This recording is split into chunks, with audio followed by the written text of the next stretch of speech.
Suspend. Ah, here we are. Suspense. The condition of mental uncertainty.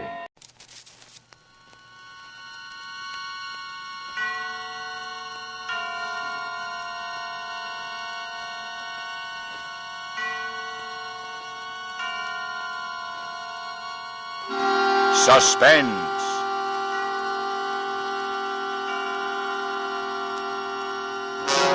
Radio's outstanding theater of thrills bring you an hour, a full 60 minutes of suspense. Directed by Anton M. Leader and produced by Robert Montgomery. Tonight, two great suspense dramas. John Collier's Wet Saturday and W.F. Harvey's August Heat. Performed by two distinguished casts of radio actors. Two complete stories joined in 1 hour of suspense.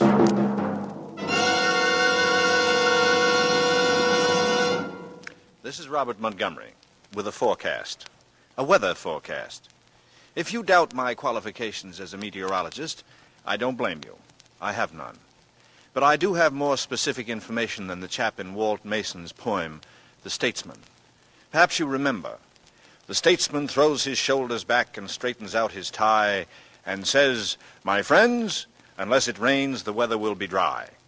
Yes, I can do much better than that. Even with the same elements, rain and dry weather, I can improve on that forecast. For the next hour, I predict rain, followed by a sudden hot spell.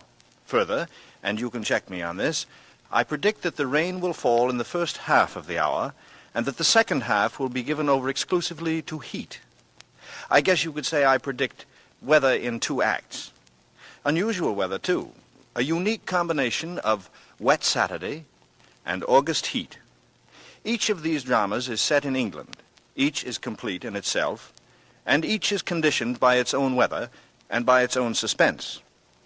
Because these plays exemplify 2 classic studies in radio suspense drama, we have selected established radio stars to interpret them.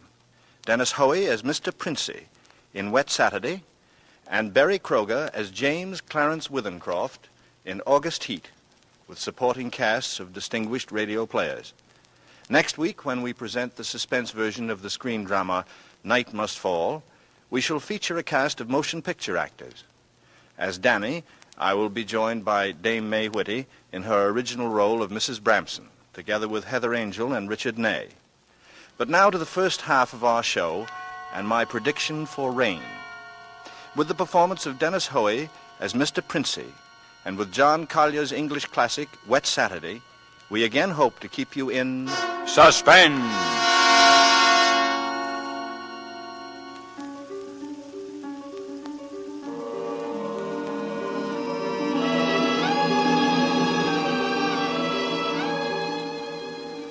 On this rainy afternoon, we should like you to meet the Princey family and their visitor. They are, of course, at home. Mrs. Princey, daughter Millicent, George, the son and heir, sprawled on a couch, and finally Mr. Princey, biting on a dry pipe. Their living room is dull and overstuffed. Rain beats at the windows. They are any middle-class family at home on a wet day, except for one small item. As you sit with them in the living room, you can see through the door to the sun porch a pair of man's feet, encased in black boots.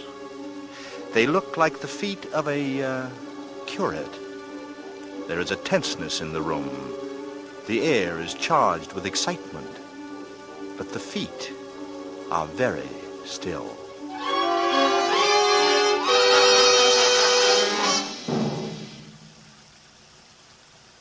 Don't keep staring at them. Listen to me, all of you. Don't you see? They'd hang her. That's what they'd do. They'd hang her. Oh, Fred, it's too awful. Awful? It's catastrophic. A supposedly sweet, gentle, intelligent girl. Respected. Loved by the whole village doing a thing like this. Think of the publicity, the disgrace. You think I'm going to resign from the bench? The vestry? Sell out? Live in some foggy hotel abroad? Oh, no. No, I'll kill myself. I will. Don't be a fool. Any more than you have been, the governor means. Be quiet. It wouldn't be so bad if it were you, George. Everybody in the village knows you're not responsible. George. Yeah. Get off that couch. Sit up on your spine.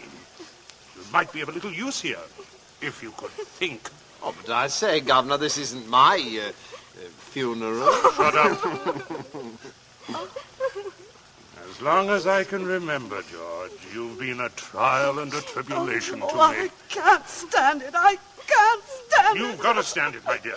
And keep that hysterical note out of your voice. Do you hear? Yes. We are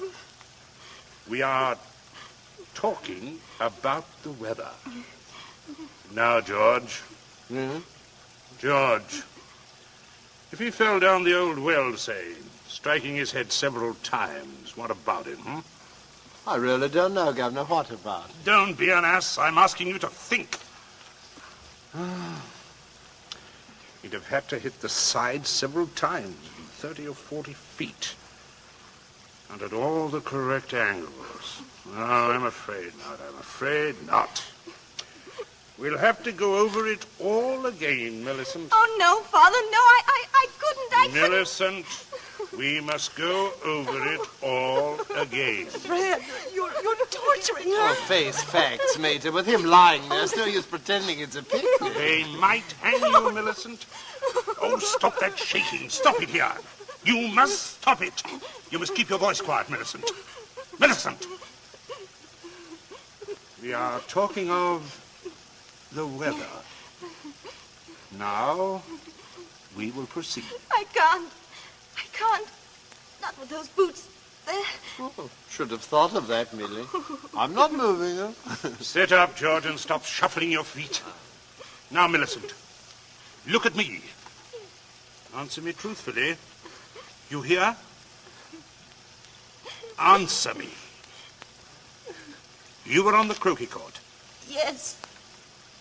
Who knew you were in love with this wretched curate? Oh, the whole village knows. They've been sniggering about at the pub for 3 years past. Shut up, George. Millicent, we continue. You were on the croquet court. Yes. You were putting the croquet set in its box. Yes. It was starting to rain. I was carrying the balls and the mallets into the sun porch. The box was there. You heard someone enter the garden gate and come across the yard. Yes. Could you see who it was? Not at first. I was going into the sun porch. I threw down all the mallets, but the red one, and turned around. It was Withers. Yes. So you called him? Yes. Loudly? Oh. Did you call him loudly? Could anyone have heard? No, Father, I'm sure not. I didn't really call him. I just spoke his name. He saw me when I went to the door. He just waved his hand and came over. How can I find out whether there was anyone about? Whether he could have been seen? I'm sure not, Father. I'm quite sure. Right, so you went onto the sun porch. Yes, it was raining hard then. What did he say? He said, "Hello, Millie," and excuse his coming in the back way, but he'd set out to walk over to Leiston. Yes? And he said, passing the park, he'd seen the house and suddenly thought of me. And he thought he'd just look in for a minute. He had something he wanted to tell me. Go on. He said he was so happy, and he wanted me to share it. He'd heard from the bishop that he was to have a vicarage, and it wasn't only that, it meant that he could marry. And he began to stutter and get all confused. And of course I thought he meant me. Don't tell me what you thought. Tell me exactly what he said and nothing else. Well, no. Stop crying. It's a luxury you can no longer afford. Tell me what happened. He said, no. He said, it wasn't me. It's Ella Bragdon Davis. And he was sorry and all that. And then he went to go. And then? I went mad. He turned his back. I had the red mallet of the croquet set in my hand. I'd forgotten to drop it when he came in. I went... Did you shout or scream? I mean, as you hit him. No, I'm sure I didn't. Did he? Come on, speak up. No, Father. And then? I threw it down. I came straight in here. I went to look for Mother, that's all. Oh, my poor baby. And you're sure no one else was about? No one, no. Leave the child alone, Fred. Oh, not such a child, Major. Oh, Millie, I had no idea. Keep quiet, I'm thinking. You see, George, he probably told people he was going to Leiston. Certainly no one knows he came here. But he didn't decide until he crossed the park. He might have been attacked in the woods. You must consider every detail. A curate with his head battered in. Don't, Father, don't. A curate with his head battered in. Who would want to kill Withers? Who'd kill Withers? Well, I would. With pleasure. How do you do, Mrs. Princess? Captain Smollett. Captain Smollett. Well. Oh, sit down, pray. Mustn't get up for me, Mrs. Princey. You either, Millicent. My word. Just being neighborly on a bad day. I wanted to ask you about those dahlia bulbs, Princey. Mm-hmm. Took a shortcut on account of the rain and walked right in. Knew you wouldn't mind. He heard you, Father. My dear, we can all have our little jokes. Don't pretend to be shocked. This way, Smollett. This chair facing the fireplace. Sit down, Mother. Oh, just straightening the curtains on the sun porch, dear. It looks so gloomy out there. Might as well shut the rain out. Yeah. We were just talking about a little theoretical parson killing, Smollett. Young people these days like thrillers. And, Parsonicide. Justifiable parsonicide. Have you heard about Ella Bragdon Davis? I shall be most properly laughed at. Why? Why should you be laughed at, Smollett? Oh, had a shot in that direction myself. Yes. She half said yes, too. Hadn't you heard? She told most people. Now it'll look as though I got turned down for a white rat and a dog collar. Too bad. Oh, well. Fortune of war, you know. Yes, fortunes of war. Odd how it happens, isn't it? Sit down, Smollett. Mother, Millicent, console Captain Smollett with your best light conversation. George and I have something to look at outside. This rain, bad, very bad. Come on, George, come on. Governor, right. Perhaps we'll leave raincoat. Oh, no, I don't think so. Just make yourself at home, Smollett. Make yourself at home. A cigarette, Captain Smollett? Yes, thank you. Thank you. Nasty day, they're going out. It's something about the old well, just off the sun porch door, you know. This terrible sudden weather seemed to have loosened some of the stones. Too bad. That's too bad. Spoils the tennis and croquet. I mean, a day like this. Doesn't it, Minnie? Yes, it does. She was practicing out in the croquet quite earlier. But do pull your chair near the fire, Captain. It was so damp we thought it would be cozy to light it. Oh, thank you. I'm quite comfortable. I hope you don't feel too bad about Ella Bragdon Davis. Well, can't always win, you know. I mean, a day like this. Can't understand, though, what you women see in these bloodless paddocks. Oh, I always thought Mr. Withers is a very charming man. Oh, yes, quite agree. So damp. But why should anyone want to marry him? You wouldn't want to marry him, would you, Minnie? Not now. That is, I used... Oh, no, of course not. Can't always win, you know. Can't understand, though, what you women see. Do come in on a fella sudden, eh? Yes, I always thought Mr. Withers don't mind this old double-barrel shotgun. Been working on it.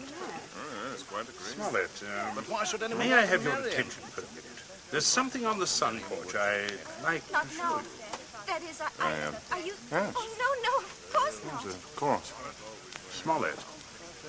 George and I went out to see if we could shoot some rats which had been driven out of the old well with a high walker. Afraid they might get into the house, you know. Now, you must listen to me very carefully. May I have your attention? Very carefully. Or you will be shot. By accident. Of course. Princey. Smollett. George and I went out to see if we could shoot some rats. You heard me ask as you came in who would kill Withers. You also heard Millicent make a comment, an unguarded comment. Well, Listen to me. what of it? Very little. Unless you were to hear that Withers had met a violent end this afternoon. And that, my dear Smollett, is what you are going to hear. What? Withers? Dead? Heard me ask as you came in who would kill Withers. Well, You also heard Millicent make a comment. Who killed him? Unguarded. Millicent.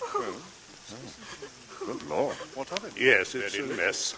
Unless you were to hear of course, you would have remembered. And, yes. That, my dear Smollett, is... Maybe. What you are doing. Yes. What? Yes, I suppose I shouldn't. Therefore, you constitute a problem. But, why did she kill him? One of those disgusting things, you know. Pitiable, too. She deluded herself that he was in love with her. Good heavens. Minnie? Of course, you would have remembered. And, yes, of course, I see. Yes. He told her about the Davis girl. Ella Bragdon Davis. Suppose I shouldn't. I understand. Therefore, I know wish, as you will comprehend, that you should be proved either a lunatic or a murderess. I could hardly go on living here after that. Besides, I'm deluded herself that he was rather fond of Minnie. Minnie? Right. On the other hand, you know about it. He told her about the Davis girl. That makes me a problem. You're wondering if I could keep my mouth shut if I promised. I'm wondering if I could believe you. But if I promised. If things went smoothly, yes. But not if there was any sort of suspicion, any questioning. You would be afraid of being an accessory. I don't know. I do.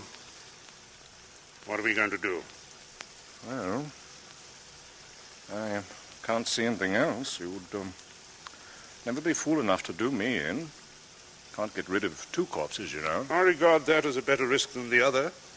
Could be an accident, you know, or you and Withers could both disappear. There are possibilities in that. Oh, see here, you can't... I can, but there may be a way out. There is, Smollett. You gave it to me yourself. I did? Mm-hmm. What? You said you would kill Withers.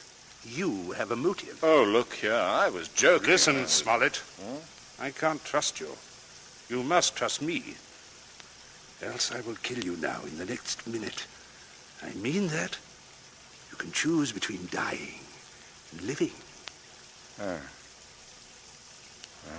go on. There's the old well just outside the front porch door. That's where I'm going to put Withers. No one outside knows he's come up here this afternoon. No one will ever look in there for him unless you tell them. Now, you must give me evidence that you have murdered Withers. I murdered him. Why do you want that? So that I shall be dead sure that you will never open your lips on the subject. I see. What evidence? George, hit him in the face. Sure. Oh, George, don't. Keep out of this. Captain, you should be more careful. Look what your teeth did to my knuckle. Again, George. Okay. Oh, I can't stand this. Father, how can you? Quiet. Oh, no. I'm sorry, Smollett, but there must be traces of a struggle between you and Withers. Then it will not be altogether safe for you to go to the police. George, get the croquet mallet. Take your handkerchief to it. There it is on the sun porch floor. Captain, there's your weapon. As I told you, Smollett. Now you'll just grasp the end that mashed Withers' head. I shall shoot you if you don't. Yes, but good Lord, you can't... All right. All right. That's it. Now deposit it by the side of the house, outside. Out of the rain, of course. Oh, wait, George. First, you'd better pull a few hairs out of his head and put them under the nails of Withers' right hand. No, wait. Sorry to muss up your hair, Captain. Shut up, Smollett. No, that's all we need. Enough, Mr. Withers. Now we'll fix it right up. I'll be right with you, Captain. Smollett, you may turn round. Withers is just there on the sun porch. Draw back the curtain.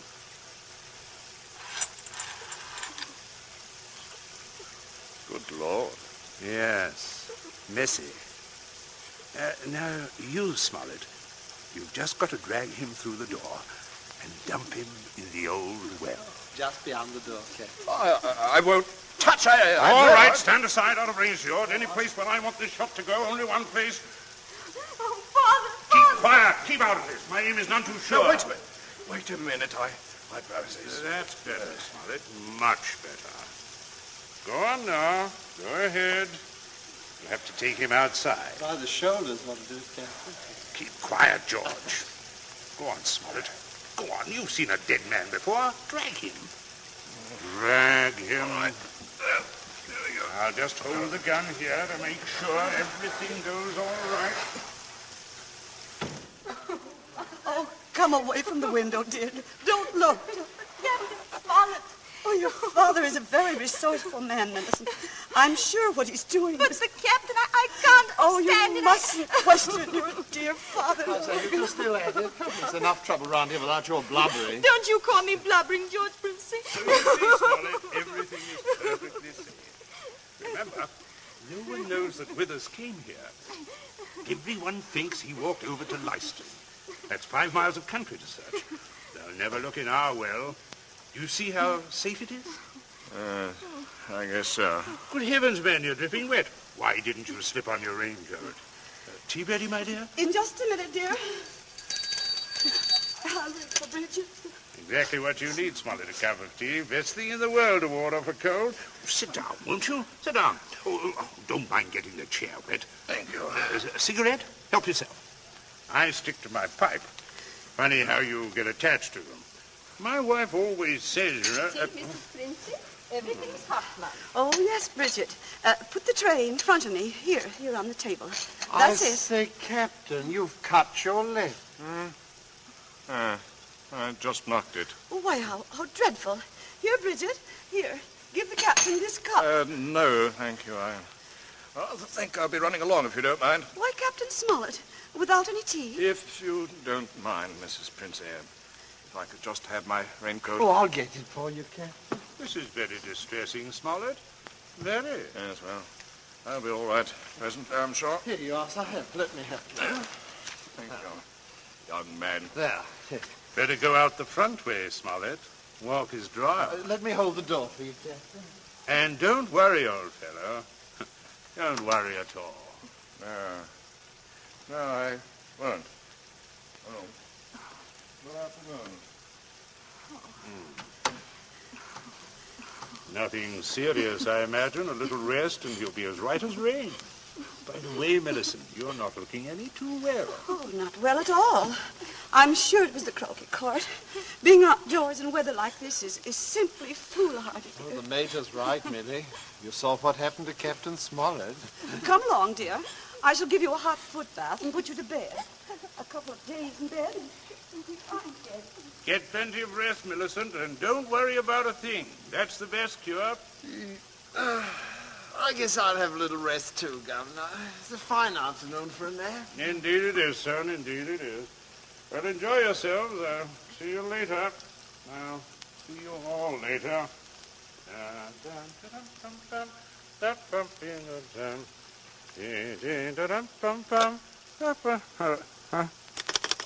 Hello?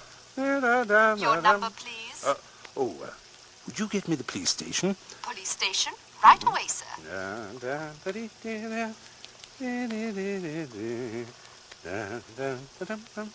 Police headquarters, Sergeant Yancey speaking.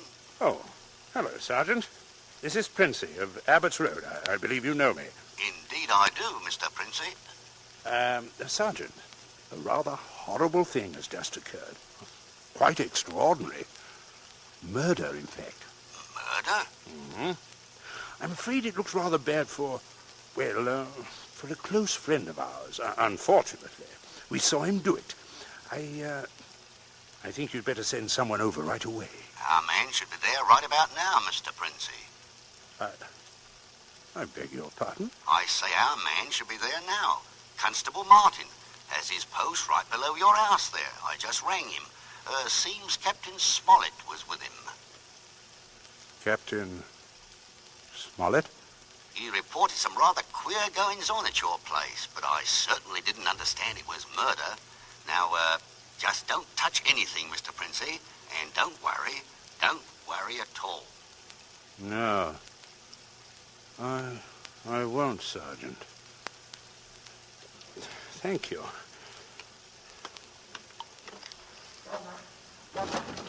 Where are you, Governor? Right here and stop shouting. We have some visitors, Governor. Yes, I can see that. Well, Constable, good afternoon. Mr. Princey? And Smollett, I say, what a remarkable fellow you are, coming back like this. Here to reenact the crime? Only the one against me, Princey. The one against the curate I leave to you people. Extraordinary sense of humor. Mr. Princey, I just had a look at what's in your well. Not a pretty sight, that. Not pretty at all. Yes, Constable. Captain Smollett was thorough, if nothing else. You saw him when he did it, sir? Out in the back? Oh, quite. We were just returning from a walk. Smollett evidently had been laying for the curate, hiding out there in those bushes by the road, I imagine. He was never inside this house? Never, no. And you say, Captain? I say that while I was inside this house, a guest of the family, I was coerced into dragging the curate's body outside and dumping it into the well. Well, there we are. No, not entirely, Constable. I'll just remove my raincoat and demonstrate how damp I got my clothes when I went outside without it. That's interesting, isn't it? It's quite. He undoubtedly removed his coat at some point between here and your post. I might as well tell you that his weapon, a red croquet mallet, is out by the side of the house. I shouldn't be at all surprised, but you might find his fingerprints all over it. All over the end of the mallet, Constable. The end that mashed Wither's head. Not the end I'd have to grasp in order to do the mashing. Governor. That's a decent try, Smollett, but it won't work. There must be other evidences, Constable. You undoubtedly find them when you examine the body. He means my hair under Wither's fingernails. Well, sir, you know, I happened to notice something when young George there opened the door for me. If you'll look carefully, I believe you'll find a few of my precious hairs under his nails, too. What are you trying to suggest? Constable, this is an utter waste of time. So far as violent struggle between Smollett and Withers is concerned, Smollett's face speaks for itself quite eloquently, I believe. Oh, yes, but no more eloquently than your son's knuckle. Huh? As you see, Constable. Look here. No. Here. A fresh abrasion. He did that on my teeth. Or, did he? What? I say, or did he? You know, he might have done that on Wither's teeth. Yeah, I see. I see what you mean.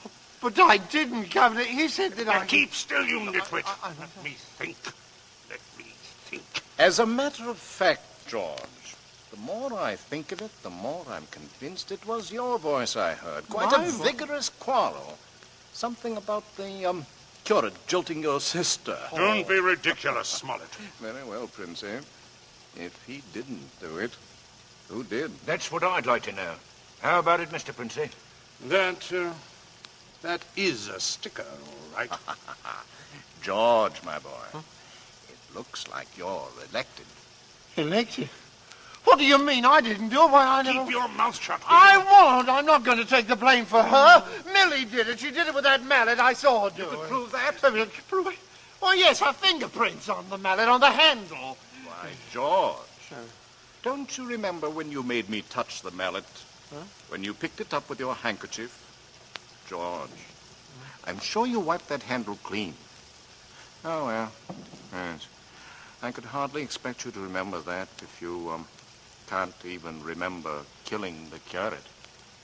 Governor... I told you to keep still, George. I'm thinking. Governor, you're not going to stand there and let him say that... As long as I can remember, George, you've been a trial and a tribulation to me. You shouldn't have done it, George. You really shouldn't have done it. Now, let's all have a cup of tea. Nothing like it in weather like this.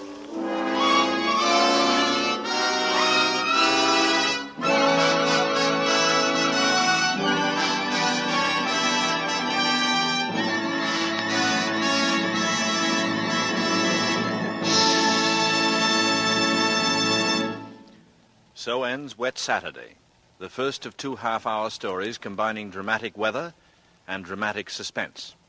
Our thanks to Dennis Hoey for an excellent performance, and to Harold Medford, who adapted John Collier's story.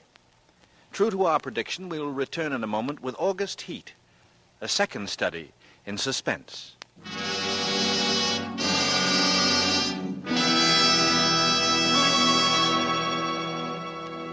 This is CBS, the Columbia Broadcasting System. And now, back to our Hollywood soundstage and to our producer, Mr. Robert Montgomery. The rains of wet Saturday are gone. In their stead, a blazing sun burns down on the damp earth of the English countryside, steaming the atmosphere with a heat that's humid and smothering, like a tight outer garment, like a shroud which cannot be loosed and cast aside. Such a heat weighs upon your entire being and saps from you the last strength of hope and freedom. This is the setting for the companion piece to our first drama, Wet Saturday. This, then, is August Heat, the second of two suspense dramas complete in this hour. And now with the performance of Barry Kroger as James Clarence Withencroft, and the reappearance of Dennis Hoey as the man, and with W.F. Harvey's August Heat, we promise a narrative well calculated to keep you in suspense.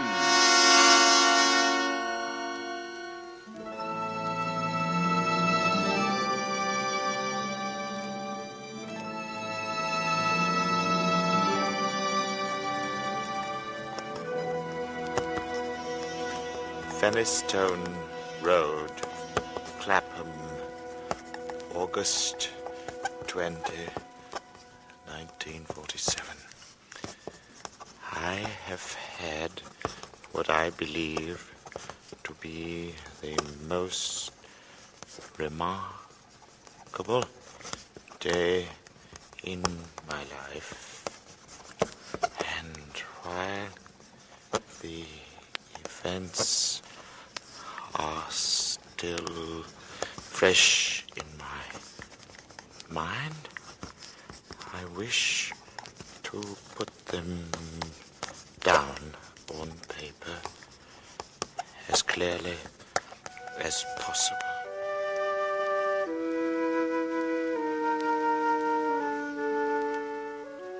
Let me say at the outset that my name is James Clarence Withencroft. You must remember that in order to have the full implication of my story. James Clarence Withencroft. I'm 35 years old, in perfect health, never having known a day's illness. By profession, I'm an artist. Not a very successful one, but I earn enough money by my black and white work to satisfy my necessary wants.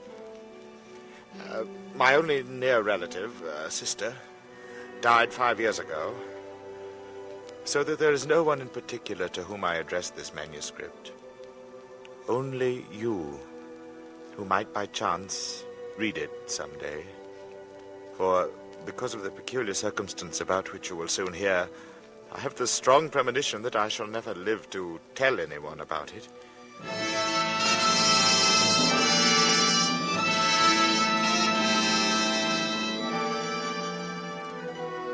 I breakfasted this morning at 9, at the usual time. It was no different from any other morning, and after glancing through the morning paper, I lighted my pipe. I proceeded to let my mind wander, in the hope that I might chance upon some subject for my pencil. The room, though door and window were open, was oppressively hot, and I just made up my mind that the coolest and most comfortable place in the neighborhood would be the deep end of the public swimming bath, when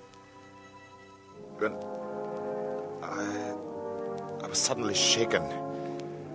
A feeling swept over me such as I'd never experienced before. I attempted to rise to my feet. Somehow it seemed as though I'd suddenly been fastened to my chair. My hand went out in an effort to brace myself. And then, before I knew what I was doing, my pencil was in my hand, and I began to draw. It was as though someone had taken my hand and was moving it across the paper, swiftly in bold strokes. And then I seemed to take over. My hand, under its own power, began to draw. So intent was I on the sketch which began to appear before me, I soon forgot the oppressive heat, the roughness of the table. Everything was forgotten. This frantic feeling, the sketch must be finished as soon as possible. I had no idea how long I worked until I heard the clock of St. Jude's in the distance.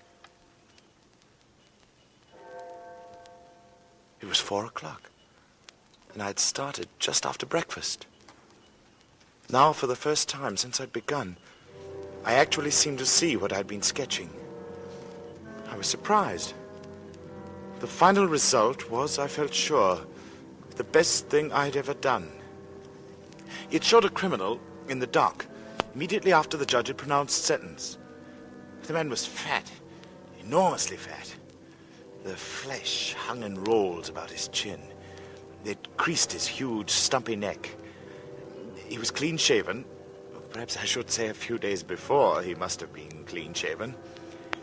And he was almost bald.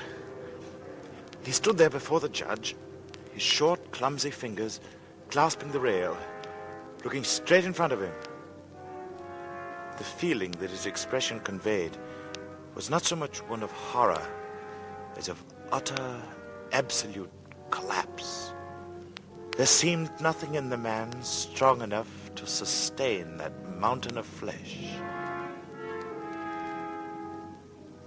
And then I saw that the sketch was not complete, for the man's other hand seemed to be clutching an instrument of some kind, a weapon, but had not been completed. I had made this sketch, yet I had no recollection of what I'd intended the man to carry in his other hand. I took up my pencil again, and I attempted to fill in the fuzzy outline. It was useless. It was as though my fingers had suddenly turned to lead. I sat down. I felt the moisture slowly forming on my forehead.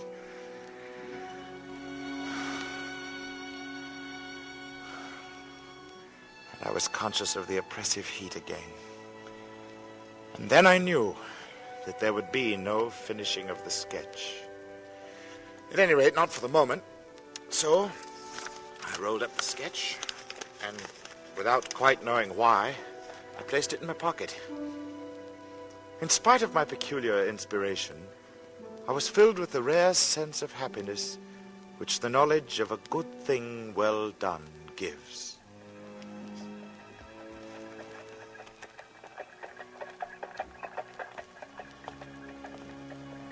I believe that I set out with the idea of calling upon Trenton, for I remember walking along Lytton Street and turning to the right along Gilchrist Road, at the bottom of the hill where the men were at work on the new tram lines. From there onward, I've only the vaguest recollection of where I went. Through parks, along crowded streets, always fully conscious of the awful heat that came up from the dusty asphalt pavement as an almost palpable wave. And I remember, too, the hollow sound of my footsteps as I moved along. Although walking aimlessly, I somehow knew that there was a goal, something to which I was drawn. I longed for the thunder promised by the great banks of copper-colored clouds that hung low over the western sky. I must have walked 5 or 6 miles. I've really no idea how far I walked, when a small boy roused me from my reverie. Got the time, mister? 20 minutes to 7. Thanks. Hot, isn't it? Yes. When he left me, I began to take stock of my bearings. I found myself standing before a gate that led into a yard bordered by a strip of thirsty earth. There were flowers, purple stock and scarlet geranium, and great numbers of bees droned over them. I stood looking down at them a moment. And then for some reason I looked up.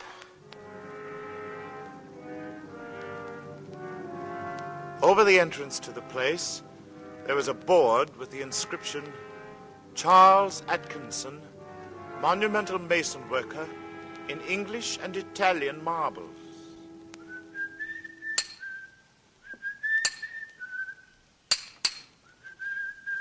From the yard itself came a cheery whistle, the noise of hammer blows, and the cold sound of steel meeting stone. A sudden impulse made me enter, and I went in the direction of the noise. There was a man sitting with his back towards me. He was busy at work on a slab of curiously veined marble. He was not conscious of my presence as I stood there watching him for some time. Then, without turning, his hammer stopped in midair as he was about to bring it down on his chisel. He looked up, and then he held his position a moment before turning, but I knew that he was aware of my presence. And when he turned, I saw his face. It was, although I had never seen him before, it was the face of the man I'd been drawing.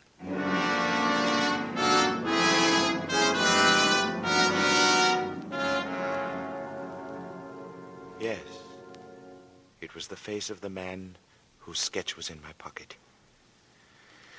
He sat there on his low stool, huge and elephantine, the sweat pouring from his scalp, not speaking. Then he took a red silk handkerchief and he mopped his brow. Although this face that looked up at me was the same as my sketch, the expression was absolutely different. And suddenly, the puzzled expression left his face, and he smiled as if we were old friends. And he walked over and he took my hand. Good day, sir. Well, good day. I'm sorry to intrude. Not at all. Everything's hot and glary outside. Yeah. This seems as an oasis in the wilderness. No, I don't know about the oasis, but it certainly is hot. Take a seat, sir. He pointed to the end of the gravestone on which he was at work, and I sat down. Very hot. It's a beautiful piece of stone you've got hold of there. Yeah, in a way it is. The surface is as fine as anything you could wish. But there's a big flaw at the back, though I don't expect you'd ever notice it. I shouldn't think so. Nah, I could never really make a good job of a bit of marble like this. Be all right in the summer like now. I wouldn't mind the blasted heat. But wait till the winter comes. Winter? Yes, there's nothing like a bit of frost to find out the weak points in stone. And gravestone, you see. Oh, I see. Then what's this one for? You'd hardly believe me if I was to tell you it's for exhibition. But it's the truth.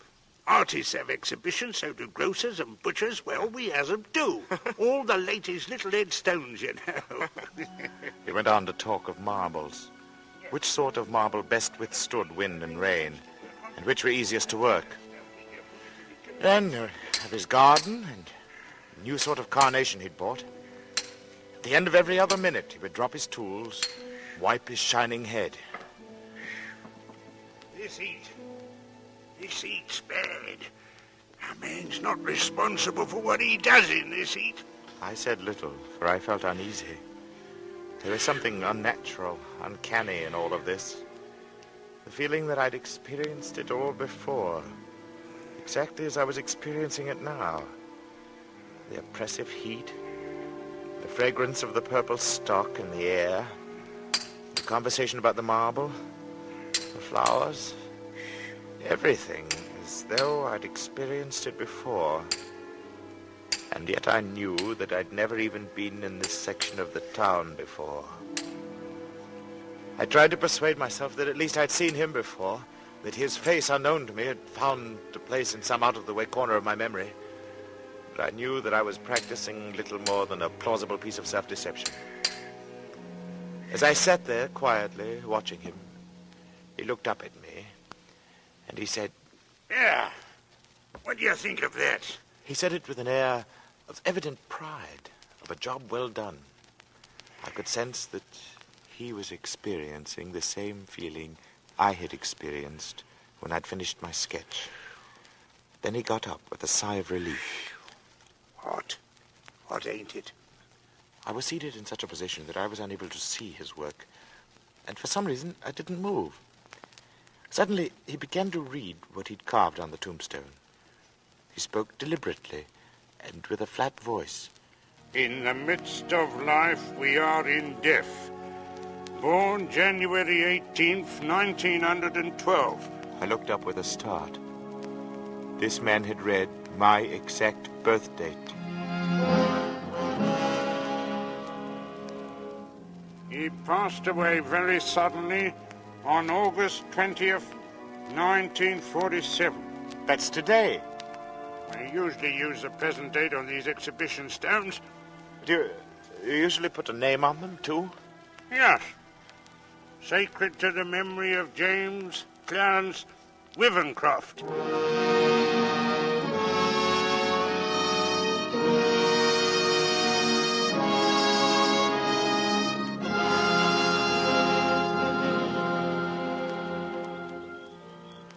I just sat there in silence.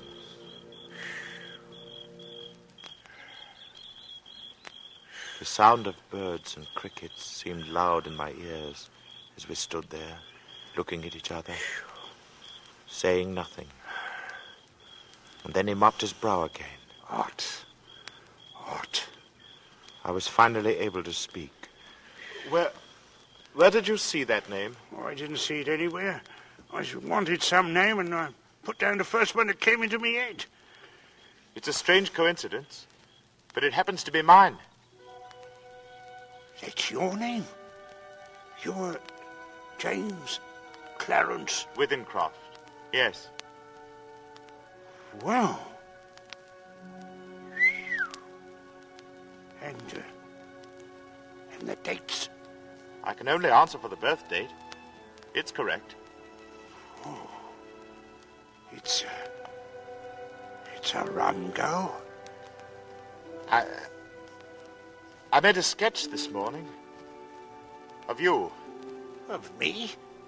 What, you've never seen me before? No. Oh. I took my sketch from my pocket, and I showed it to him.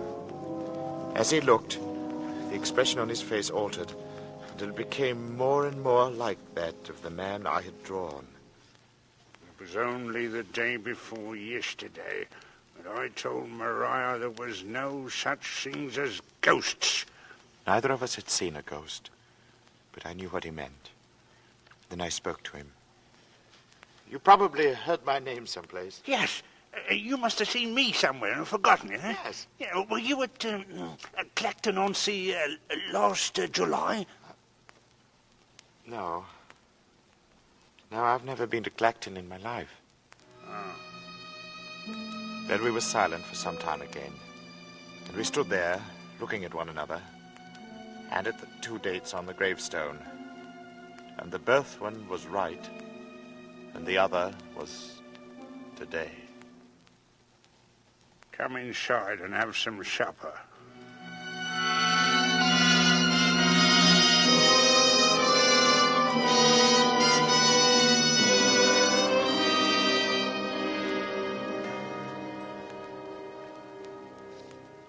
His wife was a strange little woman who was pallid with the look of those who live their lives indoors.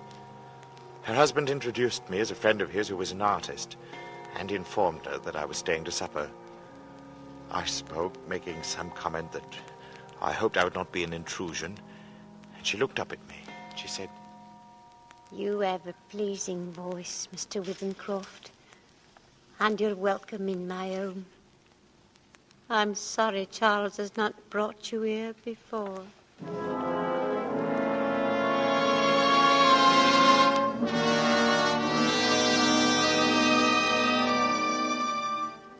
Very little was said during the meal, and after the sardines and watercress had been removed, she walked over to a cupboard, and she took down a thin black book, and as she handed it to me, she spoke.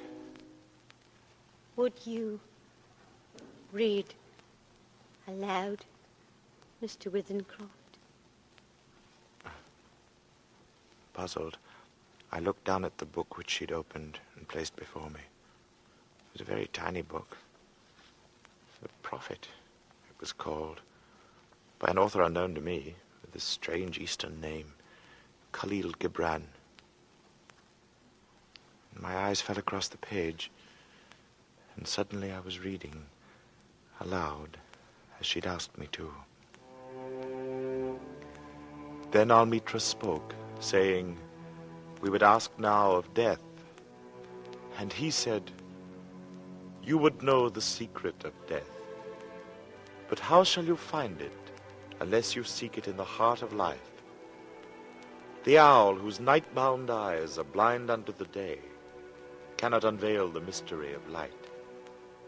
If you would indeed behold the spirit of death, open your heart wide unto the body of life. For life and death are one, even as the river and the sea are one. In the depth of your hopes and desires lies your silent knowledge of the beyond. And like seeds dreaming beneath the snow, your heart dreams of spring. Trust the dreams, for in them is hidden the gate to eternity. Your fear of death is but the trembling of the shepherd when he stands before the king whose hand is to be laid upon him in honor. Is the shepherd not joyful beneath his trembling that he shall wear the mark of the king? Yet is he not more mindful of his trembling? For what is it to die but to stand naked in the wind and to melt into the sun? And what is it to cease breathing but to free the breath from its restless tides, that it may rise and expand and seek God unencumbered? Only when you drink from the river of silence shall you indeed sing. And when you have reached the mountaintop, then you shall begin to climb. And when the earth shall claim your limbs, then shall you truly dance.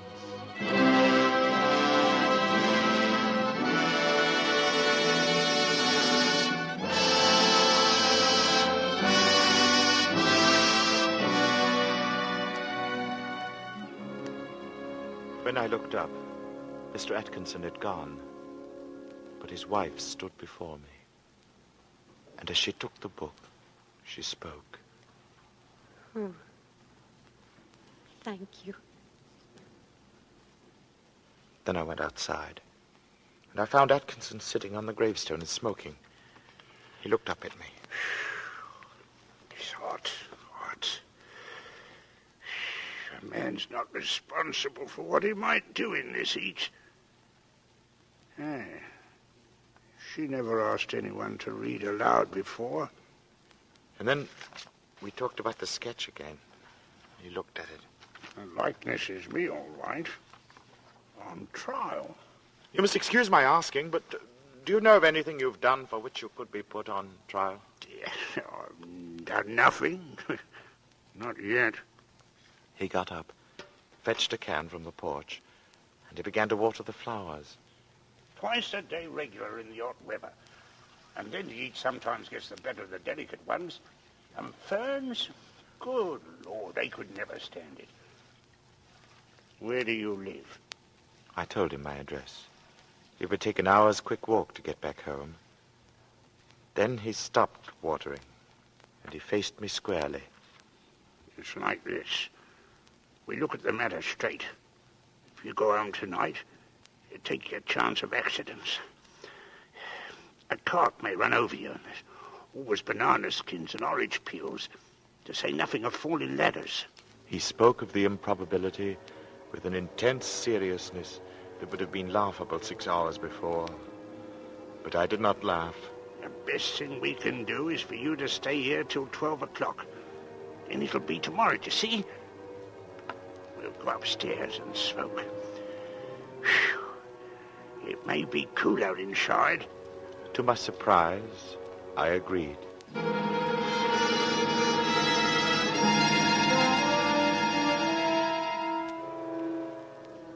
We are sitting in a long, low room beneath the eaves.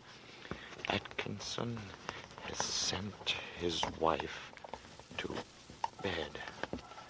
He himself is busy sharpening some tools and a little oil stone, smoking one of my cigars, the while.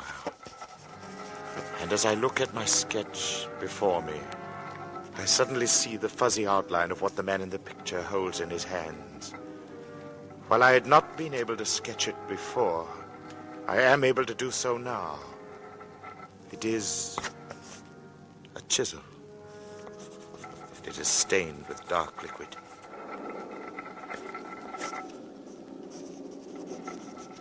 The sketch is completed now. The air seems charged with thunder, and I hear it in the distance. It is ominous, but it carries the hope of rain. Perhaps this damnable heat will be broken soon, and the day will soon be over. It is close to 12. In seconds, the day will be over. I am writing this at a shaky table before the open window. The leg is cracked, and Atkinson, who seems a handyman with his tools, is going to mend it as soon as he has finished putting an edge on his chisel.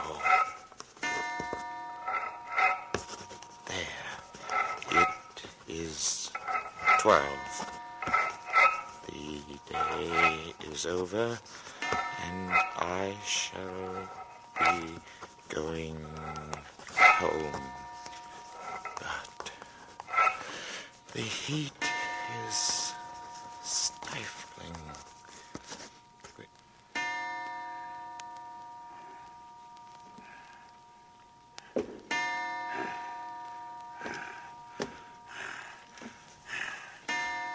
This heat is enough to send a man mad.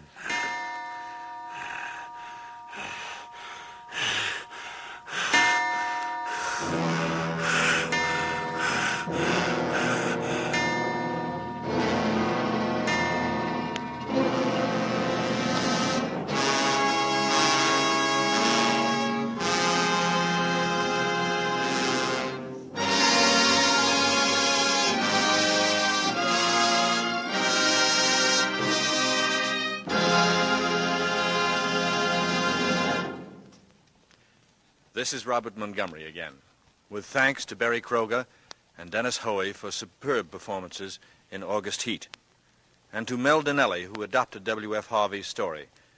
Our appreciation and our applause, too, goes to the cast of both plays who made our weather experiments so very successful.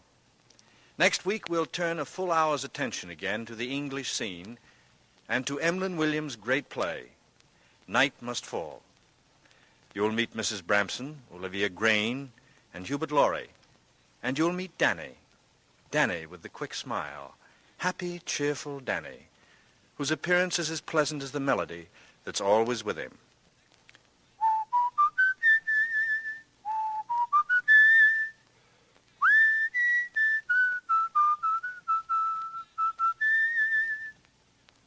Mighty like a rose. That's Danny. Yes, that's Danny. Next week, with Dame May Whitty, Heather Angel, Richard Ney, and myself, and with Night Must Fall, we'll again hope to keep you in suspense. Good night. Mr. Montgomery may currently be seen in the Universal International production Ride the Pink Horse. Wet Saturday by John Collier was adapted for suspense by Harold Medford. August Heat by W.F. Harvey was adapted for suspense by Mel Dinelli. Both were directed by Anton M. Leader and produced by Robert Montgomery. Lud Gluskin is our musical director and conductor, and Lucien Morawek composes the original scores. Next week, hear Night Must Fall, starring Robert Montgomery with Dame May Whitty, Heather Angel, and Richard Ney on radio's outstanding theater of thrills, 1 hour of Suspense.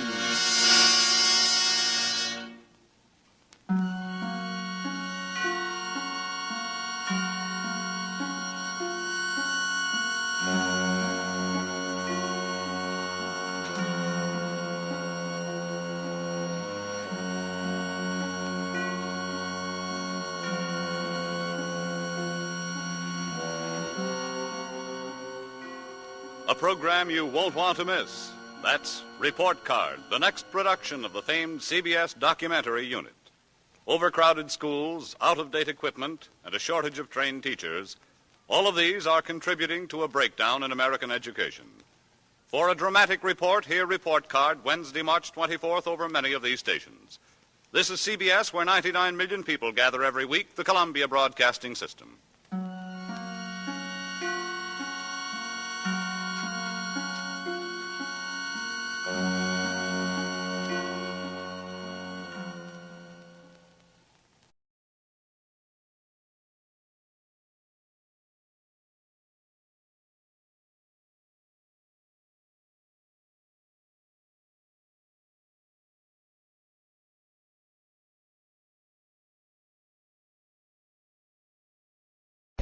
The CBS Radio Mystery Theater presents...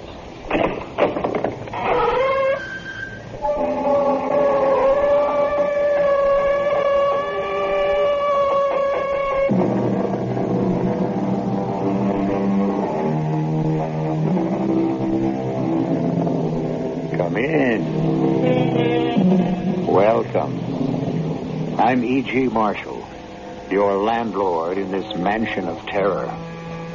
And often there's no terror quite like those nameless terrors, those undercurrents we can't put our finger on. We know something's not quite right, but we don't know why. It nags at those dark corners of our mind. And such is the story we have for you now. All seems to be sweetness and light.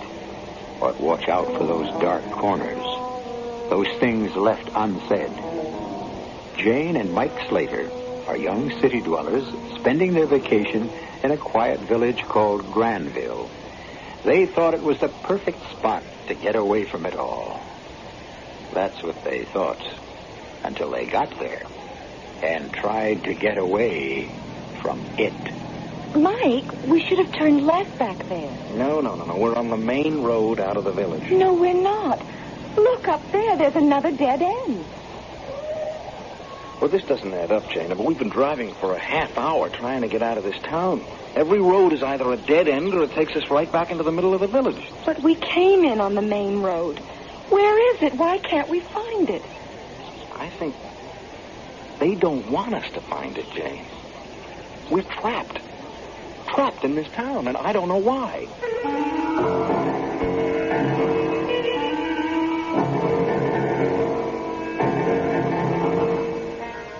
Our mystery drama, The Summer People, was written especially for the Mystery Theater by Bob Jurek and stars Tony Roberts. I'll be back shortly with Act One.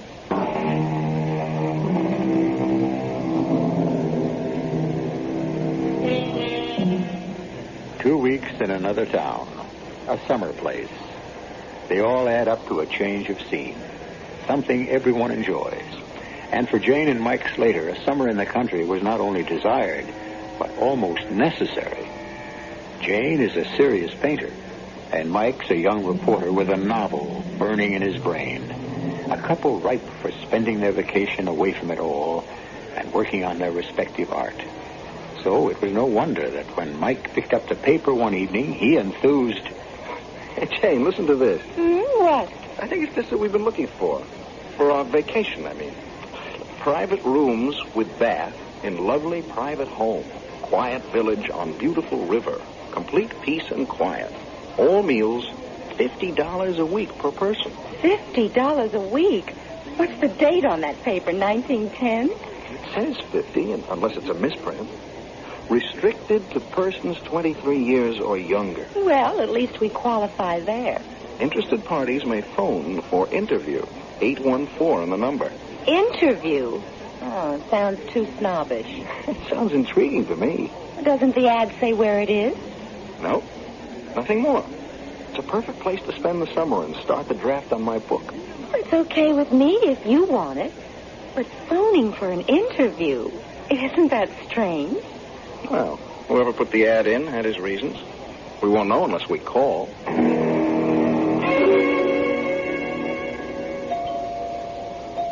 Coming. Mr. Slater?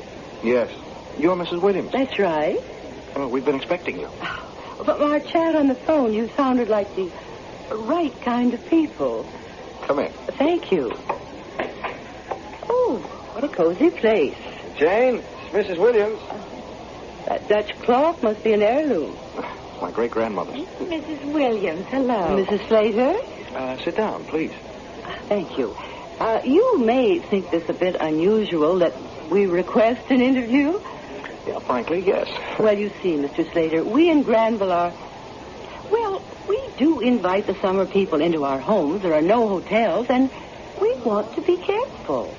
I mean, we want to be sure our summer people will fit in. Your ad said only people under 23 years old. I think that's curious. Well, so you should. But we're a young town, Mrs. Slater. Oh, Granville's been a village for 230 years, but the people are young. We stay young. And we want our summer visitors to be the same way. How old would you say I was, Mr. Slater? Oh, no. Don't put me on the spot. Oh, well, you want to guess, Mrs. Slater? Well, since you asked, 40, 42. Oh, I'm 79. 79? Oh, you can't be. Well, that's the way it is in Granville. We found the secret for keeping young. And we want our summer people to enjoy us just as much as we'll enjoy them. It all sounds great to me. We're quite self-supporting, but we do depend on the summer people. That's why we're willing to take the trouble to meet our prospective visitors personally. You're both in good health? Oh, yes. No recent illnesses or operations? Would you like a blood sample? Oh, come on, Jane. This is ridiculous, Mike. Slater, I understand your reaction. Many people feel the same way, but if you're willing to cooperate with us, just these few questions, you won't regret it. Just where is Granville, Mrs. Williams? Oh, I'll give you the directions when we decide on your visit. What do you do, Mr. Slater? Well, I'm a writer. I'm a news writer for the Post. Jane goes to art school, working on her master's. Oh, you're both artists. Oh, well, thanks for the compliment. The reason I was interested in your ad is I want to spend the summer blocking a book, and Jane wants to paint. It sounded like just the place. Oh, I'm sure it will be. I can tell from meeting you both. So attractive, healthy, young. You'll fit in with Granville just perfectly. If we choose to come. Oh, why wouldn't you? You haven't told us enough about the town or your home. You've been concerned in making sure we'd fit in. Well, maybe we couldn't, from our point of view. Oh, well, you do have a point, Mrs. Slater. But I'm afraid there's not much more to tell.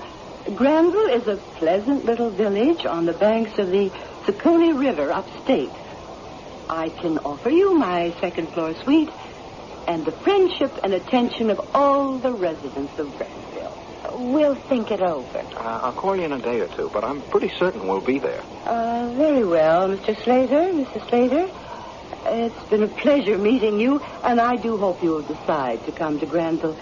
You're just the kind of people we want. Thank you. Forgive my reservations, Mrs. Williams. We'll let you know. I'll be waiting. Good night. Good night. What's the big deal, Jane? It sounds perfect. I don't know, Mike. It's something strange. The things she didn't or wouldn't say. Yeah, well, that's all the more interesting. I'm dying to see the place. And we're okay on her list. Yes. She seemed eager to have us. I'm not against it, Mike. Let's sleep on it. I'll probably feel different in the morning.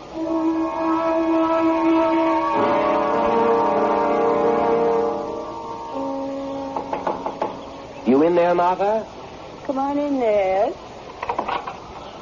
How's Elizabeth? Oh, she's okay. Dr. Teal said it was indigestion. The way she was carrying on, I thought it was a heart attack.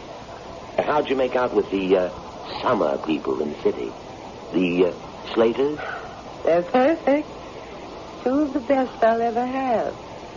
I hope they decide to come. Oh, they're not firmed up yet? The wife was a little leery of my questions. They didn't call me. Well, what about the basketball player? Oh, he's upset. He didn't seem to mind at all the questions and restrictions. Said he couldn't wait to soak the basketball season out of his bones in peace and quiet. I sure hope the Slaters come. I hate to start looking again. I think they will. I impressed them with the age thing.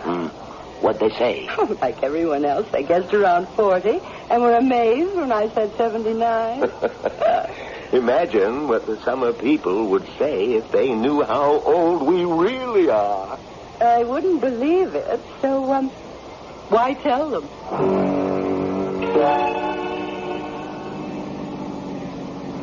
It can't be much further. We passed the lily pond 2 miles ago. Oh, she said 2 miles past the lily pond, look for wooden sign on right and take road to the left.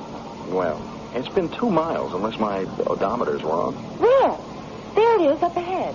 Oh, yeah. The arrow sign. Granville, 4 miles. But where's the road?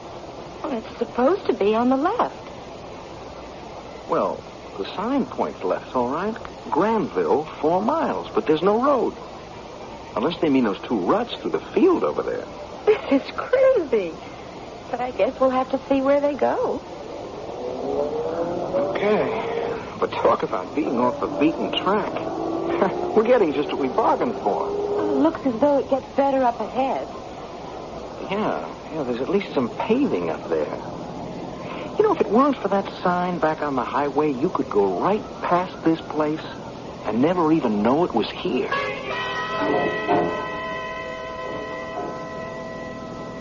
Well, this looks more like it. There is a town back in here. Welcome to Granville, population 210. How can they be so accurate? After meeting Mrs. Williams, I can believe anything. Why, Mike, it's beautiful. Yeah, it's clean, all right. Nice-looking houses, too. It's almost unreal. It's so perfect. Where do we head next? Continue along Thimble Street. That's what we're on. To the greenhouse on Maple Avenue. Well, that can't be too far. Hey, look at that, Jane. A little church. There's something to paint. My first subject. I wonder where the river is. Well, we got plenty of time to find it. Oh, Mike, this really is paradise. We made the right decision coming here.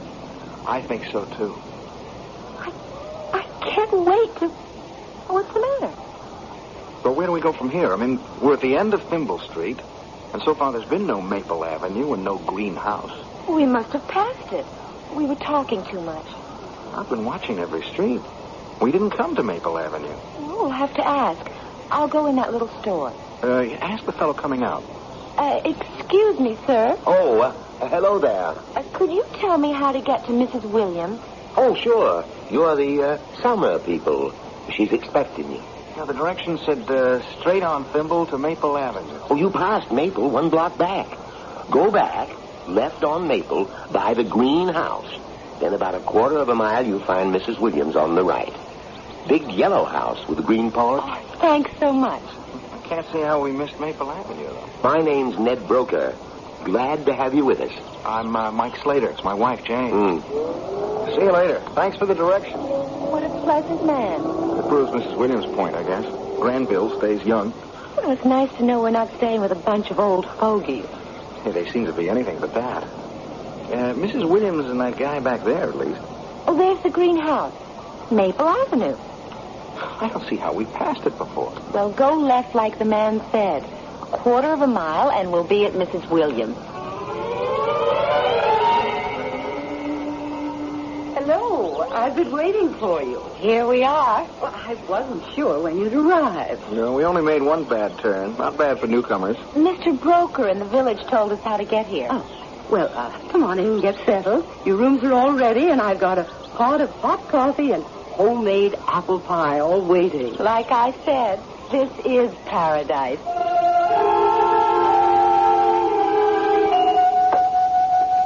Your rooms are on the 2nd floor. I'm expecting another guest toward the end of the week. He'll have the 3rd. Your place is just charming, Mrs. Williams. Yeah, it's exactly what we wanted. Well, I'm sure you'll enjoy it here. The whole town seems so fresh and clean. The people look so well. We're very careful about how we live here. We grow all our own vegetables. Meat's imported. Oh, you love our food. Well, here you are. 2 rooms with connecting bath. It's lovely. Yeah, this is great. Well, you get settled in and then come down to the kitchen. I want to introduce you to some real Granville cooking.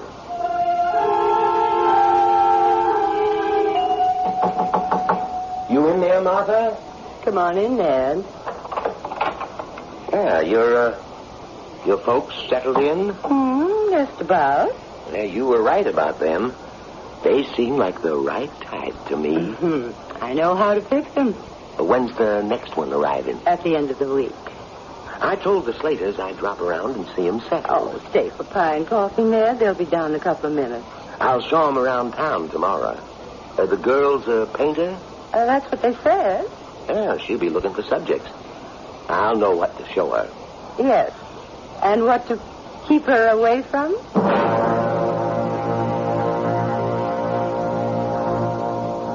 Charming people in Granville. Hospitable, friendly, attentive. But I can't help feeling... Oh, no, it's just my overly active imagination. There's nothing wrong. Nothing sinister. How could there be with such lovely, youthful, healthy people?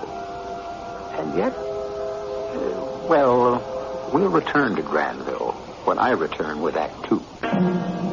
I did say we'd return to Granville, where Jane and Mike Slater have decided to spend some time in late summer. He to start a book, and she to pursue her painting. But, frankly, that town gives me the willies. If you don't mind, I'll just stay here and meet you later. You go on ahead and join Jane and Mike in the kitchen of that friendly Mrs. Williams. You might even get a piece of that apple pie. Another slice, Mr. Slater. Oh, no, thanks, Mrs. Williams. It's delicious, but 2 is my limit. Oh, now, come on. A young fellow like you ought to be able to put away a whole pie. He's being polite. I'll take another one, Martha. Help yourself. I understand you paint, Mrs. Slater. There's plenty of subject matter here in Granville. Well, that's what I was hoping. I'm dying to look around the village. I'd be glad to show you around. Well, I'll be glued to my typewriter most of the time. I'm glad Jane has a painting to keep her busy. Well, you want to rest up today. Why don't we start out tomorrow? Fine with me. From what I've seen already, I know we couldn't have found a lovelier place.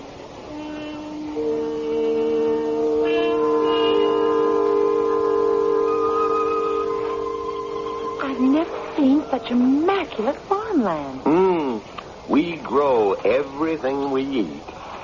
Let's walk on down to the riverfront. The view there is something. What's that low brown building over there? A factory? No factories in Granville. That's our freezer. We freeze the harvest for the winter months. One of our few concessions to modern gadgets. Oh, you have such an idyllic place here. I'm surprised you want outsiders at all. Oh, living too closed up isn't good either. We like the right kind of summer people visiting us. Gives us perspective. Mrs. Williams is so warm and friendly. You'll find everyone in Granville's that way.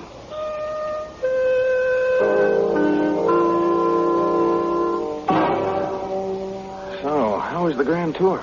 Beautiful. It's a beautiful spot. Almost too perfect. Everything's laid out just so. What's wrong with that? Well, nothing really. It's just curious. I don't remember seeing any children. Not a single child. Well, maybe they're all grown up. Everyone seems to be proud of how old they are here and how well they look. But a whole village without any children? Yeah, that's unusual, yeah. What's the difference? Well, none, I guess. To us, anyway. I'm going to start on Mr. Broker's barn. It's so unique. Mrs. Slater, lunch is ready. Thank you. We'll be right down. Oh, I don't really feel like any lunch. Hey, that breakfast she poured into us would last me a week. Food's fantastic, but we can't hurt her feelings. I know you're going to like it here, Mr. Egan. Oh, I can see that already. Peace and quiet's all I want. Well, you're on the 3rd floor. A nice young couple has the 2nd. Oh, Mr. Slater, hello. Hello. This is Mr. Egan, Mr. Slater, our new resident. Hi. Hi. Mr. Egan's a professional basketball player. Right, recovering from the season. And Mr. Slater's a writer. His wife's a painter.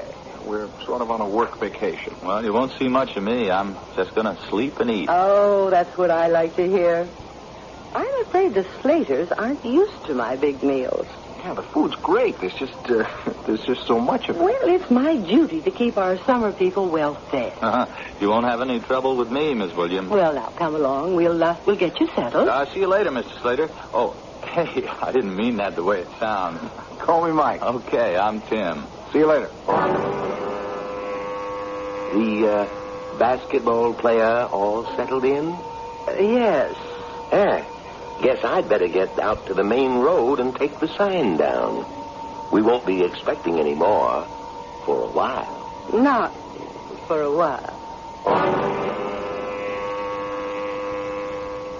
Oh, how's the painting coming along, Jane? Oh, I don't know, Tim. I started out with a bang, but lately I haven't been able to concentrate. Can I look? Sure. Well, that's 2 weeks of work. Mm-hmm. Looks good to me. Oh, it's all there, the barn and the sky and the field, but it's just there. There's no spark. I don't know, I've been so lazy lately. I can't get up steam. I'm the same way, and enjoying every minute. It must be Mrs. Williams cooking and this country air. Oh, hi there. I didn't know you were back. You finished for the day? Yeah, I can't work up any enthusiasm. Yeah, you know, that's my problem. Talk about writer's block. I've been staring at that typewriter for a week. I'm beginning to wonder if we came to the right place after all. We wanted peace and quiet to work, but between the food and the climate, we're growing fat and lazy. Oh, well, it suits me fine, but I'm going to have to take off 10 pounds before the new season starts. How did you happen to find this place, Tim? Oh, just an ad in the paper. Yeah, same as we did. Did Mrs. Williams give you a personal interview? Sort of. She came to my apartment, took one look at me, and gave me directions to Granville. Didn't you think it was funny they made such a fuss about meeting us? Well, yeah, I did, but she was so nice, and this Granville sounded so great, I didn't care. I just wanted to get away. You know, I didn't even tell my fiancé where I was going. Have you looked around the town, Tim? No, I've done what I said I'd do. Just sit, eat, and sleep. Hey, Jane, there's no need to bring that up. What's that? Well, Jane thinks that there's something unusual here. Tim, there's not a single pet in town. Everyone in Granville is a youthful senior citizen. Oh, well, there's nothing odd about that. I was in Florida one time, and there were these old people. This isn't an old people's retirement community. It's a plastic village. Everyone's very charming and gracious, like mannequins. Well, I still don't see anything wrong in that. It just bothers me. Why are they so anxious to have us come for the summer? They say they need their summer folk. For what? Well, the money. I mean, they don't have any industry here. They just need cash for something. The money? $50 a week for the two of us? What are you paying, Tim? $25. It's not the money, but this lethargy. We all have it. I think they're draining our strength in some way. Oh, come on. Don't make such a big deal out of... In some way. Oh, come on. Don't make such a big deal out of nothing. I'll see you two at supper, okay? I bought some homemade ice cream. It's already in the kitchen. Thanks, no. No thanks, Mrs. Williams. Yeah, I was just going to take a snooze. Maybe later, Miss Williams. Well, whatever you wish. It's there when you want it. She was listening. She heard what we said. Oh, I doubt it, Jane. Look, if she thought we suspected her of something, she would have said so. Not necessarily. Not if there was a good reason for us not to know.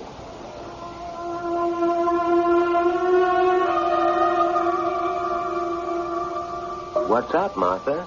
I don't think the Slaters will be staying the whole summer. Mrs. Slater's particularly nervous. What you going to do? I've advertised their rooms, Mr. Egan's too. He was due to leave the end of the month anyway. Well, okay, if you're sure you can get replacements. 3 summer people aren't enough. I know, but I won't have trouble filling the room.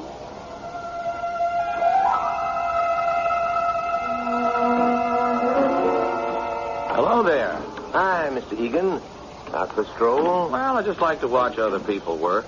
Getting ready for the barbecue tomorrow? Yeah. Real great time, our July barbecue. It's a lot of work, but we think it's worth it. Well, I'm glad I'm going to be around for it.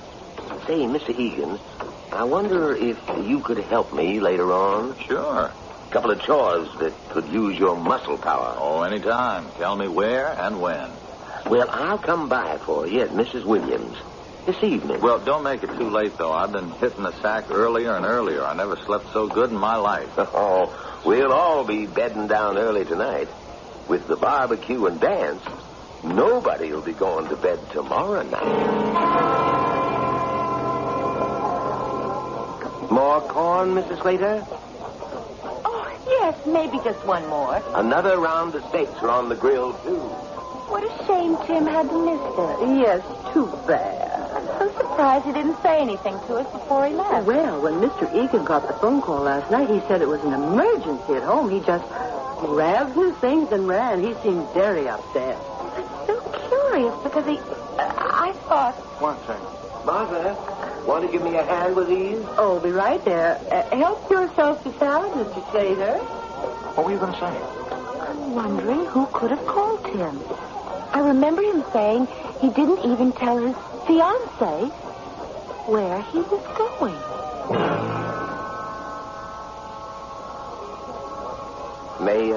May I have the honor of a dance, Mrs. Slater? Oh, thank you. No, please, I couldn't. Go on, Jane. I'm too full. Maybe later. Well, Martha, it looks like us old folks have to show the youngsters how to have fun, huh? My arm, Mrs. Williams. Delighted, Mr. Broker. Excuse us. Just one dance, and I'll be back for you, Mrs. Slater. Hey, Jane, we might as well pack up and go back to town tomorrow if you're going to act like this. I'm sorry, Mike. There's no reason for these suspicions. But do you want to leave? No. You have your work to do. Well, I'm not getting anything done. I mean, maybe we'd better pack it in. No.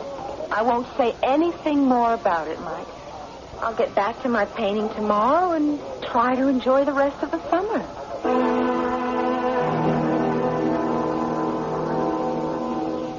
You ought to be back writing instead of watching me paint. I don't see why you're unhappy with this painting, Jane. No, it's Mr. Broker's barn to a T. I have a new idea for it. This morning I hit on what's wrong. What?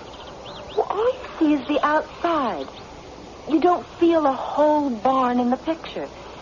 It's because I've never bothered to look inside. What do you mean? Come on. Mr. Broker won't mind. Even though I'm not going to show the interior, if I know in my mind what it looks like, I'll give the whole painting more character. That makes sense. It's the first barn I've ever seen with no dust on the windows. Door's not locked? Not surprising.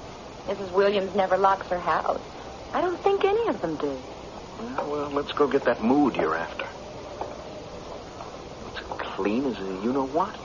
Yes. What's the matter? It's too clean. Whoever saw a barn without any hay or harnesses or just plain junk? Oh, there's a loft. Maybe there's some junk up here. Oh, hey, be careful climbing that ladder. It's steady. You see anything? Sorry. No plain junk, but... Hey, wait a minute. What is it? I'll be darned. For heaven's sake. Look at this. It's the sign. It's the sign we saw out on the main road. Oh, maybe it's one like it, an old one. No. It's the same sign. It's the one that pointed to the two ruts through the field. Why would Mr. Broker have it in here? Without this sign out there, you could go right past that field. Go right past Granville and never know it was here. Is that what they want? Maybe your suspicions weren't so wrong, Jane. Oh, Mike. What does it mean? I want to ask some questions.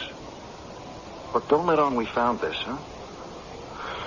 Come on, let's get out of here fast before Broker gets back. Let's leave this town right away. Yeah, I only hope we can. Tim Egan did. Oh, did he? You were suspicious about that sudden departure. Now I'm beginning to wonder. He departed, but I'd like to know where.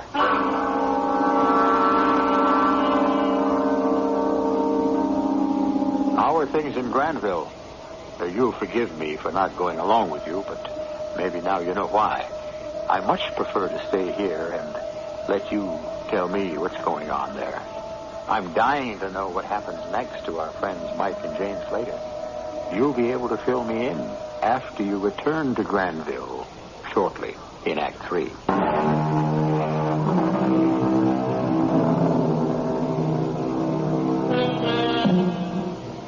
Still feel you want to return to the odd little village?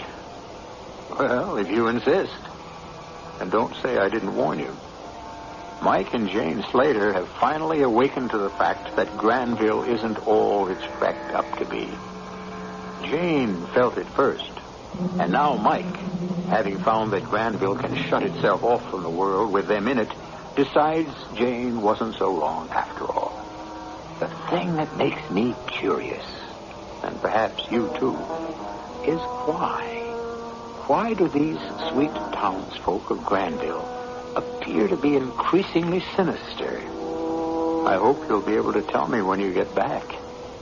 That is, if you get back. What kind of danger are we in? I don't know. It's so damn maddening. I don't know. You think it's even safe to go back into the house? Oh, we've got to get our things on the car. We'll tell Mrs. Williams that we've got to leave sooner than we thought. Well, won't she be suspicious after Tim Egan's disappearance? Hey, I'd like to find out if that guy really went home. Oh, forget about him. Let's get ourselves home.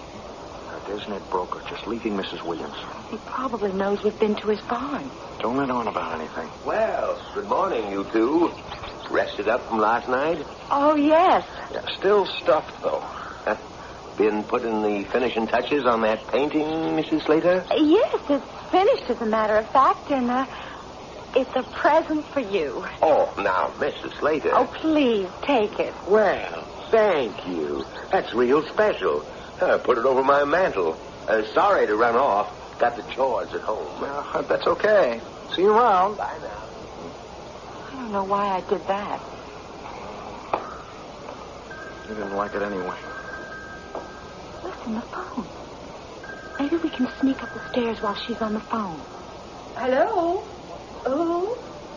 Oh, Slater. Oh, yes. It's for us. No, they never arrived. I was expecting them the 1st of July. That's right. They were taking the 2nd floor for the summer. I called their apartment in the city twice and didn't get an answer. I assumed they changed their plans. Mike. I wish they'd let me know. I could have gotten other tenants. And you haven't heard from them since they left the city? Oh, dear. Well, I wish there was something I could tell you. Yes, perhaps you'd better. All right, goodbye. Mike. She's gone into the kitchen. Mike, this is unbelievable. We are in danger. I don't know what or why. We have to get out of here. Don't let on we heard that conversation. Don't do anything to make them think we're suspicious. We've got to give ourselves time to make an escape. Why would she say we weren't here? That we'd never arrived? So they can do whatever they intend to do with us. That call had to be from Stu Hendry. He's the only one I told where we'd be. He must be frantic. But I've got to call him. How can you? There's got to be a public phone in the village. Mr.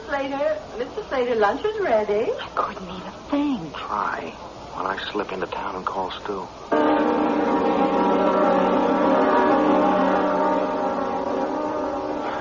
Mrs. Williams, could I use your phone? Well, of course. I couldn't find a public phone in town. Oh, so that's where you were when I had lunch ready? You didn't have to go all that way. All you had to do was ask. My phone's right here in the parlor. I only want to call my publisher about my book. I'll reverse the charges. All right, just help yourself. I'm going to a friend's for the afternoon. It's our backgammon day. And help yourself to the refrigerator. Mrs. Slater hardly touched a thing for lunch. Henry here. Stu, it's Mike. Mike, where the hell are you? In Granville. Listen. What? Why, I just phoned there, and some dame told me you never arrived. I know. Listen, Stu, we're in danger here. Danger what? I don't know what it is, but Stu, listen. This is important. Jane and I are leaving here in a couple of minutes. We'll call you as soon as we're out. If you don't hear from us in 1 hour, I want you to get all the police you can and get up here to Granville. Well, how do I find the place? Take Route 47 north to Minorville, then Route 11 west 2 miles, and look... Oh, No. The sign won't be there. Look. You look for 2 ruts across a... Stu, do you hear me? Stu. Damn, they know. Jane! What is it? Is everything packed? Yes, I just finished. We're leaving now. Mrs. Williams went to a friend's. Hurry. What did Stu say? We were cut off, and it wasn't any accident. Grab those cases. I'll take the trunk and the typewriter. Oh, I'm so glad to get out of here. I'll kiss those hot city sidewalks. This is our only chance. Someone was listening in on my talk with Stu.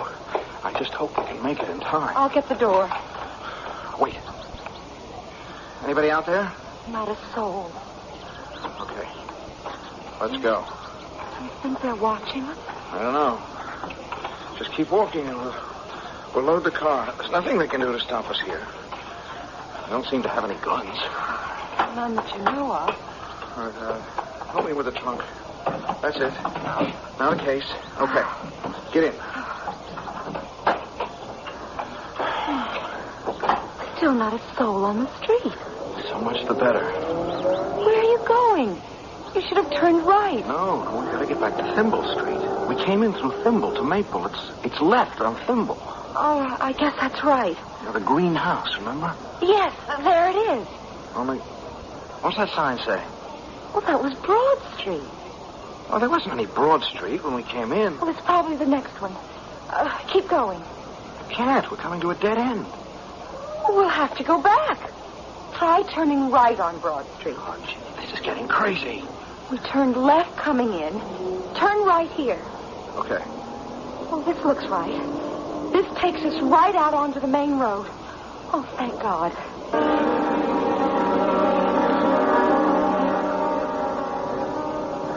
Mike, we should have turned left back there. No. We're still on the main road out of the village. No, we're not. Look up there. It's another dead end. It can't be. We've got to go back and take the road to the left. Oh, this doesn't add up, Jane. Look, we've been driving for a half hour trying to get out of this town.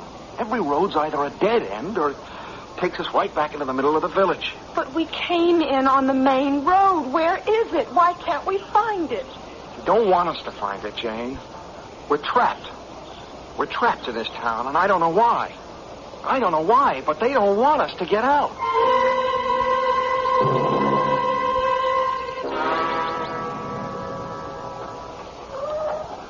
We're back at Mrs. Williams. Oh, all roads lead to Mrs. Williams. I don't know what to do anymore. Driving around is useless. I'm going to confront that woman. I'm going to find out what's going on. Then we'll never get out of here. Again, I have to say, I don't know. Come on. We're going to wait for Mrs. Williams to get back from her backgammon.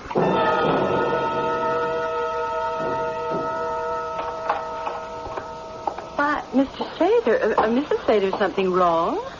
Very, Mrs. Williams, very wrong. I don't understand. I saw all your things in your car as I came in. We're leaving, Mrs. Williams. That is, we're trying to leave. But why? Well, you ought to know. You listened in on my phone conversation. You know now that we're on to you, all you lovely people in Granville. On to us? Oh, come on, Mrs. Williams. We're prisoners here. We know it. You know it. Why? That's what I want to know. Why? Mr. Slater, if you want to leave, I think you'd better. I've never had guests act as strangely as you. All right. What happened to Tim Egan? And why was the road marker hidden in Broker's barn? And why? Why can't we find our way out? Every street's changed since we came in. For a half an hour, we drove in circles trying to find the road we came in on. Mr. Slater, if you want to leave Granville, I'll have Ned show you the right way. It's no secret.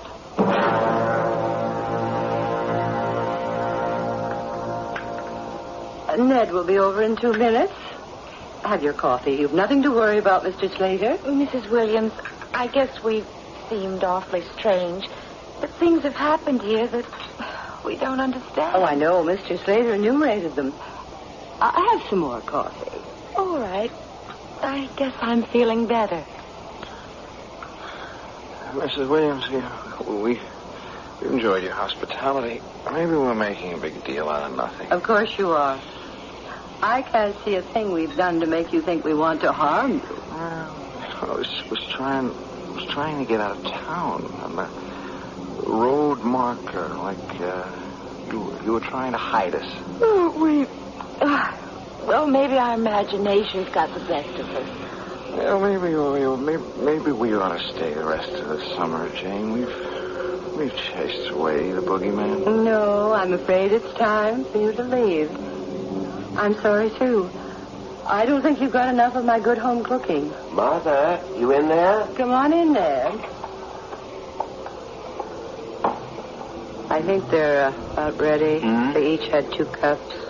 I do hope you got some replacements coming. A new couple tomorrow, 2 more on the weekend. Good. Mr. Slater? Mrs. Slater? When do we go home?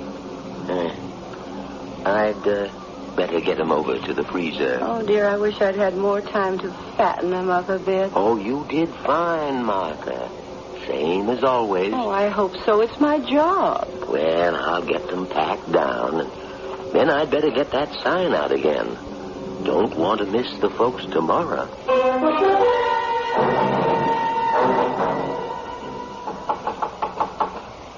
Be right there. Oh, hello. Hello, Mrs. Williams. We're the Reynolds. Oh, of course. I've been expecting you all morning. You didn't have any trouble finding the place? Oh, no. Oh, well, come on in. Rooms are all ready. You're on the 2nd floor. Lovely couple just moved out. I know now why you're so particular about your guests. This home is so beautiful. Well, yes, we have to be. Oh, my, the whole town is just a picture. I just know we're going to enjoy it here. And we're going to enjoy you. We stopped at that little store in town to ask directions, and everyone seems so happy and healthy. It's so youthful. Like you. We just can't believe you're 79. Oh, well, we keep young in Granville. The secret's in our diet. We're very particular about what we eat. It's all in the diet. Oh, your health food fetish. Well, we do raise everything we eat. I hope you brought good appetites with you. It's my job to fatten up my summer people.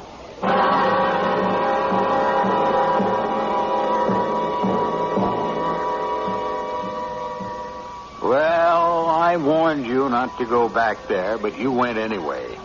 You can spare me the details. I know what went on there in Granville. Suffice it to say, a trip to Granville is a one-way trip. But I'm glad you got back safely. Relax and order anything on the menu. I'll be back shortly.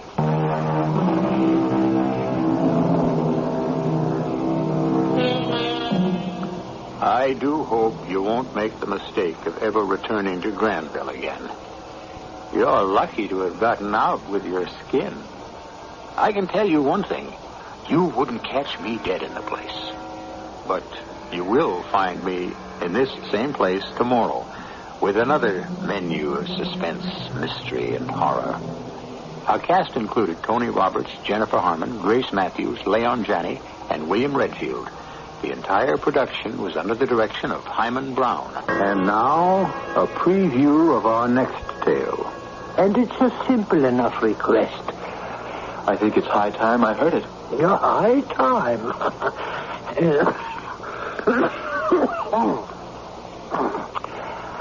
As you can hear, I have my own doctor whom I trust implicitly.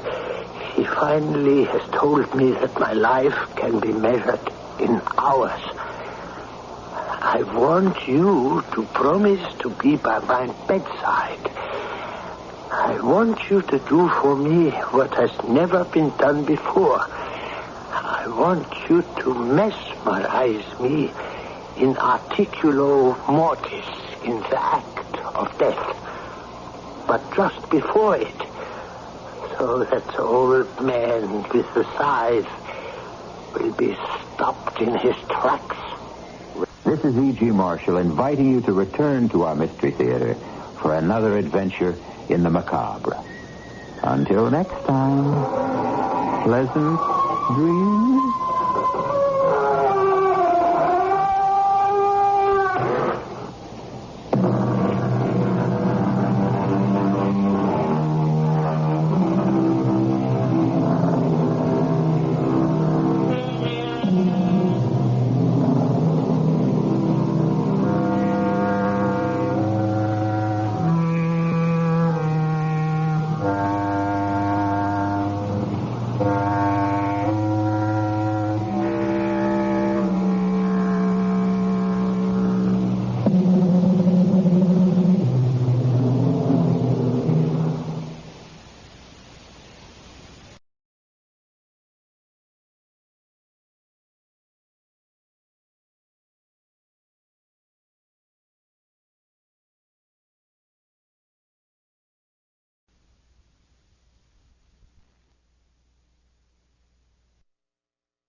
Theater, a series of hour-length dramas based on some of the most significant writings of our time, with an introduction and commentary by one of the great personalities of the American theater, the distinguished actress, director, and producer, Eva Le Gallienne.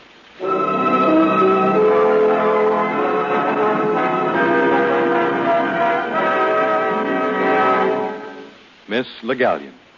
Good evening once again, and good afternoon to our friends in the West. Last Sunday, I announced that our play today would be based on Whistle Stop, the novel by Marietta Wolfe. Unfortunately, due to last-minute difficulties, we've had to change our program. And instead, we're bringing you a transcribed dramatization of a book by one of the most brilliant of modern English writers, Aldous Huxley. After Many a Summer Dies the Swan is the curious title. Huxley wrote it in 1939. It's a devastating and bitter satire, in spots excruciatingly funny. There's also something decidedly macabre about it. Many of you may not agree with it at all, but I'm pretty sure that you'll all be interested in it. Huxley never fails to be stimulating and provocative, even when one disagrees with him most violently. The setting of this strange intellectual excursion is California, and our performance today actually takes place there, for while I am speaking to you from New York, the players of our company are in Hollywood. I invite them now to begin their performance of Aldous Huxley's After Many a Summer Dies the Swan.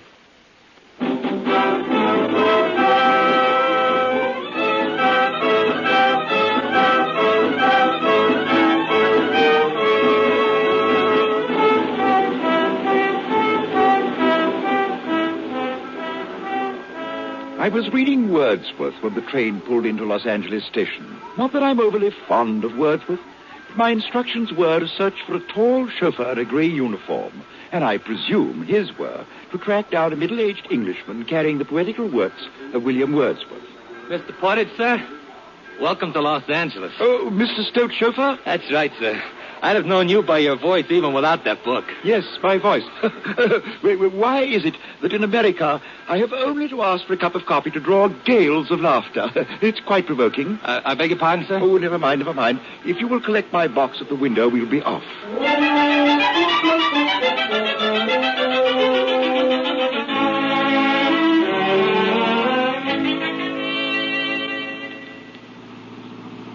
Mr. Stoyte's motor car rode exceedingly smoothly, and I abandoned myself to the pleasure of looking. The Southern California rolled past the windows. We were traveling westward. The sunshine lit up each building and sky sign as though with a spotlight. The billboards were most emphatic. Do things, go places with Consol Gas. That's one of ours, Mr. Portage. What's that? Consol Gas. That's Mr. Stoyte's company. He's president. Broken romance. Science proves that 73% of all adults have halitosis. Beverly Pantheon, the cemetery that is different. Funerals are not expensive. That's ours, too. Oh, you mean the Beverly Pantheon? Finest cemetery in the world, I guess. We could stop by if you'd like to see it. Oh, look, over there to the right. Beverly Pantheon? No, that's where Ginger Rogers lives. Oh. Yes, sir, Ginger Rogers. Pantheon's down the road, sir. You, too, can have abiding youth with drill form figure control. That's Groucho Marx's place over there. Here we are, the Beverly Pantheon. Beverly Pantheon, the personality cemetery. Oh, that's the Tower of Pisa, isn't it? Except that it doesn't lean. It's the showplace of the Beverly Pantheon. Mr. Stoyte had it straightened special. $200,000, that's what it costs. Yes, sir. Good.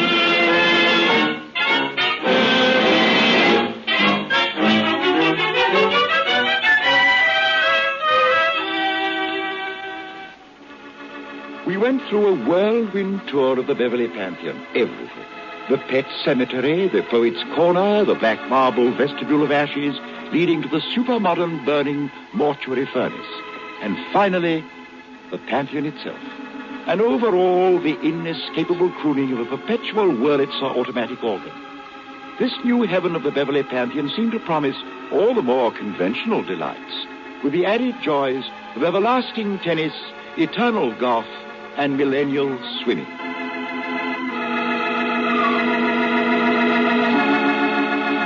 Some class, the Pantheon, eh, Mr. Portage?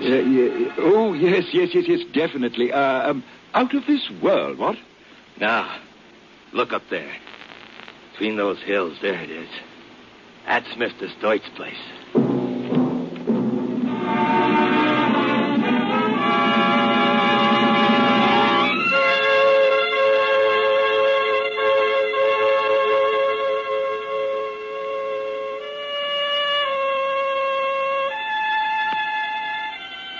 On the summit of the bluff, as though growing out of the rock, stood a castle. The thing was Gothic, medieval. Medieval not out of vulgar historical necessity like the castles of France and Germany, but out of pure fun and wantonness. Platonically, one might say. It was medieval as only a witty and irresponsible modern architect and engineer is equipped to be. Want a ride, Mr. Proctor? Oh, hello, George. Nice of you to stop for me. Always glad to, Mr. Proctor. This here's Mr. Portage from England. I'm sure he won't mind. Oh, not at all, not at all. Pleased to meet you, sir. How do you do? Visiting Mr. Stoyte, Mr. Portage? I am here on business. I'm to catalogue the Hoback papers. Mr. Stoyte's just bought them. A historical treasure, you know. You're a scholar? well, a bit, yes. A scholar and a gentleman. Well, there are worse types of human beings. I might almost claim to have been one myself long ago. You're not William Proctor, are you? Not the one who wrote short studies in the Counter-Reformation? Well, I'm figured. Remarkable building, the castle, isn't it? Ah, poor Joe Stoyte. Think of having that millstone round one's neck. Well, I shouldn't exactly think it is a millstone. No, neither does Joe, but it is. Perhaps it might help you if you knew about Joe. We were at school together, he and I. Only nobody called him Joe in those days. We called him Slob or Jelly Belly. You see, Joe was a fat boy, and how we punished him for his glandular deficiencies. You might remember that fat boy when you meet the man. Help you to understand. Well, here I am at home. George, I'll get off here. Okay, Mr. Proctor. Have a good time, Mr. Portage. Thank you, sir. Thank you.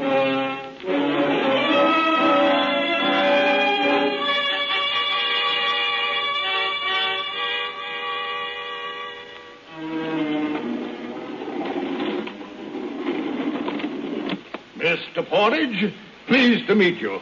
My name's Stoyte, Joe Stoyte. Oh, You're older than I thought. Oh, the sere and withered leaf, you know, one sinking... What's your age? 54. Only 54? Ought to be full of pep at 54.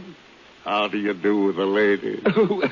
Well, mon beau printemps mon été. What's that? No use talking foreign languages to me. I'm head of an oil company. Got 2,000 stations in California alone. And not one man in any of those filling stations that isn't a college graduate. Go and talk foreign languages to them. There. You're to do those old papers, aren't you? What the devil is the name of them? Hobuck? Just bought them this summer. The Hoback papers. Hoback, that's right. What were you saying about women when you started that foreign stuff one day? What was implying? It was normal for one's age. What do you know about what's normal at your age? Go talk to Dr. Obispo about that. Dr. Obispo? It won't cost you anything. He's on salary. He's a house physician. Knows everything about long life. Want to see the castle? I'll take you round. Oh, that's very kind of you. I've already seen your burial ground. What? What's that? My burial ground? What the devil do you mean? Well, I understood. But, that is that you own the Beverly Pantheon. That. Well, don't say that again. Got bombarded, as you know. Can't get excited, Obispo warned me. Come on. It is a large castle, isn't it? 20 stories. We'll go down to the hospital now. Stoyte Hospital for Children. They call me Uncle Joe. Well, they do. Poor kids. Makes me feel kind of like to cry. By the way, Mr. Portage. Have you got a religion? More or less, yes. The late Mrs. Stoyte was very religious. Taught me a slogan. God is love. There is no death. Good one, eh? There is no death Well, I think it There used to be a text over my bed when I was kid. Orange letters on a black cardboard. It is a terrible thing to fall into the hands of a living God. Different, isn't it? Now, what the devil made me bring that? Oh, never mind. To blazes with a hospital. We'll go up to the roof. Got a pool up there. We'll have a swim before dinner, huh?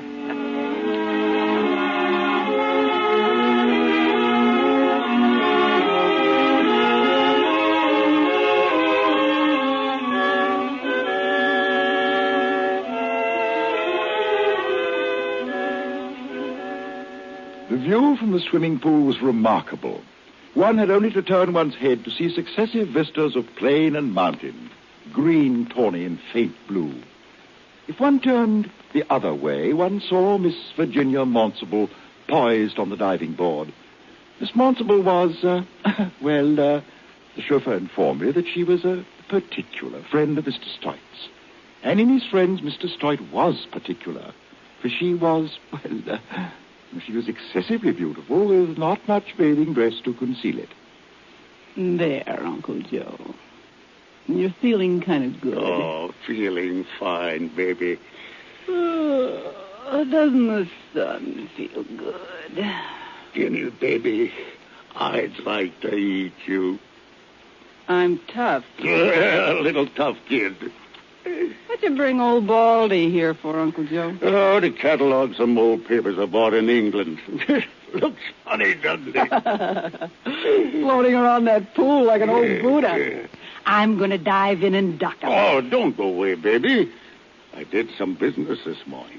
Might make a lot of money, real money. How much? Maybe $500,000, maybe $1 million, maybe even more. Uncle Joe, I think you're wonderful. Ah, it's easy, baby, easy. Easy nothing. I say you're wonderful. So just keep your own mouth shut. Stop it. You're tickling me. Stop it. Oh, my wonderful Uncle Joe. I'll give you a present if the deal goes through. What'd you like, baby? I don't know. I never really want things bad. Uncle Joe, I don't think I want anything. Ah, that's what I like about you, baby. No, I don't want anything. Don't you, Virginia? Well, I do. Obispo, don't pussyfoot up like that. I don't like to be startled. I don't like it at all. Not at all. Mr. Stoyte, I don't advise your working up a temper. Anger is a poison, my friend, and not a slow one. But if you want to shorten your life instead of lengthening... All right. What do you want, Doctor? To be precise, I want to inject 1.5 cubic centimeters of this stuff into the great man's gluteus medius. So off with you, Virginia. Sig, you're an old... Up along, Angel. You think you're Tyrone Power or something, don't you? You're ready for the injection, Mr. Stoyte. Obispo, I don't like the way you talk. No, I don't suppose you do.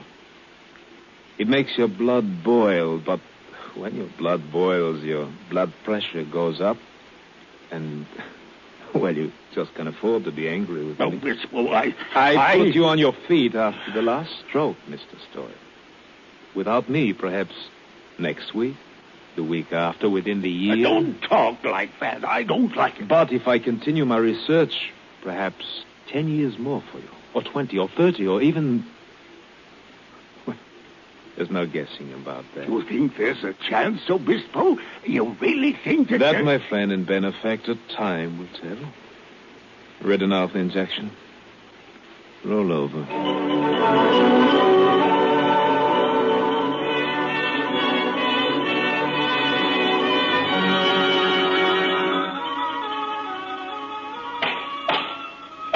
Oh, be careful with that, Tompkins. Those papers are valuable. They sure got them crated up solid. I got them now. Beautiful, aren't they? Hundreds of years. Hobart after Hobart. Knights, barons, earls. Records, letters, papers, never catalogued. Oh, look here. 1576. Yeah, sure. Look, Mr. Portage, I'll be going. I showed you something, a copy of the Marquis de Sade. Oh, I've never even seen one. Oh, my. What an imagination. Oh, delicious. Just call me when you want them other cases open. hello, Dr. Bispo. Don't let me disturb you. I said, don't let me disturb you. What? My name is Obispo. Dr. Sigmund Obispo, physician in ordinary to His Majesty King Stoyte I. And let's hope, also the last. Oh, yes, I saw you at the pool. It's quite a stack of words you've got here.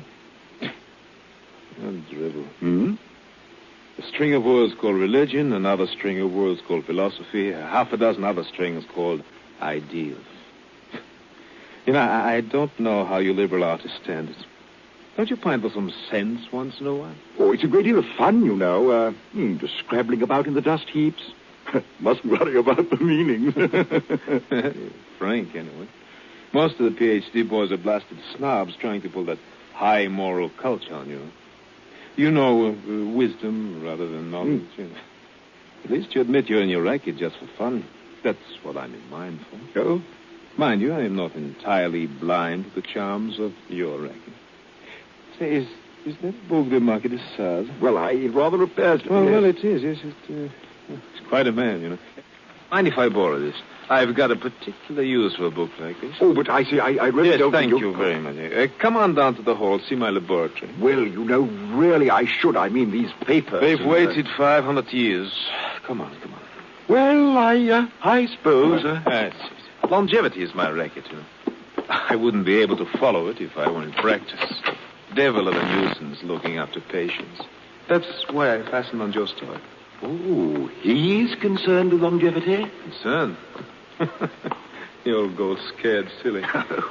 It's a panic with him, fear of death, And I've been living on that panic for 5 years. Oh, really? It's a researcher's paradise. I have everything I need with old Joe thrown in as a guinea pig. Oh, cooperative, He's ready to submit to anything, provided it gives him some hope of staying above the ground a few years longer. Oh? It's an interesting thing, old age. Why should dogs be senile at 14 and parrots alive and kicking at 100? Or a fish live to 200 without signs of senility? While poor Joe Stoyte... Oh, here we are. Fragrance, huh? That's our mice. We've got nearly 1,000 of those. Hello, Doc. Oh, my assistant, Pete Boone. Pete, this is Mr. Portage. Glad to meet you, sir. Oh, yes, sir. Pleased to meet you. Pete is a bright boy. Knows his physiology. Good with his hands, too. Here, look at these mice, Portage. Lively, aren't they? Lively enough while their fakes last. They're shot full of what I poured into old Joe this morning. Not that the old devil needs it. Young Virginia around. I'll go get the diet sheets now. Well, put my foot in it again. I beg your pardon? Poor old Pete. He's fantastically in love. Thinks our Miss Maunciple's like something in the works of Tennyson. Chemically pure. Well, if it makes him happy, I won't spoil. Oh, speaking of Uncle Joe, take a look at this. Fish, by Joe. Yes, and what fish? Joe had them stolen from an estate in Europe. They've got rings in their tails dated 1761. 1761? Oh, that's the beginning of my favorite period. Those carp are nearly 200 years old, perfect health. And there's no reason why they shouldn't live another 3 centuries. It's incredible. There's something about the flora and the intestinal tract of those fish. Something that kills the poisons that produce senility. It's something that...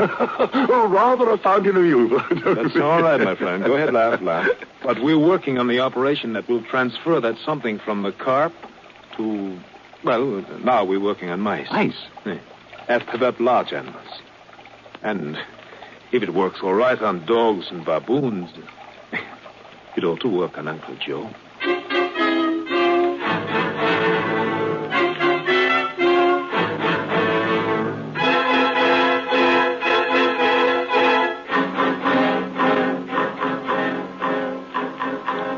We had dinner in the small dining room. It was the sort of place you think of when you hear the word cafe, with original Fra Angelico murals on the walls for a spiritual touch. Mr. Stoyte was with us and Miss Maunciple. Dr. Obispo spent the hour telling stories to the lady, while young Pete gazed at her with a a rapt pre-Raphaelite expression.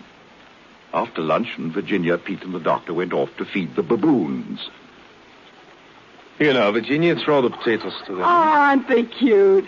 Absolutely divine. Well, divine is an adjective I hadn't thought of applying to baboons. But, here, throw the rest of the food. That old fellow's looking seedy, Doc. He won't even come eat. He's hungry, all right. He's just afraid to leave his lady friend. Here, Angel, throw this potato in front of him. Okay. There. He's taking notice now. Well, so's the young chap on the rocks. Look at him. He's just waiting till the old boy gets away so I can dash for the lady. Come on, funny face. Go get the carrot. Here. And there goes young Lancelot sweeping down on the lady. That's young love for you. Oh, aren't they cute? The old one's too busy eating to notice it. Aren't they cute? Aren't they human? Mr. Proper would say it the other way around. Aren't we baboon-like? Oh, that's silly. Well, I don't know. He's pretty smart. Say, as long as we're half down the hill, why not go see him? Get Portage to go with you. Old Proppy scares me stiff. Besides, I think I got a headache. Sig, couldn't you give me something for it? Mens sana und corpus sano. Well, does it taste bad? I don't like nasty medicine. No. It's Latin. Sound mind and sound body. But the mind has just been demonstrated, and the body is evident. You talk too much, Sig. Yes, I know, dear. But only a trifle of it filters down into that pretty head. And if you're not going with Pete, come back to the castle. I'll read you an old book I borrowed from our English friend. Who's interested in old books? Don't worry, darling. You will be in this one.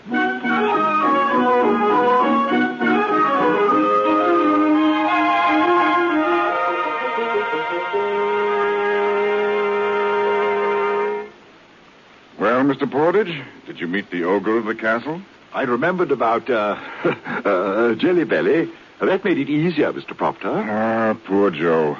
I remember even at school he was the kind of fat boy who bluffs it out, fights back, buys popularity by treating the girls to ice cream when he has to steal a dime from his grandmother's purse to do it.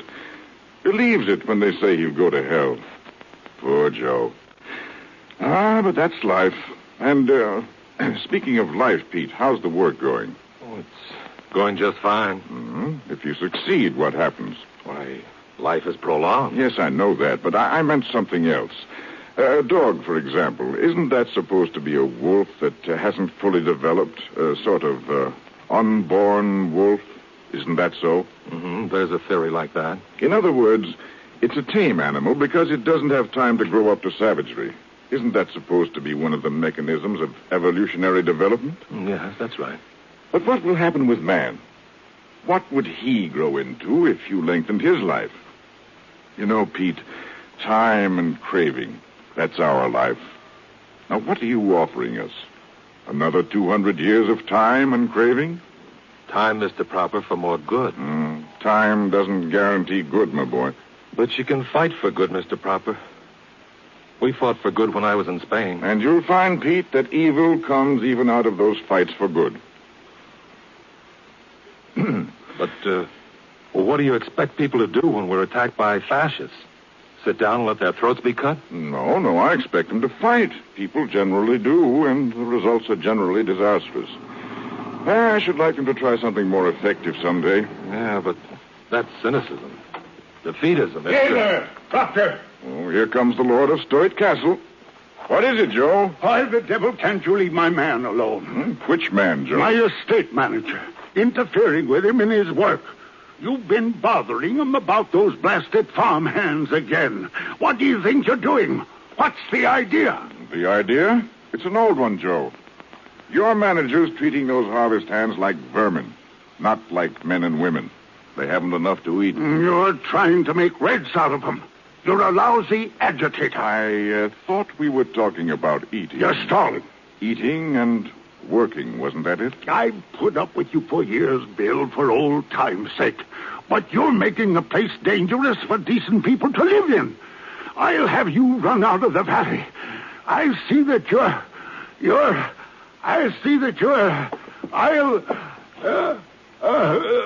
somebody get me a chair.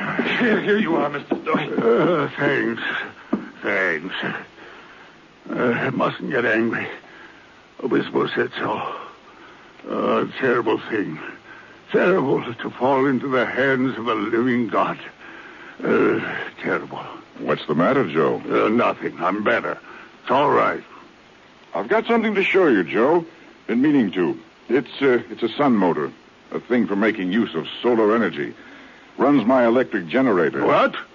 Why the devil do you want to do that? Haven't you got your current wired in from the city? Well, of course, but I'm trying to see how independent I can be from the city. Little Jeffersonian democracy. You're turning back the clock, Bill. You're going against progress. Am I?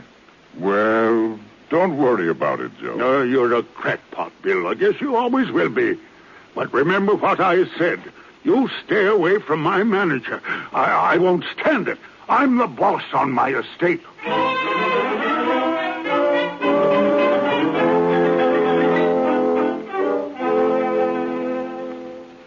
Mr. Stoyte forgot all about his blood pressure and the living God, and he felt suddenly happy. It occurred to him that in spite of everything, Bill Proctor liked him. In a glow of good feeling, he went home to his castle and straight to Virginia's boudoir. Oh, Uncle Joe. Uncle Joe. Hello, baby. Glad to see me? My baby. Oh, Uncle Joe. Good afternoon, Mr. Stoyte. Obispo, what are you doing here? I was a bit worried by the cough of yours at lunch. That's why I came up here, to make sure of catching it the moment you came in. Prevention, you know, is better than cure.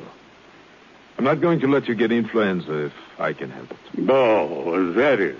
Well, I feel fine. Nothing wrong with me at all. That cough wasn't anything.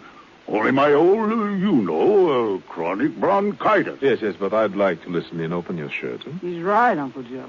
You wouldn't want anything to happen. Well, all right. That's fine. Now, breathe in deeply. Breathe.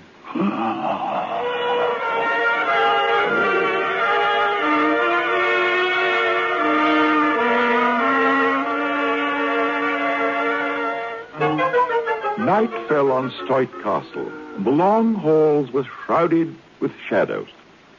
In his room, Pete Boone was dreaming of Virginia, trying to equate his vague yearning for political and religious justice with the warm glow he felt when he considered Miss Monsable, even objectively.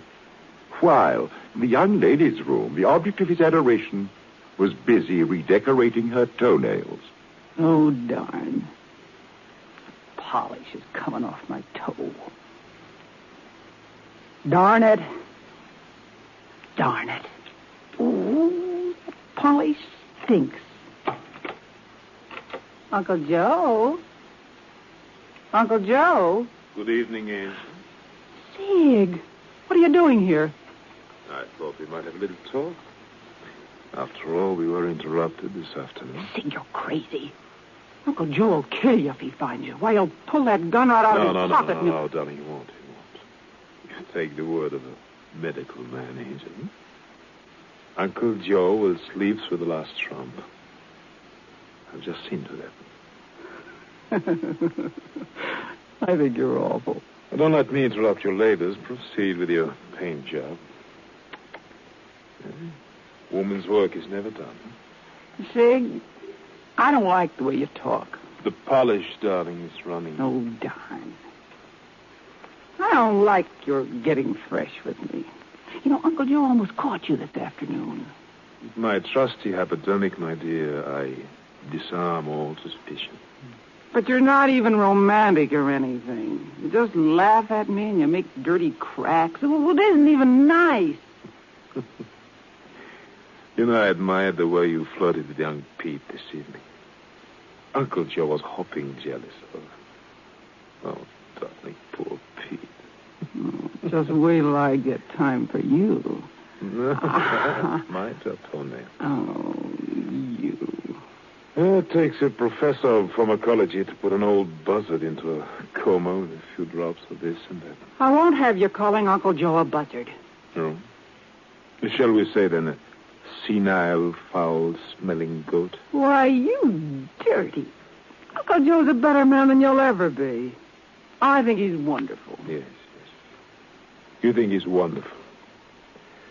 But all the same, in about 5 minutes, you'll be kissing me. What? Why, you filthy, dirty, Look out, nasty. darling. You're spoiling the polish on your toes. Just wait till I'm finished. I don't believe I would. You know, the perfume of yours is strong enough to cut right through the stink of that polish. Darn you. Get away from me. You're no good. Virginia, I believe you're going to kiss me now. Why, you rotten ape.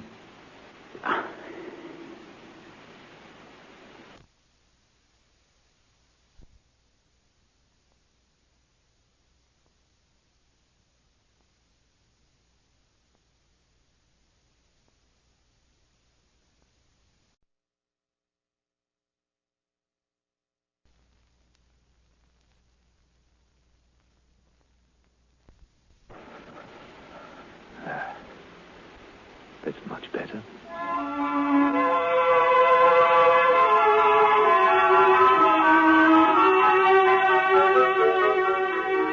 And in the master bedroom, under a 25-foot mural of the crucifixion of St. Peter by El Greco, the Lord of Stoyte Castle slept with a revolver under his pillow and with fear sitting at his bedside. Crawling, damp fear. In his dream, the shroud flapped, and he heard the squeak of the screws. It clamped down the heavy lid of his coffin.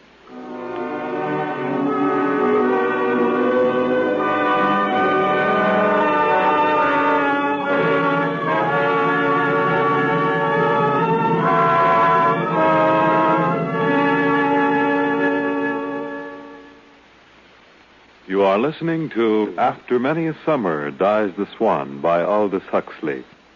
And here again, Miss Eva Le Gallion. As a playwright, he has been less successful, though I've always liked his play, The World of Light.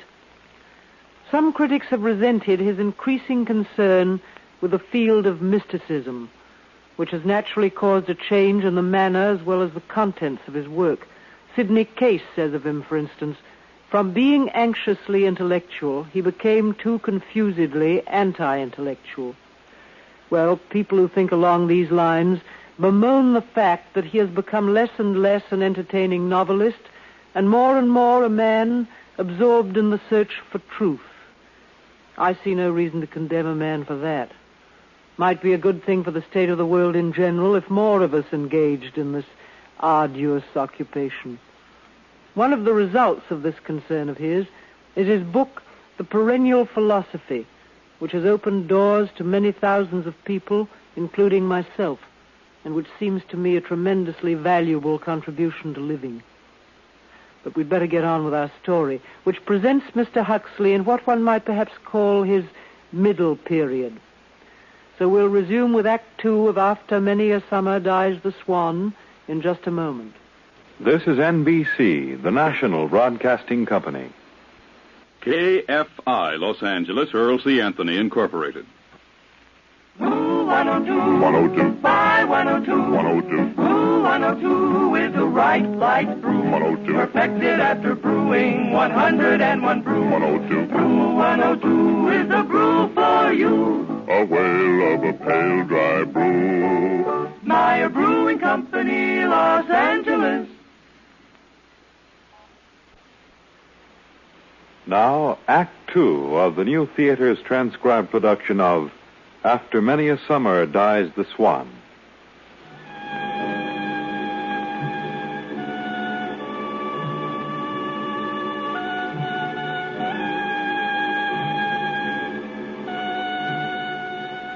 Muddling about with the Holberg papers was completely fascinating. The 5th Earl of Garnister, about 1789, writes as follows. If men and women did woo as noisily as do cats, what Londoner could ever hope to sleep o' nights? There speaks the 18th century. But the 20th century, life in Stoyte Castle came rapidly to a rolling boil. The baby, Miss Maunsable, had that inward dreamy look of young ladies who discovered that love does not necessarily go with the largest checkbook, while Uncle Joe became chronically ill-tempered due to jealousy of, oddly enough, young Pete.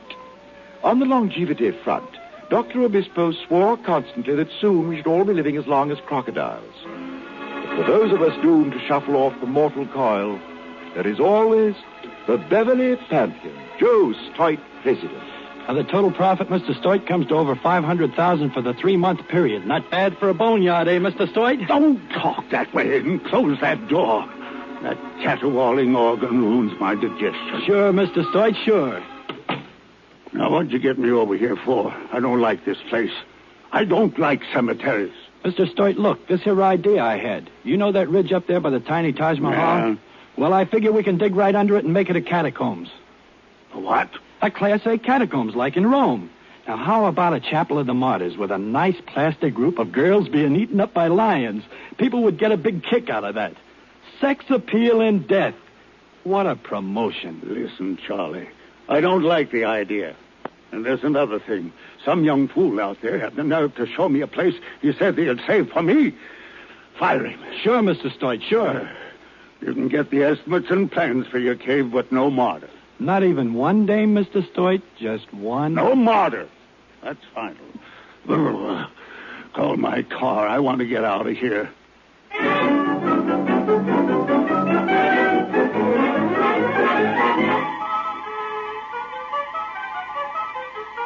Now, you tell me about Pete Boone. He's a confused young man, if that's what you mean, Joe. I want to know what should I do about it. Why? Ginny keeps patting him like a big dog. If the kid would only make a pass at her, I could throw him out. But you can't just fire a big dog. Mm-hmm. You still like your Virginia, eh? Yeah, I guess so.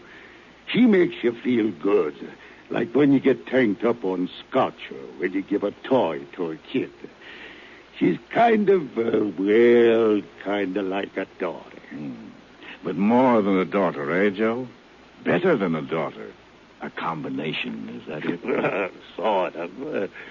But she's changed. She isn't the same. Besides, I haven't been feeling good. That blasted cemetery always gets me down. Nobody left, eh, Joe? No friends, no religion, no philosophy, and only Virginia left. Well, there's no sense to anything. That's what's wrong. It's an idiot world, Joe. We all live in an idiot universe. Of course, we can't all afford to build it out of concrete and steel the way you did. You mean the castle? What's wrong with the castle? Well, nothing if you can stand idiocy. Never mind. Never mind the whole thing. Never get a straight answer out of you lousy professors anyway. Forget it. Never should have talked to you in the first place. No, Joe, you shouldn't. And you lay off those harvest workers. You've been stirring them up. This is my place, Bill. My place.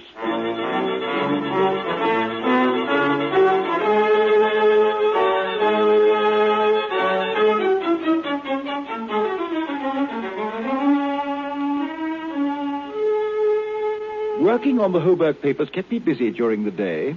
Most of it was dull, merely accounts, legal documents, and business letters. Not at all my cup of tea. But at 12 o'clock, I found the parchment-bound notebook belonging to the 5th Earl of Gonister. The first entry was July 1780, and as I read, I could hear in my mind's ear the strong voice of the 5th Earl, author of this remarkable journal. July 1780. One of the church livings in my gift being vacant, my sister sent to me today a young divine whom she commends for his virtue.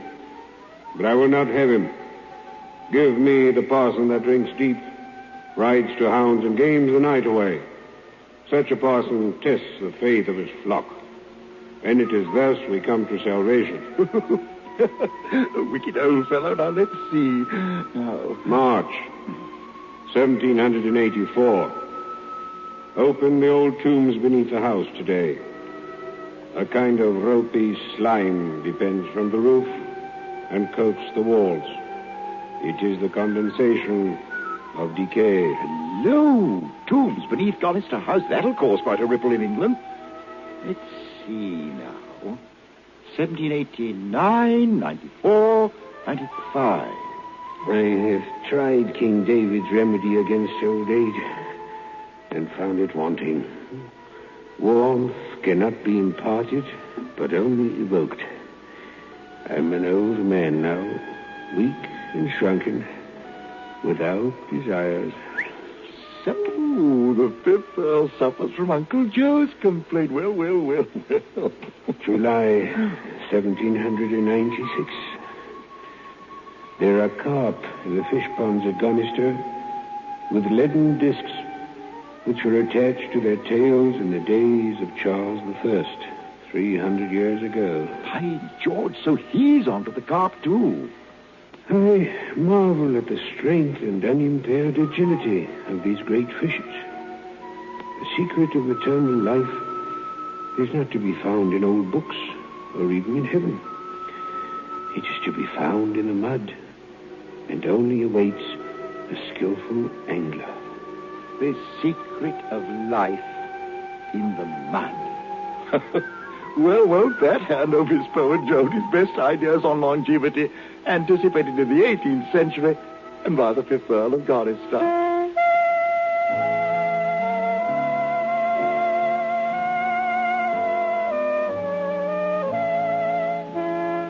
Do you mean to say some old fossilized Earl was onto the carp theory?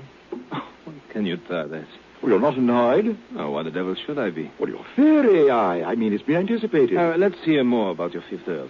You say he lived till 90? More than 90, 96 or 7. He died in the middle of a scandal once more. Oh, not you. What sort of fossilized Earl? It seems he had a tendency towards homicidal pleasures. Killed someone. I mean, it's been anticipated. Not actually killed, just... You say he lived till more than 90, 96 You know, or 7. the old buzzard's line, the secret of life is to be found in the mud. That's almost a definition of science. Well, I was up to 1796. The old chap was feeling pretty seedy. Pharmaceutical tragedy. Well, I'll bet he could have been fixed up with a week of injections. Hey, get to the diary. Let's hear the old ghost speak for himself. Yeah, well, certainly. January 1797. Why should a man die at 70 years and 10 when a fish can retain its youth for 2 and 3 centuries? Man cooks his food before eating it and generally throws away precisely those organs of the fish in which it is most reasonable to assume that the substance preventive of decay is contained. Good Lord. Don't tell me the old buzzard is going to eat raw fish guts. That's exactly what he is doing. Now, listen. My first 3 attempts provoked an uncontrollable retching. At the 4th, I was finally able to retain a few spoonfuls of the nauseating mincemeat. Oh, talk about courage. I'd rather go through an air raid than that. February 1797. It is now a month since I began to test the truth of my hypothesis. And I am now ingesting each day not less than 6 ounces of raw minced viscera of freshly opened carp. Oh, good Lord. A fish has more parasites than any other animal. It makes my blood run cold. You needn't worry. The diary goes on, you know. March. Improved in strength. April. Horseback riding again. Master Aldous, it's more than a joke. Raw fish guts, prevention of senile poisoning, and rejuvenation. In September, he's been out fox hunting. After which there's no entry until 1799. No entry till 1799. March. That's when his case is getting really interesting. He goes and leaves us in the dark. Oh, not entirely in the dark. There's an entry a little further on. The age of 81, the fifth Earl is the proud father of a bouncing baby boy. At 81? After which there's no... What do you think of that? And here in 1820, he seems to be in the prime of life. 1826, he's taken on a new housekeeper named Kate. At 1831, he has repairs made on the dungeons of Gonister House. And how about his health? Oh, he seems to take it for granted. Wait. Now listen to this. March 1834. By the criminal negligence of Kate, Priscilla, my young servant girl, has been allowed to escape from a subterranean place of confinement. Unfortunately, she bears upon her person the evidence that for some weeks she has been the subject of my investigations. She holds in her hands my reputation, and perhaps even my liberty and life. And there it is. That's the scandal. The old devil. The girl must have told us a story. Well, what's next? I really can't make it out. My funeral will be conducted with all the pomp befitting my rank and virtues. My only regret is that I shall be unable to leave my subterranean retreat to see the pageantry of woe. I go now to my own private hell, deep beneath the walls of Gonister House. My rank and virtues. I only regret that I shall be unable to leave And that's all. my subterranean retreat. There's nothing else. To see Just two more blank pages and the end of the book. I go now. And nobody knows how long the old buzzard lived out? Not outside the family. There's an old woman living in Gonister House now, Lady Jane Holbrook, the last of the line, but she's completely... Do you realize it at this speed? And that's all.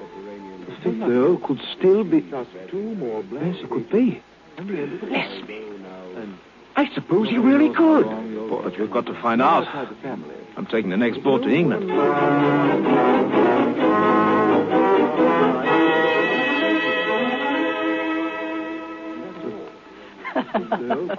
Think you're crazy. You're absolutely crazy. Why are we going to England? It's a secret, Angel. I haven't even told Uncle Joe yet, but you'll take it from me. We'll go. Taking the next boat to England. Well, I wish you'd go somewhere. And I don't mean England. How good. I mean it. I don't like the way you act.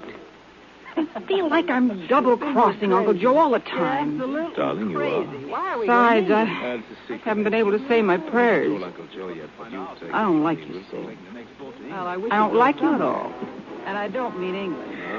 Still, there isn't much you can do about it, is there? I don't like the way you act. You make up your mind that you hate me, like don't I'm you? double-crossing That you won't Uncle Joe speak all the to me time. again, won't even look at me. Besides, Go away. But you I haven't can't been able to keep say my that promise. prayers. I don't like you, Sid. You don't mean that at all. I don't like you.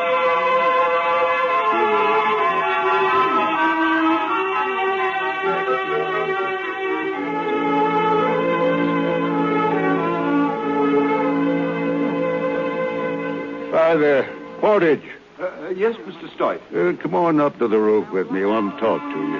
Yes, of course. Get in the elevator. Well, thank you. Had a rotten time today. Oh, I'm sorry. God was that blasted cemetery. Always gets me down. Going up to see Virginia now. She always makes me feel better. Wouldn't know what to do without her. She's mine. She loves her old Uncle Joe. You can bet your bottom dollar on that. Had a rotten time today. Here we are. After you, Mr. Stoyte. Always gets me down. Cut it out, Sid. You kiss me again, I'll hate you. Sure, darling, sure. Go ahead. Eat. Baby, Obispo. Uncle Joe. You snake. You dirty, slimy, filthy snake. I'll kill you. I'll kill you. No, Uncle Joe, no. Look out for that gun. I'll kill you. Jenny, get away. You kiss me again, I'll hate You're a lousy shot, Uncle Joe.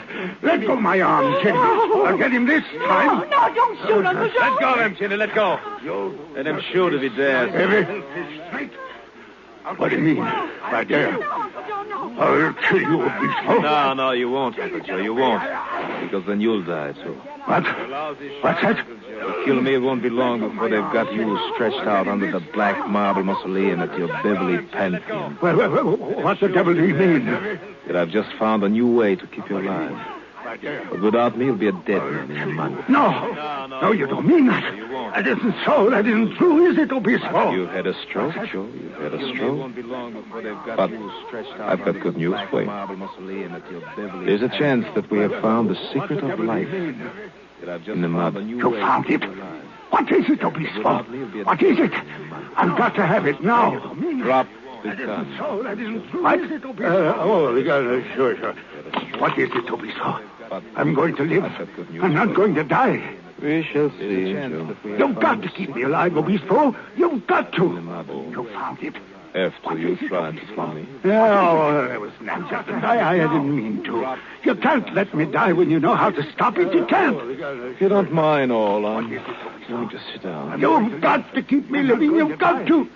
You can have anything you want. I can pay for anything. Anything?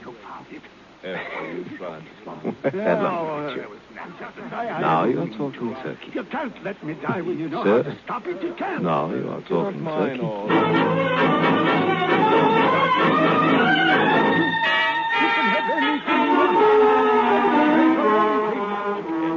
The Stoyte private airplane whisked the party to New York, then Gander, Newfoundland, Shannon Island, and finally, the modern Chariot of the Sun set down rather roughly at Croydon Airport, London. Consul Gas supplied a tremendous black limousine, and off it drove through the diluted London sunshine down into the country towards Gonister House. Mr. Stoyte sprawled under a fur rug in the back seat of the car. He was on sedation by the doctor's order, so he slept fitfully as the car roared on. Dr. Obispo was at the wheel, while Virginia sat aloof on the front seat. I dreamt I dwelt in marble halls. Shut up, will you? No fear, awake, Uncle Joe, honey. It's out like a light.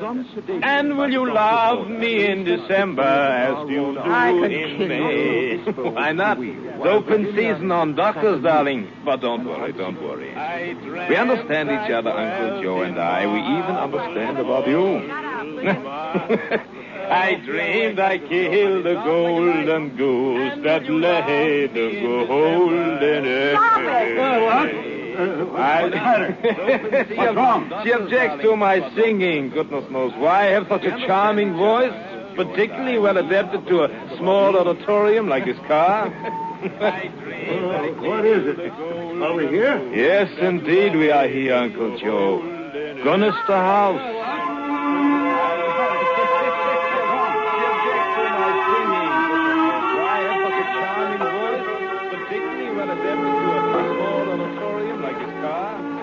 I don't like it, Uncle Joe. It's scary. Oh, it's all right, baby. It's all right. Yeah, look out for the creepers on the path.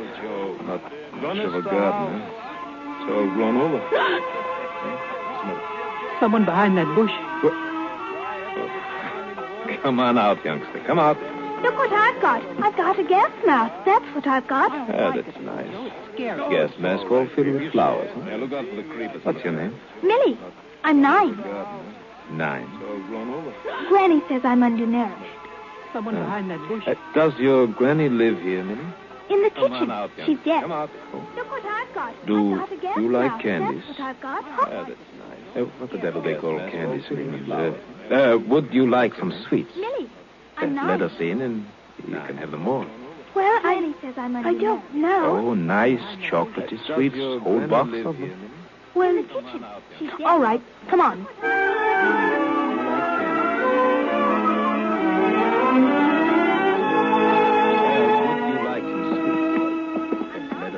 This way, sir. Right along this hall. I don't get this, Obispo. I don't understand why we're here.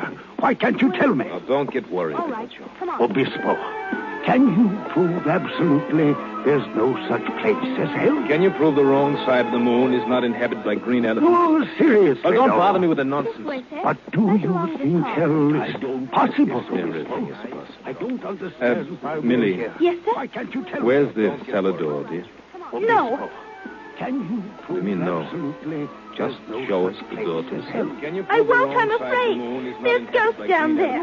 You don't have to go, dear. Just show us. Do you think hell... If you don't, you shan't have any more candies. Sweets. Come on, give them back. No. Yes, I'm going to eat them all up myself. Please don't. They're good food. I want them. Oh, poor little Millie isn't going to have any more sweet chocolates. It's so good. I want my sweets. Now, till you show us the door to the cellar, dear.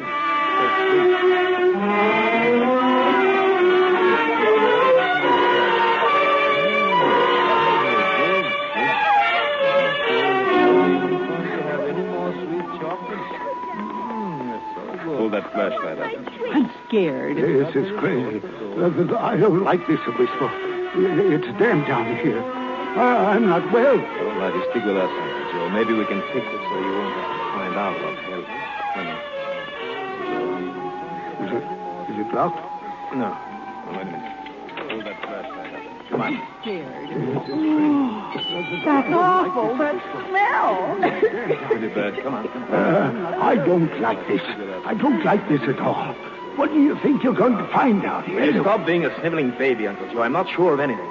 For all I know, you may die in 5 minutes. No, don't say that. Well, then, come on. Come on. Oh, that smell. It's getting worse. It's awful. Just around this corner here. The flashlight up. Here, give it to me. I'll go I don't like this at all. What do you think you're going to find out here? Stop being an iron barred door. I'm not sure of anything. Wait till I get the light die in 5 minutes. No, don't say that. Light seem to... What's the devil? What's going on with these folks? What are you laughing about? What? Good Lord. Yes, that, Uncle Joe. That's a fetal ape. What? For Lord's sake. What?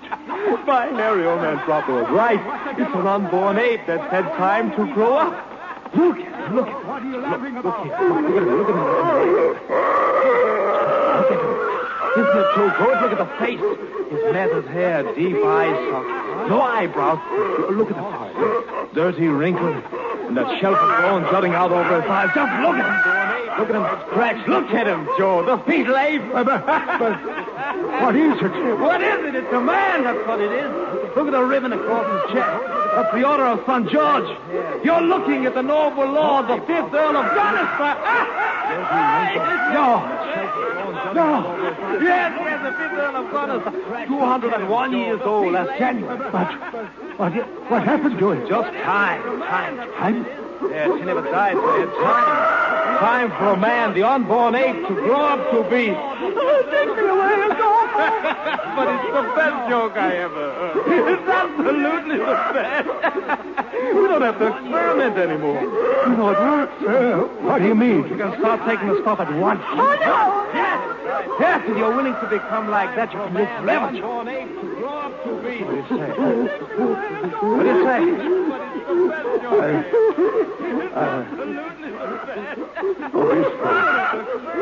How long do you figure it would take before a person was like that? I mean, it wouldn't happen all at once. There'd be a time when a person, well, you know, while he wouldn't change anything. Oh, no. You want to, Uncle Joe. You don't want to. Once you get over the first shock, I mean, it's better than dying, isn't it? Looks like he has a pretty good time. I mean, in his own way, of course. Don't you think so, Obispo? Don't you think so, Obispo?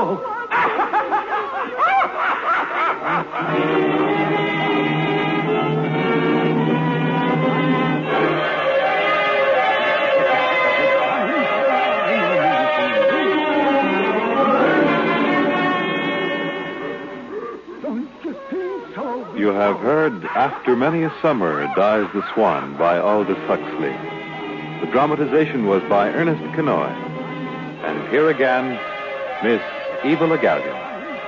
Oh, there's something decidedly ghastly about that ending. Might almost have been written by Edgar Allan Poe.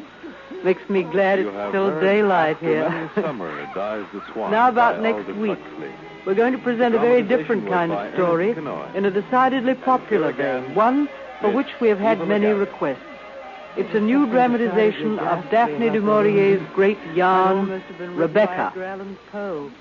Makes me glad it's still daylight here.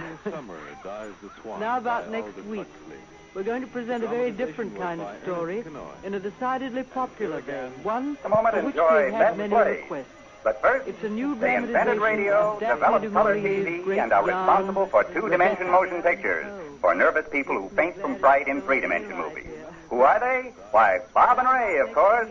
And every weekday night you'll enjoy their antics over these stations. The boys join such other great weekday shows as Bob Hope, Dave Garroway, One Man Family, and NBC's award-winning News of the World. Yes, each weekday, NBC brings you the best in music, comedy, drama, and news.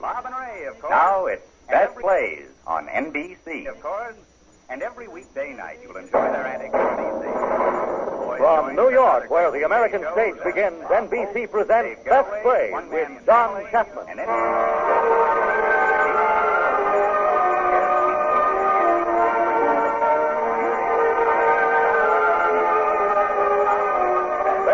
A series of hour-length dramas selected from the outstanding successes of the New York stage. Now, John Chapman, drama critic of the New York Daily News, is here to introduce Geraldine Page and Richard Kiley in Summer and Smoke by Tennessee Williams.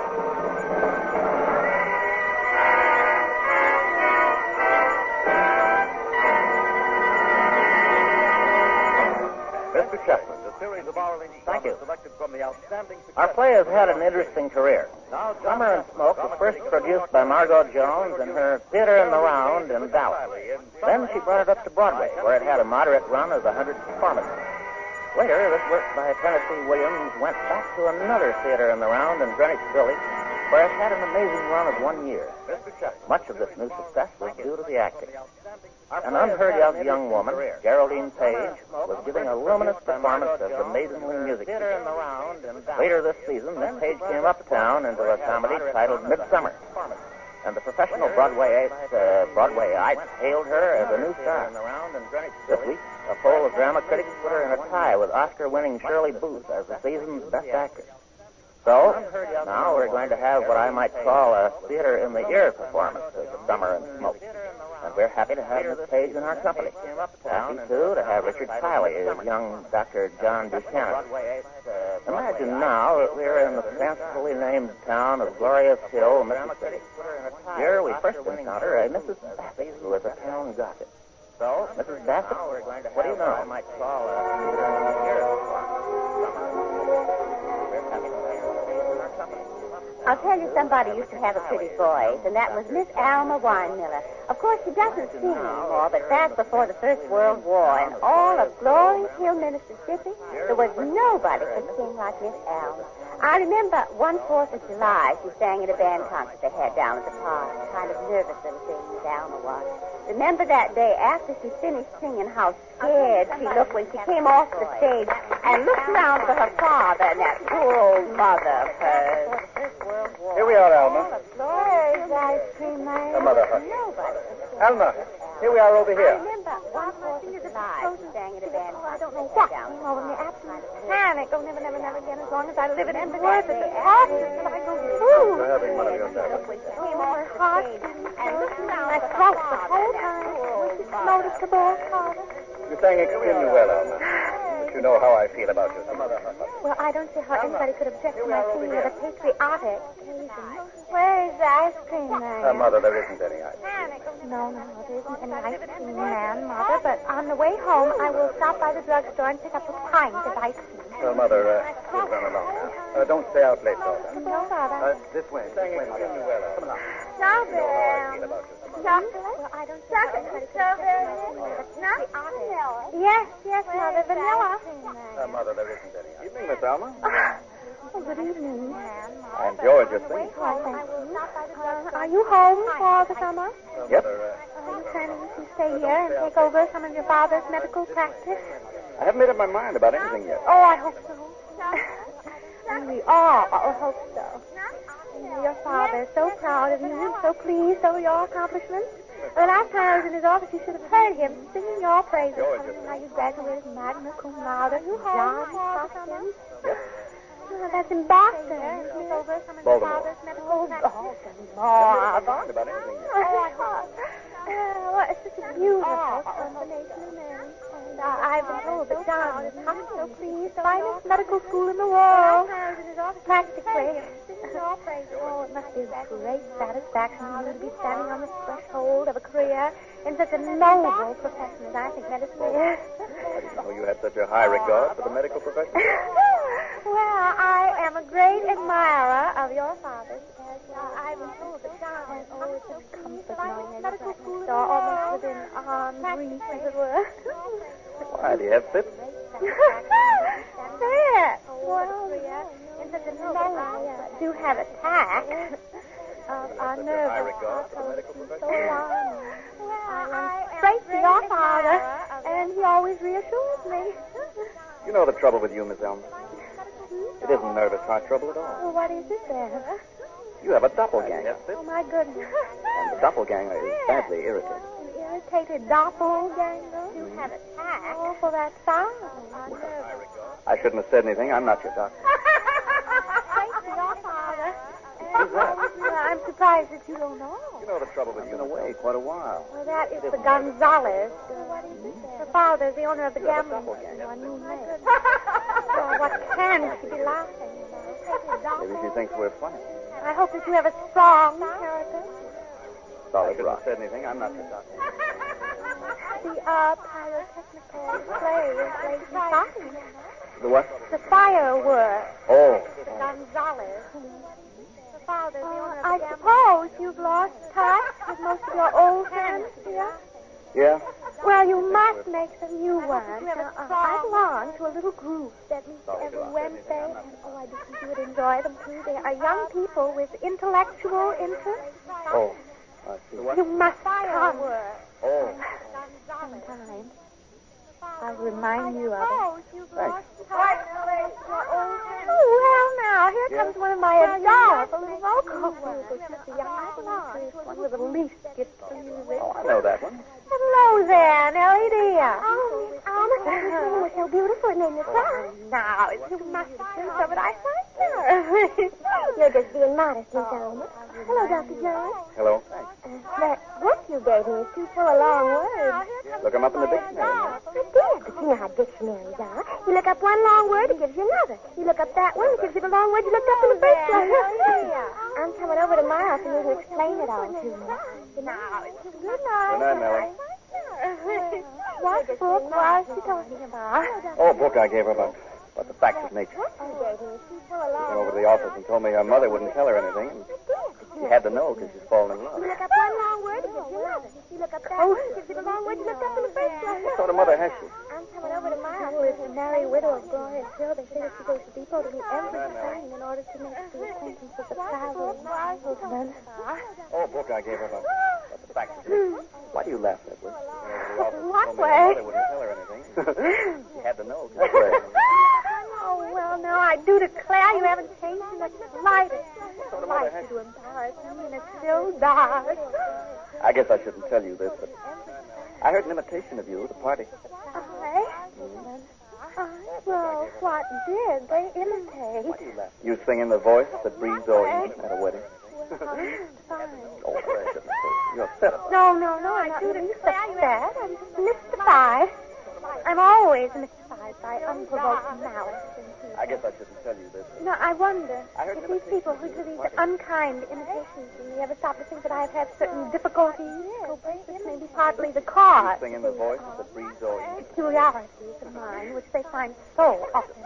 You're upset. Don't they know that my father and I have had a certain cross to bear? I'm always... You mean your mother? Well, she had her breakdown while I was still in high school. And from that time on, I've had to manage the rectory and take over the duties that would ordinarily belong to a minister's wife, the Carr daughter. Well, that may have made me seem strange to some of my more critical contemporaries. Don't they know that way they have surprised me as my youth? Let her go out with young people. She had her breakdown while I was still I am not a recluse. Oh, it's true I don't go flying around here and there giving unkind imitations of other people at parties. Take over the duties that would ordinarily minister's daughter. I have to be more selective and more serious about society. But I do go out now and then. Well, I've seen you out, but it's always with somebody like this Roger Doremus. You may feel that you can speak that way. After all, you were born. I am not a recluse. You have a chance to serve humanity, but what can you do about it? Everything you can to alienate the confidence of nice people who love and respect your father. Driving your automobile at a reckless speed from one disorderly roadhouse to another. What are you thinking, John? You didn't behave like an overgrown schoolboy. As you keep on uploading more videos onto your YouTube channel, then sometimes it might be confusing to search for a particular video.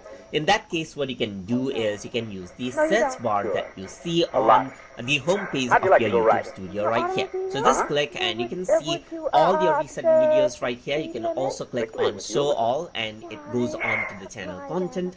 But if you want to search for a particular video, you can go around over here and type in the title just like this, or anything that is there in the description of the video, and those particular videos will show up, as you can see, just like this. You can go around onto the details, and there you go. You have that exact video right here. So if I were to go around over here and type in from any of the page itself, you can directly go on and see the analytics for that particular video right here. Thus you can see the... That's New York, isn't it? Baltimore. There's that awful Gonzalez girl. Such a raucous laugh. Yes, indeed. I think we'd better go. John, will you walk back with us to the rectory? Oh, I think I'll just stick around here, thanks. Oh, well, good night, then. Good night. Good night.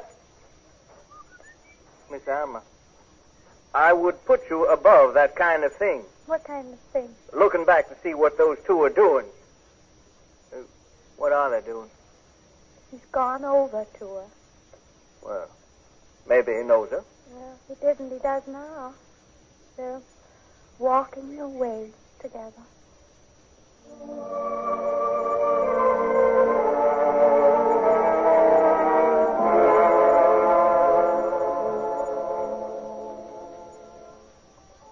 I guess if anybody really knew Miss Alma, it was old Dr. Buchanan, young John's father. He was the best doctor we ever had in this community, and everybody thought the world and all of him. People would just drop in and talk to him whether they were sick or not, especially Miss Alma. Doctor, I don't think I will be able to get through the summer. Oh, you'll get through it, Alma. How? How, Dr. John? Well, one day will come after another, and one night will come after another, till sooner or later the summer will be all through with. And then it'll be fall, and you'll be saying, I don't see how I'm going to get through the fall. Mm-hmm. Dr. John, there is someone who wants me to marry him. Who is the young man, Miss Alma? His name is Roger Doremus. Oh. Well, why do you say that? Now, please say what you think. Well, I think he's a very nice young man. Well, then what is your specific objection to him? What are yours? Well, I have none. Then what are we talking about, Miss Alma? Well, my objection to him is just that I don't love him, and I cannot imagine myself... Making love to him? Oh, Dr. John. Well? Well, yes, I suppose that's it. Oh, Dr. John, suppose I get left high and dry with no one, nobody. Now, look here, Miss Alma. You've got to ask yourself whether or not the physical side of marriage means anything to you. A gentlemanly fella, abstemious and easygoing, is all some women look for. On the other hand, there are some women who want to love and be loved with passion. Now, which are you? Well, I believe in the possibility of a deep love between a man and a woman. Good. A physical love? Well, with me, it cannot be based on a physical passion. I think the very term is somewhat unpleasant. Forgive me for using it. But naturally, marriage leads to contact and embraces. Yes. And I just don't see how I ever could with Roger.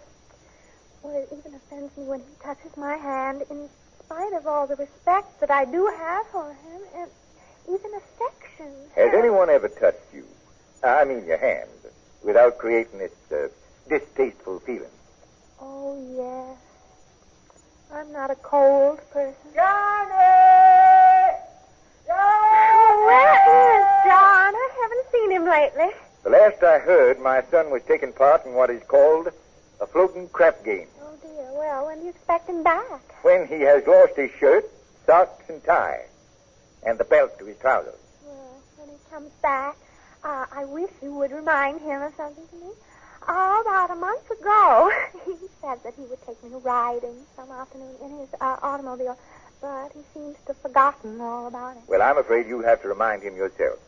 When he comes back, he'll find his belongings moved to the Alhambra Hotel. There's no place in my house for wasters, drunkards, and lecherers. Oh, now, why do you say let? He spends his nights at the Gonzales place out on the lake. He isn't fit for you to associate with, Alma, as your father told you a long time ago. Now, you have got to be patient with him because he is young and he's confused. Yes, we've all of us got to be patient, at least until the end of summer. And if we can go that far, well, then we can go much further.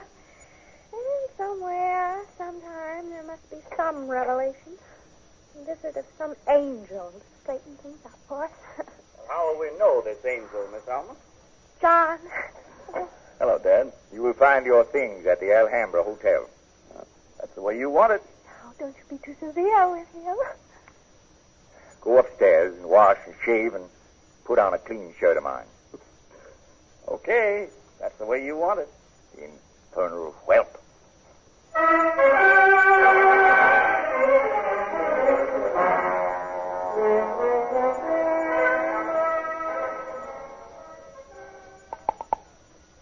Hello? Oh, John. Miss Alma? I have a bone to pick with you, sir. What's that, Miss Alma? Well, at the time of our last conversation on the 4th of July, well, you said you were going to take me riding in your automobile. Oh, did I say that? Oh, yes, indeed you did, sir. And all these hot afternoons I have been breathlessly waiting and hoping that you would remember that promise. But what I was really calling you about is, do you remember my mentioning that little club that I belong to? Oh, yes. Those intellectual meetings. Oh, now, don't you call it that. It's just a little informal gathering. And we talk about the new books and read things out loud to each other. Is this an invitation? Oh, well, didn't I promise that I would ask you? And it's going to be tonight at 8 in my house at the rectory. So all you have to do is cross the yard. I'll try to make it, Miss Alma. Oh, don't say try, so it requires some Herculean effort. All you have to do is cross the yard. Oh, excuse me, Miss Alma, but Dad's got to use his phone. No. I will not hang up until you said you will come without fail. All right, Miss Alma. I'll be there. You can count on it. Hello, Miss Alma. Oh, Nellie, where did you come from? Oh, Miss Alma, something marvelous has happened. What is that, Nellie? Well, you know about Mother. How I was brought up so nobody nice, except you, would have anything to do with me. Mother's meeting all the trains to pick up traveling salesmen and bring them home to drink and play poker. All of them acting like pigs. Pigs! Oh, Nellie. Well, I thought I'd always hate men, loathe and despise them. But last night, well, I'd heard them downstairs for hours, but didn't know who it was. When all of a sudden my door banged open. We thought it was the bathroom. Nellie, I'm not sure I want to hear any more of this story. Guess who it was? Well, I couldn't possibly guess. The wonderfulest person in all the big, wide world. When he saw it was me, he came and sat down on the bed and held my hand. And we talked until Mother came up to see what had happened. You should have heard him bawl her out. He said she ought to send me to a girls' school because she wasn't fit to bring up a daughter. Then she started to bawl him out. You're a fine one to talk, she said. You're not fit to call yourself a doctor. John Buchanan was with your mother? Oh, he wasn't her beau. He had a girl with him. The mother had somebody else. Who did he have? Some loud, tacky thing with a Z in her name. Gonzales. Rosa Gonzales? Yes, that was it. But him... Oh, Miss Alma, he's the wonderfulest... You know, your mother was right. He is not fit to call himself a doctor. Now, I hate to disillusion you, Nellie, but this most wonderfulest person is pitiably weak. Someone's calling him. Yes, these people shout his name in front of his house as such a character that the old doctor cannot permit them to come inside the door. All the gifts of the gods were showered on that young man. And all he cares about is indulging his senses. Here he comes down the steps. Look. Nellie, come away from that window. Look at him jump. Over the banisters. Now, don't lean out the window and have us caught spying. So, Nellie, how you spy on him? Mother. Oh, she's a good one at spying. You go back to She stands behind the curtain and peeks around. Mother And whenever he comes in at night, she rushes downstairs to watch him out the window. Sometimes she sits down here and waits until he comes home. Just sits and waits and watches. Alma's in love with him. Mother, be still. Well, Nellie, will you please go? All right, Miss Alma, I'm going. Good night, Mrs. Winemiller. Good night, Miss Alma. Mother, if ever I hear you say such a thing again, if ever you dare to repeat such a thing in my presence or anyone else's, then it will just be the last straw. Oh, yes, you act like a child, but you have a devil in you. And God will punish you. Yes, and I'll punish you too. I'll take away your cigarettes from you. I'll give you no more. I'll give you no more ice cream either, because I am tired of your malice. I am tired of your malice and your self-indulgence. Oh, people wonder why I am tied down here. They pity me, thinking me as an old maid already. And I'm young. I am still young. Well, it's just you. You have taken my youth away from me. Oh, now listen here. Don't you ever dare to tell a disgusting lie about me to that girl or anybody else.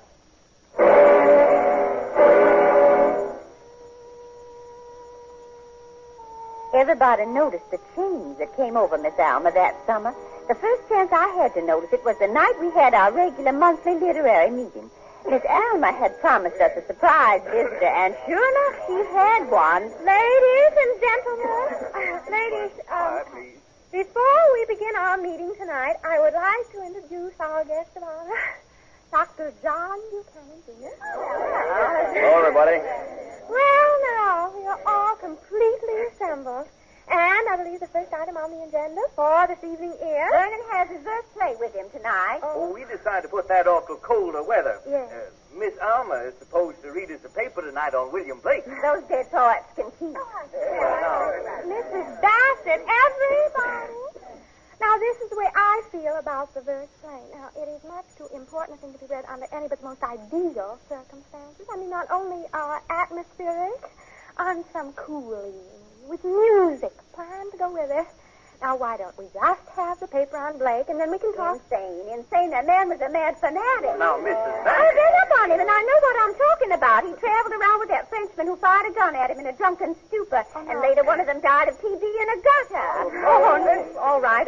I'm finished. I won't say anything more. So why was your paper, Miss Alma? If you... What's the matter, John? If you folks will excuse me, I'm afraid I'll have to leave you. I have to call on a patient. Oh, well, that's too bad. Well, wait, I will come to the door with you. Oh, no, that's all right, Miss Alma. I'll let myself out. Good night, everybody. Shall we go on with the meeting? I bet I know who the patient was. That Gonzalez girl. His father owns Moon Lake Casino and goes everywhere with a pistol strapped on his belt. John Buchanan will get himself shot in that Why, crowd. Mrs. Bassett, what gave you such an idea? I don't think John even knows that Gonzalez girl.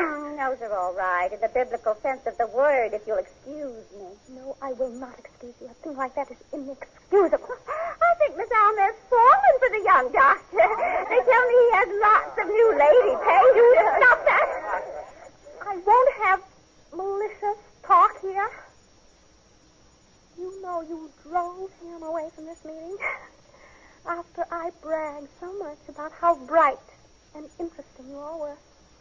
You put your worst foot forward, you simpered, you chattered, and carried on like idiots. Idiots! Oh, go away! All of you go home!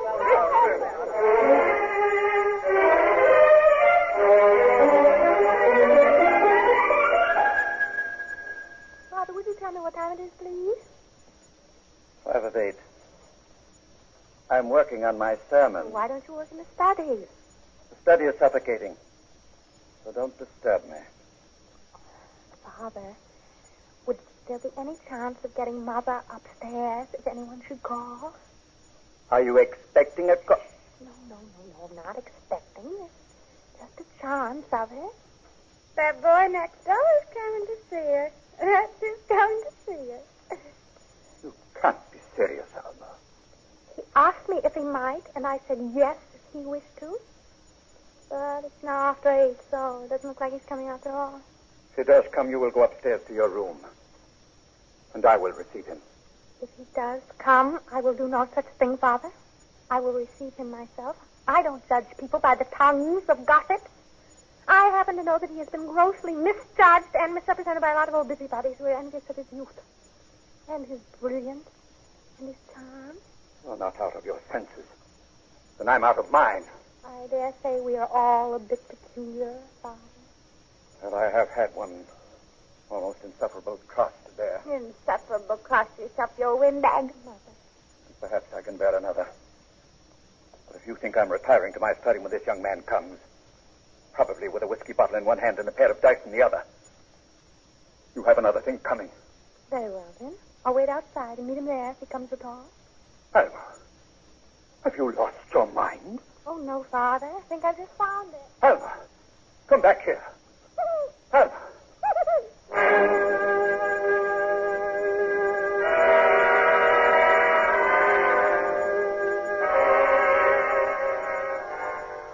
I don't understand why we have to sit out here in the arbor. Why can't we go into the casino? I am a minister's daughter. That's no reason. Well, you're a doctor. That's a better reason. You can't afford to be seen in such places any more than I can. Less. Hey, Dusty. Hey, Dusty. Yes, sir. Bottle of Vino Rosa. Yes, sir. Right away, sir. What you got there? Some sleeping tablets all Father gave me. I need one. You want to turn into a dope fiend taking that stuff? I need one. I feel faint. Well, stop swallowing air. You'll get over it. Here you are, sir. I'll put it on the tab, Dusty. Yes, sir. Oh, when's the cockfight start, Dusty? Oh, about 10 o'clock, Dr. Johnny. When does the what start? Well, they have a cockfight here every Saturday night. That's what we came for. I didn't think such exhibitions were legal. This is Moon Lake Casino, where anything goes. You are a frequent patron? I'd say constant. I'm afraid you must be serious about giving up your medical career. You bet I'm serious about it. Doctor's life is walled in by sickness and misery and death. May I be so presumptuous as to inquire what you will do when you quit? Well, I've been thinking of South America lately. I've heard that cantinas are lots more fun than saloons. And senoritas are caviar among females. Those Latins all dream in the sun and indulge their senses. You know who's crowned with most of the glory on this earth? The one who uses his senses to get all he can in the way of satisfaction. Self-satisfaction? What other kind is it? Oh, I will answer that question by asking you one. Have you ever seen a picture of a Gothic cathedral? What about it? How everything reaches up. How everything seems to be straining for something out of the reach of fallen or human fingers. The immense stained glass windows and the great arched doors that are 5 or 6 times the height of the tallest man, and the vaulted ceiling, and all those little delicate spires, all reaching up to something beyond attainment. And to me, that is the principal fact of existence, that everlasting struggle and aspiration for more than our human limits are placed within our reach. Oh, now, who was it that said that? All of us are in the gutter, but some of us are looking at stars. Mr. Oscar Wilde. Oh, well, regardless of who said it, it is still true.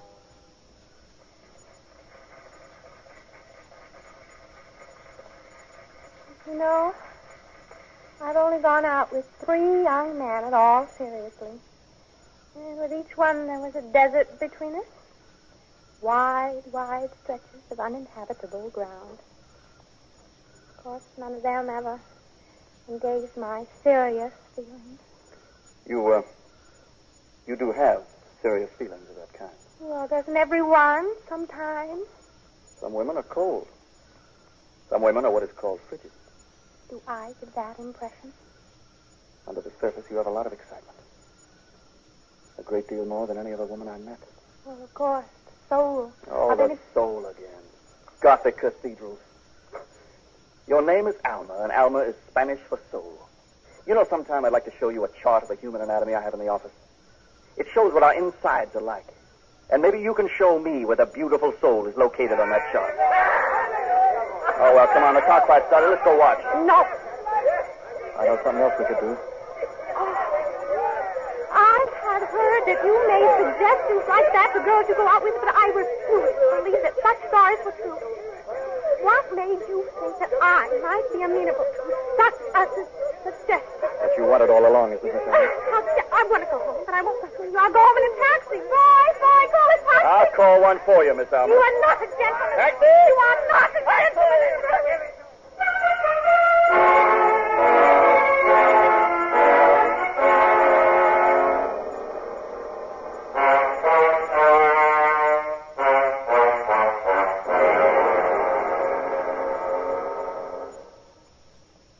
In a moment, Act Two of Summer and Smoke, starring Geraldine Page and Richard Colley. This is NBC, the national broadcasting company. Louisville's Radio Center. Every child a camper. This is the 1953 goal of Louisville's 14 resident camps and 7-day camps. Camping is recreation and good living in the out of doors. Call your Red Feather Health and Welfare Council, Jackson 2391, for information about Louisville's camps. Your coronation station, WAVE 970, Louisville. Now, Act Two of the best plays production of Summer and Smoke.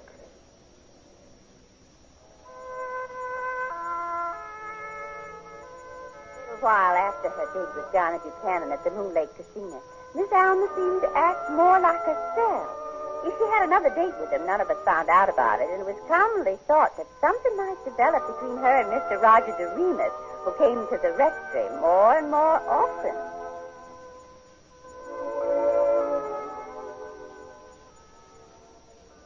And this is a photograph of Ceylon, the Pearl of the Orient. And who is that fat young lady? That is Mother in a hunting suit. Oh, well, I'm sorry. What was your mother hunting? Heaven only knows what she was hunting, but she found Papa. Oh, she met your father on this Oriental tour. Yes, he was returning from India with dysentery, and they met on the boat. Oh, and here she is on top of a ruined temple. How did she get up there? Oh, climbed up, I suppose. What an active woman. Oh, yes, active is no word for it. Oh, look, here. Here she is on an elephant's back in Burma. You're looking at it upside down, Miss Alma. Oh, but deliberately, just to tease you. Oh, perhaps that's your mother come to fetch you home. 10:15. I'll never leave till 10:30. The door was unhooked, so I just walked in. Why, Mrs. Bassett. I was just wondering who I could turn to when I saw the rectory light, and I thought to myself, Grace Bassett, you trot right over there and talk to Mr. Winemiller. Father has retired. Oh, Alma, we'll just have to wake him. If it isn't too late for human intervention, your father's the one right person to call up old Dr. Buchanan at the fever clinic at Lyon and let him know. About what? Well, not 5 minutes ago, a friend of mine called to inform me that young Dr. John and Rosa Gonzalez have taken out a license and are going to be married tomorrow. Are you quite certain? I'm always certain before I speak. Why would he do such a thing? All this madness. They say it has something to do with the fallen stars. Of course, it might also have something to do with the fact that he lost $2,000 or $3,000 at the casino, which he can't pay except by giving himself to Gonzalez's daughter. Alma, what are you going to do? Hello? Long distance, please. Hello, long distance. Please get me the fever clinic at Lyons. I want to speak to Dr. John Buchanan.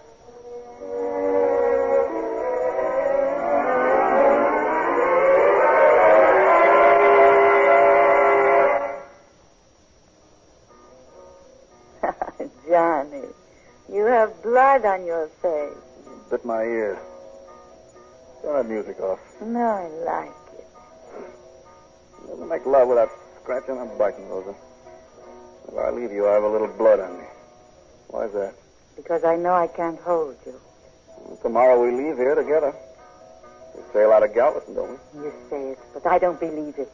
I have the tickets. 2 pieces of paper that you can tear in two. Oh, we'll go all right. Live on fat remittances from your papa. You know, not long ago, that idea would have disgusted me. But not now. Did anyone ever slide downhill as fast as I have this summer, Rosa Gonzalez? Hey, tell me, why does your papa want me for a son-in-law? I want you. I want you. Rosa. In here, Papa. I don't want him coming in this house. Te doy las guerras y las guerras no bastan. Sí, Papa, aquí estoy. Johnny, happy years. Happy years. Papa, Johnny asked why I want him. Listen, when my girl Rosa was little, she see a string gold bead. And I don't have money to buy string gold beads. So next day I walk in dry goods store, I say to the man, please give me string gold beads. He say, show me the money. And I say, here is the money. And I reach down to my belt and I take out, not the money, what is gone. Now I have the money, but I still have this gun. She got the gold beads. Anything that she wants, I get for her with the money or this gun. Keep your stickered breath out of my face. Quieto, chamaco. Déjalo, Papa. What's going on here? Dad, this is Mr. Gonzalez and his daughter, Rosa. Senor. I know who you are. What is going on in my house? John's giving a party because we're leaving tomorrow. What? Yes, together. I hope you like the idea. But if you don't, it don't matter, because we like the idea, and my father likes the idea. Sky's the limit. Gonzalez, get your swine out of my house. Get your swine out, I say. Get him out. Get him into the Papa, Let me. no! What? Oh, God.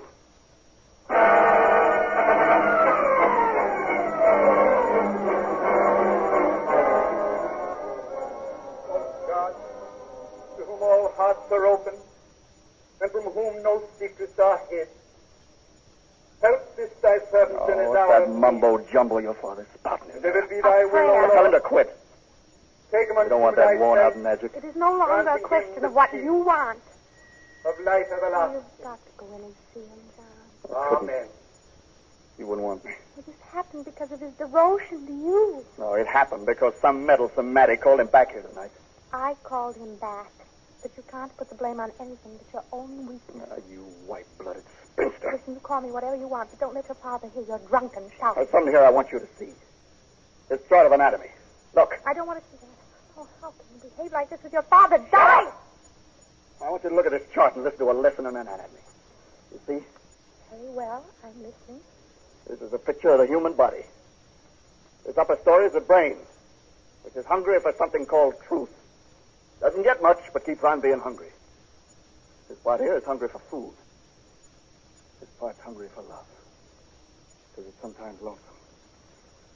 I've fed all three. You've fed none. Nothing. Well, maybe your belly a little. Water is subsistence. But love, but truth, nothing but hand-me-down notions. Attitudes, poses. So that is your high conception of human desire. Well, I reject your opinion of where love is and the kind of truth the brain is seeking. There's something not shown on that chart. Oh, you mean the part that Alma's Spanish Yes, it's not shown on the anatomy chart, but it's there somewhere. Not seen, but there, and it is that I loved you with. Yes, did love you with, John. Did nearly die of when you hurt me. I wouldn't have made love to you. What? That night at the casino. I wouldn't have made love to you. Even if you'd consented, I couldn't have made love to you. Isn't that funny? I'm more afraid of your soul than you're afraid of my body. Because I wouldn't feel decent enough to touch you. More easily now. He wants you, Alma. I Yes, if you... Oh, I couldn't. No. Go in and sing to her, Miss Alma. Well, all right. I don't really...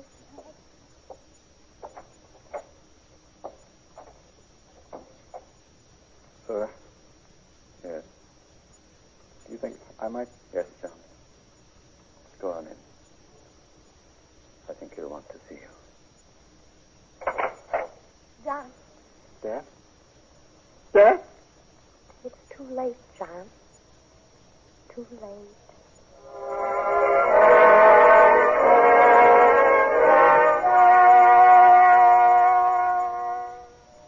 After his father's death, Johnny Buchanan left town, and some time passed before it was learned where he had gone off to.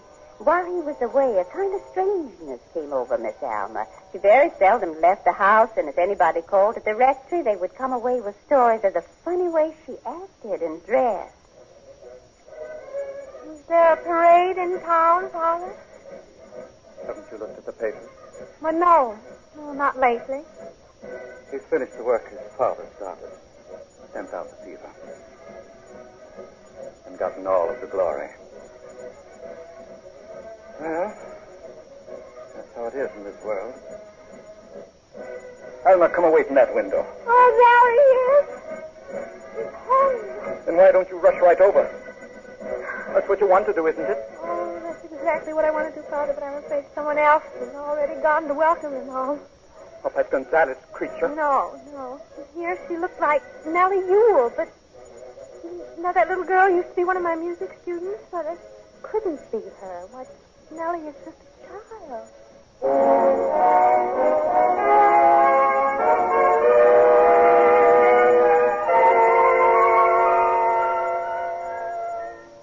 All that fall and early winter, Miss Alma was sick. Nobody knew what she had because she wouldn't see a doctor, nor anybody else for that matter.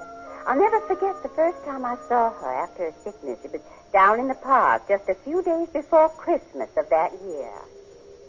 Hello, Alma. Oh, good afternoon, Mrs. Bassett. Such wind. Ooh, such wind. Yes, nearly swept me off my feet. I had to sit down for a while to catch my breath. Good to see you out again after your illness. Thank you. Our poor little group broke up after you dropped out. Oh, what a pity. I think next spring we might reorganize. Well, will you look at that? Oh, that's Nellie Ewell, isn't it? The image of her mother. Disgusting. Miss Alma, hello there. Hello, Mrs. Bassett. Goodbye, Alma. Come to see me. What's the matter with that old frump? Nellie. My, how you've grown. I was by the rectory, just popped in for a second. The holidays are so short, but every minute is precious. They told me you'd gone to the park. Yes, this is the first walk I've taken in quite a while. You've been ill? Oh, no, not exactly ill. Just not very well. Oh, how you have grown up, Nellie. It's just my clothes.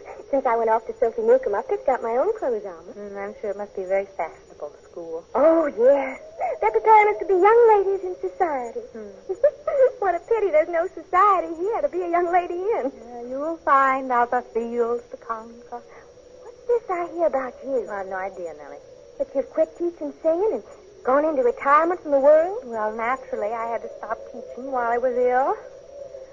But as for retiring from the world, it's more a case of the world retiring from me. I brought you something, Alma. It's a Christmas present. Oh, Nellie, you shouldn't have given me anything. Go on, open it. Oh, Nellie, what an exquisite handkerchief.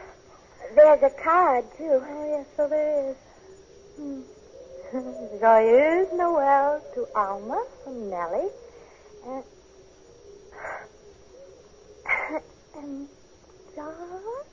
John Buchanan, Dr. John. He helped me wrap presents last night. When we came to yours, we talked about you. Your ears must have burned. You mean he spoke well of me? Well, I was raved, simply raved. Oh, he told me the influence you'd had on him. Influence? He told me about the wonderful talks he'd had with you last summer when he was so mixed up, and how you inspired him. And you, more than anyone else, were responsible for his pulling himself together after his father was killed. And he told me about... Where are you going, Miss Alma? I'm going home, Nellie. You run along and deliver the rest of your presents. But wait till I told you the most wonderfulest thing. No, I'm going home now, Nellie. Goodbye. Goodbye, Miss Alma.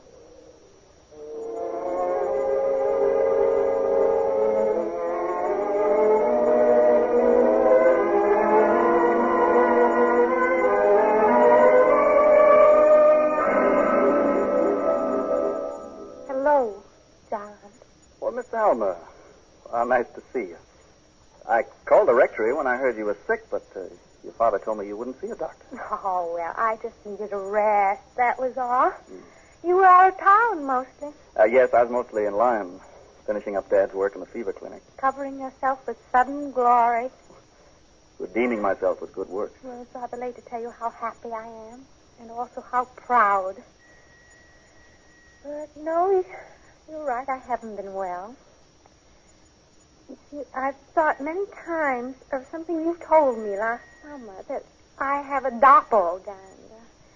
And I looked that up, and I found out that it means another person inside me, another self. And I don't know whether to thank you or not for making me conscious of it. For a while, I thought that I was dying, but that was the change I had waited for all summer long. When did you have that feeling? August, September. But now, the Gulf wind has blown that feeling away like a cloud of smoke, and I know now that I'm not dying. It isn't going to turn out to be quite that simple. Have you been anxious about your heart again, Miss Alma? Oh, you've gone back to calling me Miss Alma again. We never really got past that point with each other. Oh, yes, we did. We were so close, we almost breathed together. I didn't know that. Is it impossible now? I think I know what you mean. Well, you know what I mean, all right, so be honest with me. One time I said no to something. You may remember the time and all that demented howling from the cockfight. But now I have changed my mind. Oh, well, the girl who said no, she doesn't exist anymore. She died last summer, suffocated in smoke from something on fire inside of her. Alma, I have a respect for the truth, and I have a respect for you. So I'd better speak honestly, if you want me to speak. You've won the argument that we had between us. What argument? The one about the anatomy chart. Oh, the chart. It shows that we're not a package of rose leaves, that every interior inch of us is taken up with something ugly and functional. And no room seems to be left for anything else in there. No. But I've come around to your way of thinking. That something else is in there. An immaterial something, thin as smoke, which all of those ugly machines combine to produce. And that's their whole reason for being. It can't be seen, so it can't be shown on the chart, but it's there just the same. And knowing it's there, within this whole thing, this unfathomable experience of ours, it takes on a whole new value, like some wildly romantic work in a laboratory. Don't you see? Oh, yes, I see. But, you needn't try to comfort me. Now, you said let's talk truthfully. Well, then let's do unsparingly, truthfully, even shamelessly, then. After all, it is no longer a secret that I love you. It never was. I have loved you as long ago, as long as I can remember. I remember the long afternoons of our childhood when I had to stay indoors, practice my music. I heard your playmates calling you, Johnny, yo, Johnny. Oh, it went through me just to hear your name called. And I was rushed to the window to see you jump the porch railing, and I stood at a distance halfway down the block, only keeping sight of that torn red sweater as you raced around that vacant lot you played in. Oh, yes. It's begun that early. This affliction of love. And it has never let go of me since, but kept on growing. I have lived next door to you all the days of my life, a weak and divided person who stood in adoring awe of your singleness, of your strength. And, well, that's my story. So, now, I wish you would tell me, why didn't it happen between us? Why did I fail? Why did you come almost close enough and no closer? Whenever we've gotten together, it wasn't the physical you that I really wanted. No, you said that already. You didn't have that to give me. Not at that time. You had something else to give. What did I have? Well, you couldn't name it, and I couldn't recognize it. Oh, I thought it was just a puritanical ice that glittered like flame. But now I believe it was flame. Mistaken for ice. I still don't understand it, but I know it was there. Just as I know that your eyes and your voice are the two most beautiful things I've ever known. And also the warmest. Although they don't seem to be set in your body at all. John, you talk as though my body had ceased to exist for you. Oh, well. The tables have turned. The tables have turned with a vengeance. Oh. Someone is coming, John. One of my vocal people. The youngest and the prettiest one with the least gift for music. One that helped to wrap up this handkerchief for me. Johnny. Oh, hello, Miss Alma. Oh, hello, Nana. I've been all over town just shouting. Shouting what? Glad tidings. Well, I thought we weren't going to tell anybody for a while. I couldn't stop myself. Oh, Alma has he told you? Oh, you didn't need to, Nellie. I guessed. From that Christmas card with your two names written on it. So, Alma, you were really the first to know. I'm proud of that, Nellie. See on my finger? This was the present I couldn't tell you about. A solitaire. Oh, but a solitaire is such a wrong name for it. Solitaire means single. And this means two. Well, it's just blinding now. It hurts my eyes. Oh, Alma, I'm so happy. Alma, you know, you're going to sing at the wedding. The very first Sunday in spring, which will be Palm Sunday. The voice that breathed o'er Eden.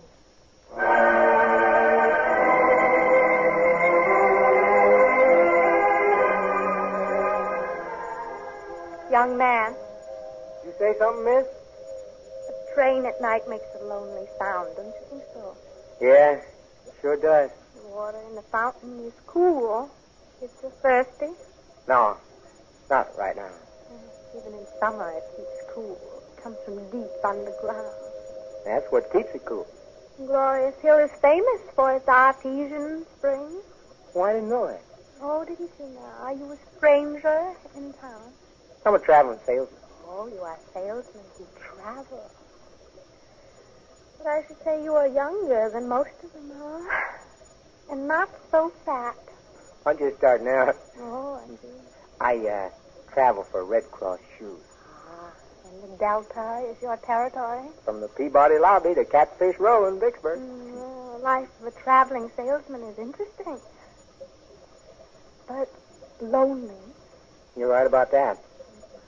Hotel bedrooms are lonely. Well, all rooms are lonely when there's only one person. You're tired, aren't you? I can tell from your voice. Oh, I'm tired. Well, yes, a little. But I shall rest now. I have just taken one of my sleeping tablets. So early? Oh, it won't put me to sleep. It'll just, quiet my nerves. What are you nervous about? Oh, I won an argument this afternoon. Well, that's nothing to be nervous over. You ought to be nervous if you lost one. It wasn't the argument that I wanted to win. Well, I'm nervous, too. Oh, really? What over? It's my first job, and I'm scared of not making good. Oh, then you must take one of my tablets. Oh, shall I? Please take one. Yeah, I shall. And you'll be surprised how infinitely merciful they are. Well, life is full of little mercies like that. No big mercies, but comfortable little mercies. And so we go on. You're falling asleep. Oh, no, I'm not. I'm just closing my eyes. You know what I feel like? No. I feel like a water lily. Oh, a water lily? Yes, indeed. I feel like a water lily on a Chinese lagoon. Why don't you sit down? I don't know. Oh, sure, yeah, thanks. My name is Alma. That is Spanish for soul. And what is yours? Mine's Archie Kramer. Mucho gusto, as they say in Spain. Usted habla español, señor? Un poquito. ¿Usted habla español, señorita? Oh, dear. Me también un poquito. Sometimes un poquito is plenty. See, what's there to do in this town after dark? Well, there's not much to do in this town after dark. But there are resorts on the lake that offer all sorts of after-dark entertainment. There's one called Moon Lake Casino. It's under new management now, but I don't suppose its character has changed much. Well, what was its character? Oh, gay, very gay. Well, then what are we sitting here for? Let's go. Why not? I'll call a taxi. Yes. Hey, taxi! Hey, taxi! You coming? Oh, in a minute. Well, what are you waiting for? Well, I thought someone called my name. Oh, no, that couldn't be. Nobody knows where I am. Come on! Yes, coming. Coming.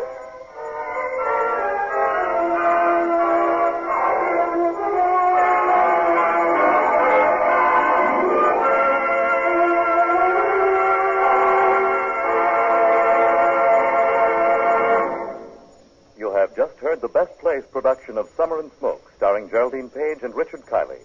And here once more is your host, drama critic John Chapman. A touching drama, don't you agree? And fine performances by Miss Page, Mr. Kiley, and their fellow players.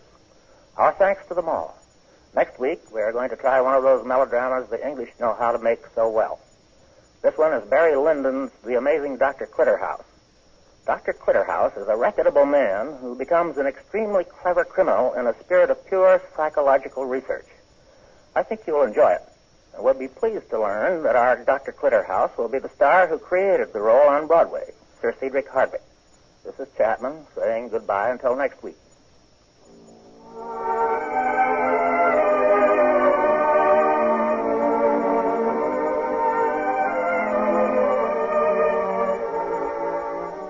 Tennessee Williams' Summer and Smoke was adapted for radio by Earl Hamner. Heard in the cast were Agnes Young as Mrs. Bassett, Virginia Payne as Mrs. Winemiller, Santos Ortega as Reverend Winemiller, Edwin Jerome as Dr. John Sr., Jane Webb as Nellie, Louis Van Ruten as Gonzales, Raleigh Bester as Rosa, William Griffiths as Roger Doremus, and Lawson Zerby as Archie Kramer. Best Plays is an NBC production supervised by William Welch and directed by Edward King. Your announcer is Fred Collins.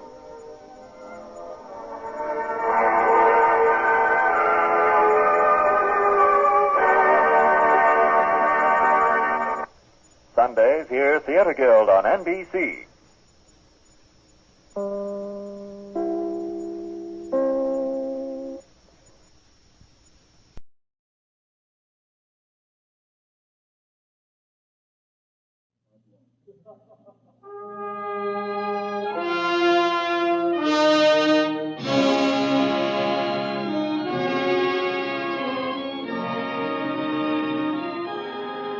The makers of Campbell Soups present The Campbell Playhouse.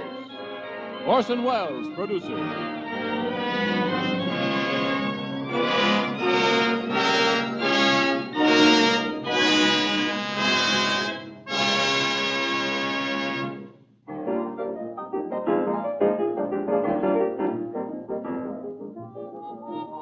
Good evening. This is Orson Welles. It's been my custom on opening these Sunday Campbell Playhouse shows of ours to talk about, in the order named, A, our offering for the evening, and B, our guest star. My task tonight is relatively easy. Our offering is our guest star, Mr. Jack Benny. Mr. Benny, not exactly unknown to the airwaves as a comedian and violin virtuoso, has consented tonight to make his radio debut as an actor, pure and simple.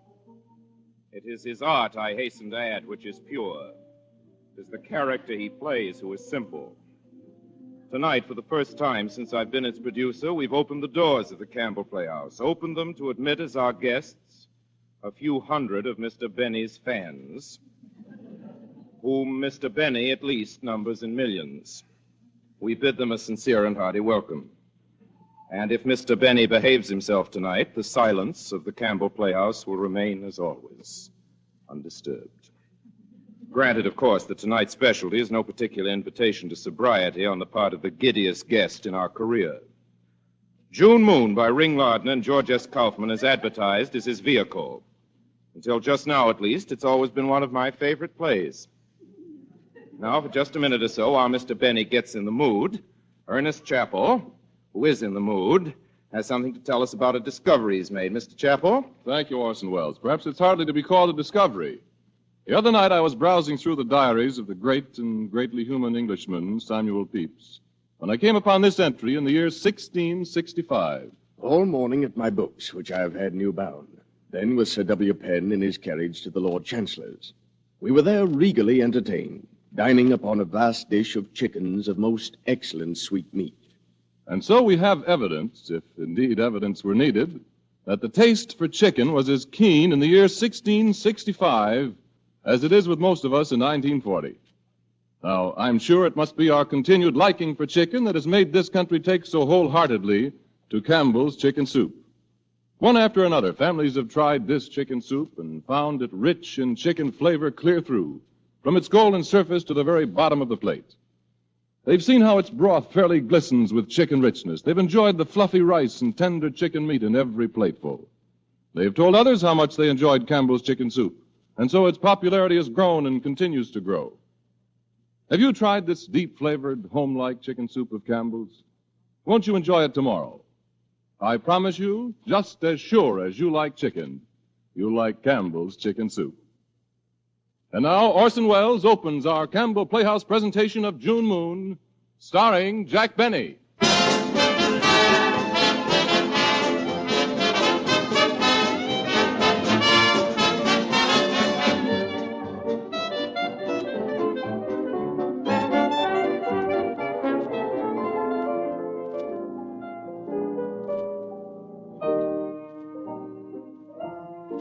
Ladies and gentlemen, tonight's story is all about the big city. To quote O. Henry, the fair but pitiless city of Manhattan.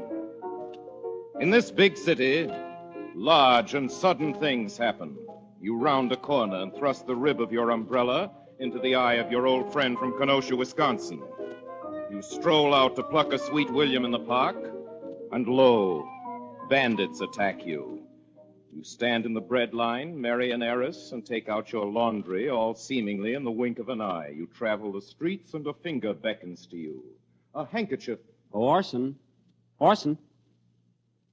You travel the streets, and a finger beckons to you, and a handkerchief is dropped for you. Oh, Orson. A handkerchief is dropped for you. A brick is dropped upon you. The elevator cable or your bank breaks. A table d'hote or your wife disagrees with you, and fate tosses you about like cork crumbs in wine opened by an unfeed waiter. The city... Orson. What is it, Jack? I've only been here 1 minute, and he's disgusted already. Never mind. The city is a sprightly youngster, and you are red paint on its toy, and you get licked off. Of such red paint is our story's hero. Now aboard a fast train, speeding through the night toward this greatest of cities, this Baghdad. Down the aisle of a parlor car, a candy butcher is just wending his way. All right. Oh, now, wait a minute, Orson. Just 1 minute. What is it, Jack? If you think I came all the way over here to play the part of a candy butcher, you're nuts. You're not playing the candy butcher, Jack. I play the candy butcher. Oh, pardon me. What am I playing? Jack, you're playing the leading man. Oh. You're the love interest. Oh, the love interest? Yes. Ah, I see. I'm the leading man, huh? Well, what am I beefing about? Let's get going.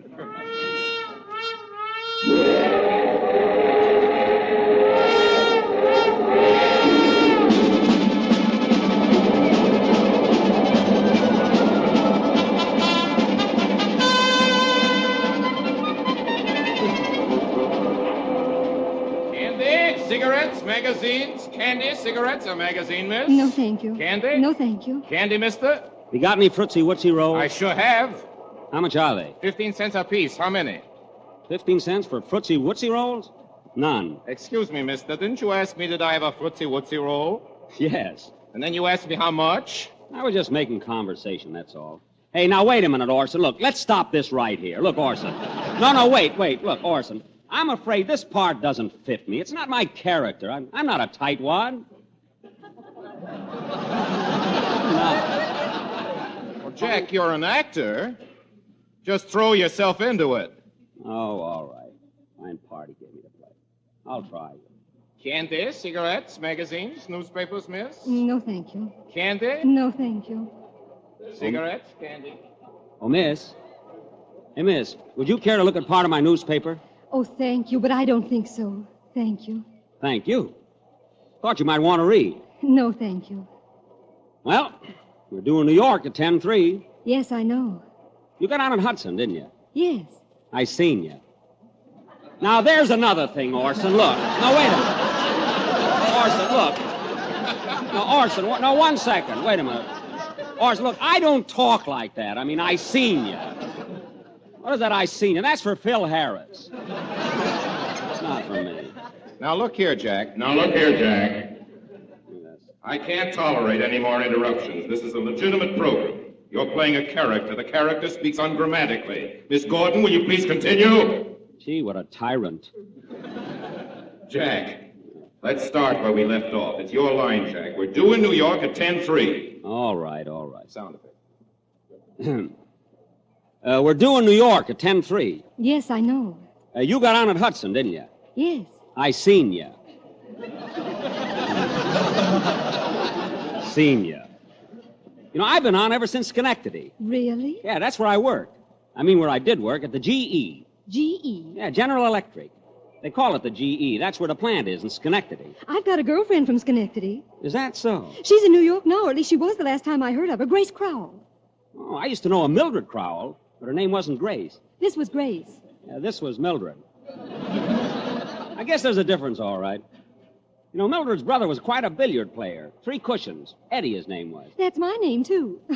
Well, of course, it isn't my real name. It's just my nickname. My real name is Edna. Oh. His is Edward. I often wonder what became of Grace. It's funny how we lose track of people. It's terrible, too, because if a person's got good friends, they ought to keep them. I certainly got good ones. They showed that last night at the banquet. Were you at a banquet? I was the guest of honor. How exciting. You know, it was a farewell testimonial on account of me going to New York.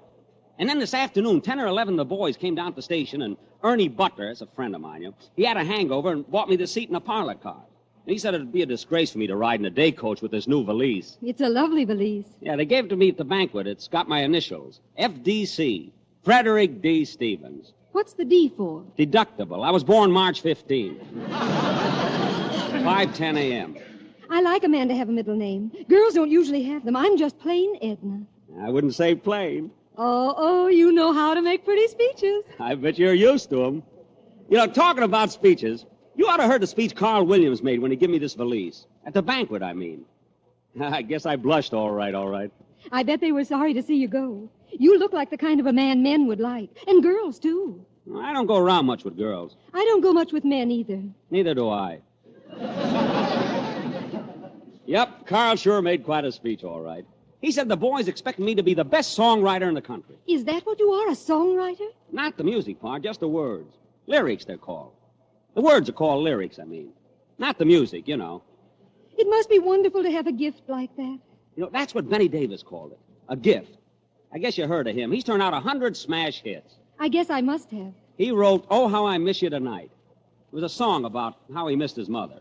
He called her his old pal. That's sweet. Well, we happened to be playing in Schenectady and Vaudeville. He did, I mean, and I happened to meet him, and I happened to show him some of my lyrics. And he said a man like me with a songwriting gift like me was a sucker not to go to New York. And he gives me a letter of introduction to Paul Sears, the composer. He wrote Paprika. You remember Paprika? Paprika, paprika, the spice of my life. Paprika, paprika, the spice of my life. You remember? I think so. Now, believe me, when you write a song like Paprika, Paprika, you don't ever have to worry again. You know, he's one of the most successful composers he is, Paul Sears. I bet you he and me will turn out some hits together. Are you going to be partners with him? If he wants me to, and I guess he will when I show him Benny Davis's letter. That's the hard part, getting acquainted. I'd have broke away a long while ago, only from a sister. But she got married a week ago Saturday. She's always done everything for me. I mean, cooked my meals and sewed things for me. Oh, I love to sew. It's too bad you're not my brother. I mean, oh, Mr. Stevens, I don't want you to misjudge me. You don't need to be scared of me, girlie. I treat all women like they were my sister. Till I find out different. I'll bet you're a wonderful songwriter.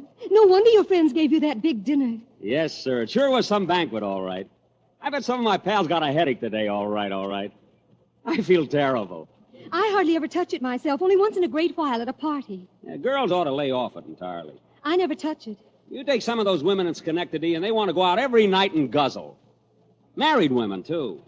Either they get all dressed up and drag their husband to a dance or a card party every night, or either they lay around a house in a wrapper. When I marry, I'll be just as careful of my appearance as I am now. I believe a husband appreciates a wife dressing up for him. If it ain't too expensive. The man I marry won't have any complaints. I make practically all my own clothes, and I hardly ever go out evenings. No. Personally, I prefer to stay home and read, or else just sit and dream. But still, I always bathe and change my clothes, even when I'm only going to cook dinner, no matter how hard I've been working. You know, I think I'll take a room with a bathroom when I get to the hotel. I've only been to New York once before. That was with Carl Williams. He's the fellow that made that speech last night. That was the first time he's been away from home in the evening since he was married. He's got a wife and baby now. Oh, I'm dying to have a baby. Huh? Oh, heavens, I didn't mean to say that. It's nothing against a woman to like babies. Carl's wife sure likes hers. She's made him a nice home, too. He didn't have to buy hardly anything in the way of furniture. Her grandmother gave her a bedroom suit, and she bought the rest herself. She must be a good deal like myself. She bought it with money she saved while she was working at Burgers. With the things I've got. Carl fixed it, though she could quit 3 years after they were married. But I always thought a girl should bring her husband something besides herself. He thinks the world of her. I even wouldn't mind she going got her on working job after I back was last married, year. till my husband established himself. Definitely. Girl I marry won't never have to work. I don't believe the Almighty ever meant for a woman to endure a life of drudgery. Oh, Mr. Stevens, if only all men felt the same way. My, hasn't it got dark? Naturally. It's 9:26. It's been a shorter trip than usual for some reason. Gee, there's a moon out. I love the moon. Yeah. June moon. What? I just said June moon. It isn't June, it's October. I know, but June and moon go together. They rhyme. I'm always thinking of words that rhyme, even when I ain't working. That'd be a catchy name, June Moon, for a song, I mean. Sure, and you could get other words to rhyme with it, like spoon and croon and soon. And Mary Soon or something. And macaroon. I wish I had some. I'm hungry. You know, I thought when I got to New York I'd go and get something to eat someplace. Only I wouldn't know where to go. Oh, I can tell you a place where I go once in a while. But most of the time I stay home and cook my own dinner just because I love to cook. It'd be too late to cook tonight. Yes, I guess it would. Say, this place you're talking about, it ain't very expensive, is it? Oh, no. The last time I went, there was 2 of us, and we had hot roast beef sandwiches and peas and coffee, and it only came to $1.20. Well, that sounds all right. I guess we can each afford 60 cents.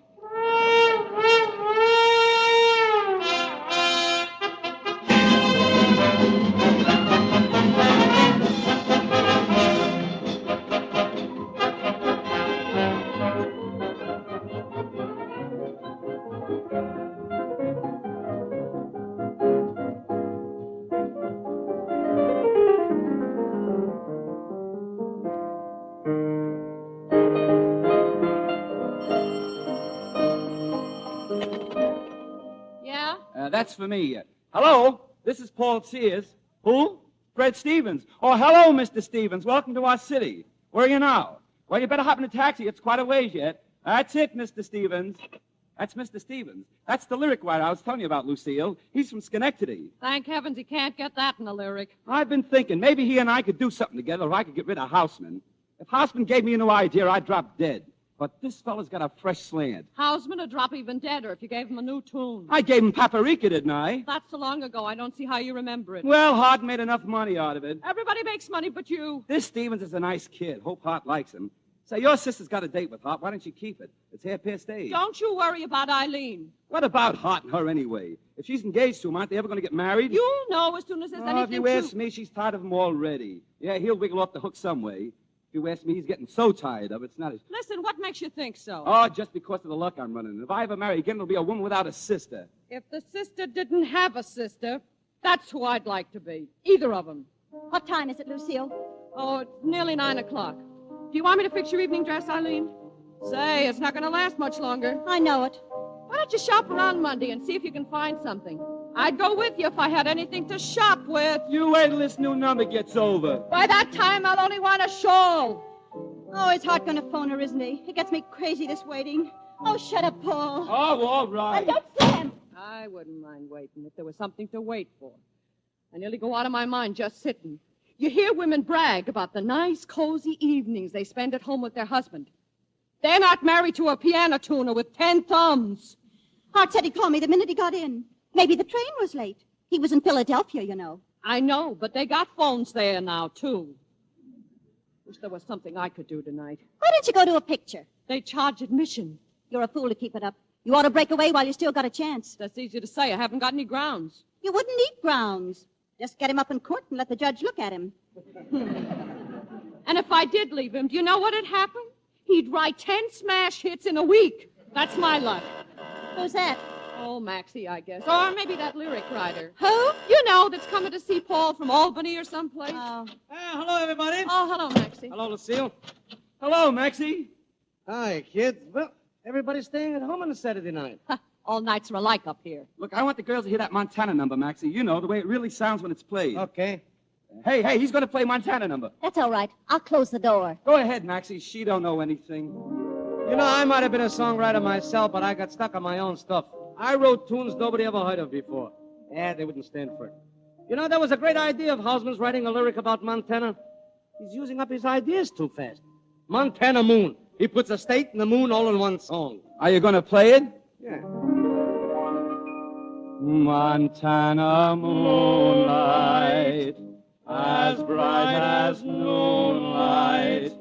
Oh, may it soon light my way to you.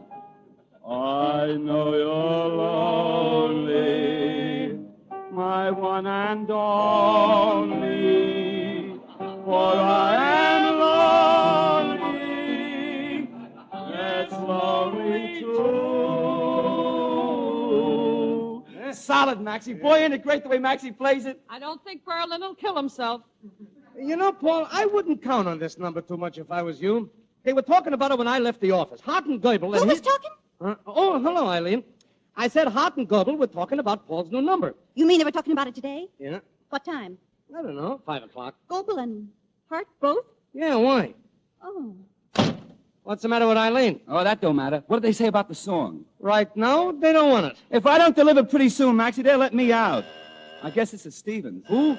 Stevens, that lyric writer. Hey, maybe he's just what you need.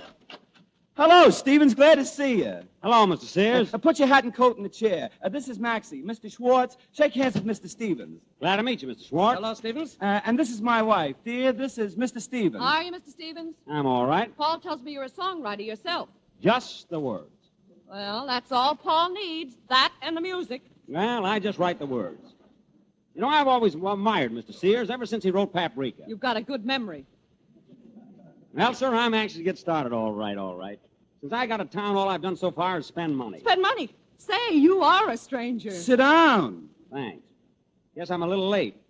I got off the subway station. There was an old woman there selling papers. So I stopped and talked to her because, well, I knew she must be somebody's mother. A fresh slant. I was right, too, because she told me she has 6 sons.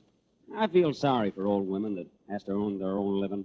What do the boys do, rent her the stand? No, most of them are in a hospital, and 2 of them had their foot cut off. She told me all about it, so I gave her a nickel. You want to be careful in a place like New York. Oh, boy, it's a great city, all right. You know, today I took a ferry boat over to Statten's Island and back. It's an island. You have to take a ferry boat. But I suppose you've been there. I go there a lot, just for the trip. Oh. I seen the Goddess of Liberty, too. I mean, the statue. It costs $1 million, weighs 225 tons. She ought to cut out sweets. Hey, Mrs. Sears, have you been through the Holland Tunnel? No, I haven't. Have you been through the Holland Tunnel, Mr. Sears? No. Have you been through the Holland Tunnel, Mr. Schwartz? I've been waiting for somebody to go with. I'll go with you. Fine. See, I want to go every place, so to get ideas for songs. I was telling Mr. Sears about one idea. I haven't got it written yet. It's a song about the traffic lights. Green for come ahead and red for stop. Maybe a comical song with a girl giving signals to her sweetheart with different colored lights in the window. A green light when it's all right for him to call. And a red one when her husband's home. No, this girl isn't married. I was thinking of another idea on the way up here. Maybe a song about how New York is all just one big symphony. You know, the noise of the subways and the taxis and the streetcars and the trucks and the newsboys. Nothing but noise. That's what New York is, the lyric would say. That's all we need. A song with noise in the words, too. Yeah, and then there's the Hall of Fame up to Washington Heights. Gee, they got everybody up there. Washington, Lincoln, Longfellow. They got 24 of them. What do you call them, busts? That's the place for you, Paul, dear. No. Man's got to be dead for 25 years. Well, that fits in. Well, I gotta be going along. Wait, I want Stevens to show you one of those lyrics. I gotta be downtown at 10. Oh, come on, this won't take a minute. Come on, go ahead, Stevens. Oh, I got lots of ideas, lots of them. But I told this one to a certain party, and this party seemed to think it was pretty good. Let's hear it. It's just the title. What's the title? June Moon. That's the title. June Moon. See, the verse will be about a fella that meets a girl in June, when there's a moon shining. And then something happened so that she went away. Or maybe he went away. Or maybe they both go away, I don't know. And then whenever he looks up at the moon after that, he thinks of her. Then in the second verse, she'll be doing the same thing for him. That's fair enough. I don't know, another moon song. June, I got it.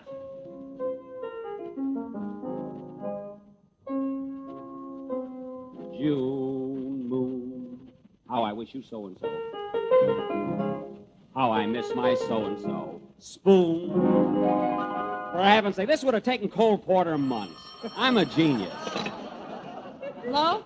No, this is Lucille. Just a minute. Eileen. No, the idea came to me on the train. See, I just happened to be looking out of the window. Hello. And Oh, yes, Mr. Hart.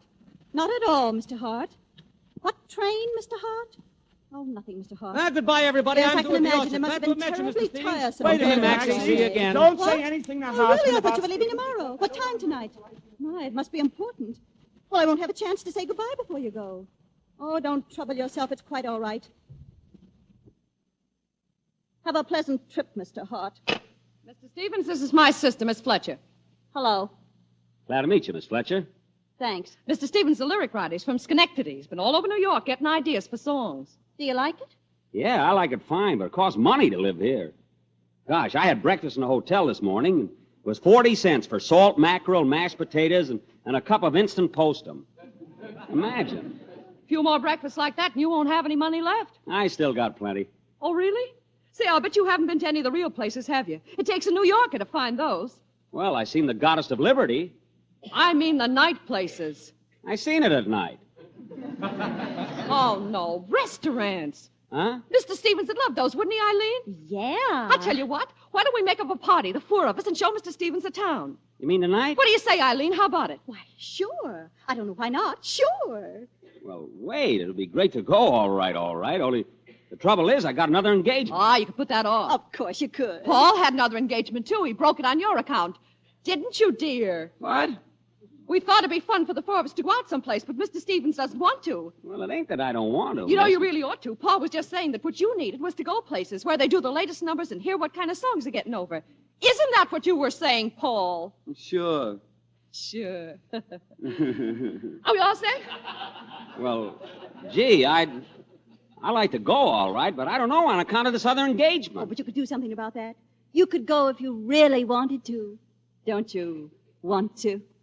Well, maybe.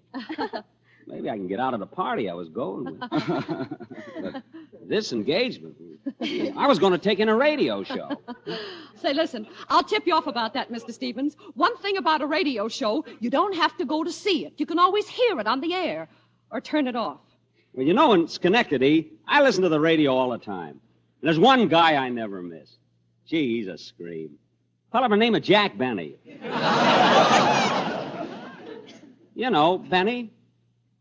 Jack Benny. Oh, yeah. Jack Benny. Sure. I hear about him all the time on the Fred Allen program. Fred Allen? Oh, I listen to him, too. Gee, that Fred Allen is sure funny, all right. He hands me a lot of laughs. But gosh, I don't know. He ain't got near the class that guy Benny has. What a comic. Mr. Stevens, you can go to a radio show anytime. Wouldn't you rather hit the high spots with us tonight? Well, I ain't dressed to go out. I mean, to some swell place. We'll go where we don't have to dress. How about the orchard? Wouldn't Maxie be surprised to see the four of us stroll in? Lucille and I'll go right in and get our things on. Well, wait a minute. It's just that I didn't happen to bring enough money with me. Oh, that's all right, Paul.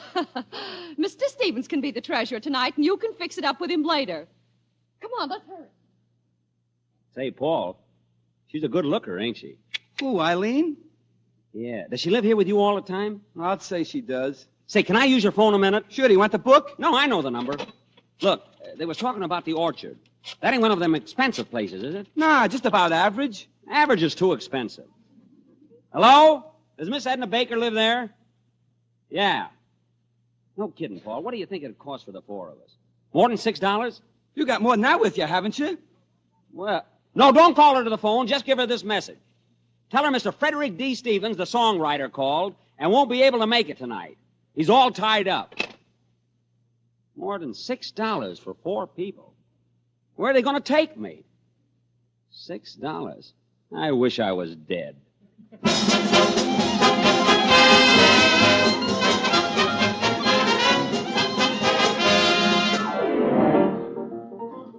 You are listening to the Campbell Playhouse presentation of June Moon, produced by Orson Welles and starring Jack Benny. This is the Columbia Broadcasting System.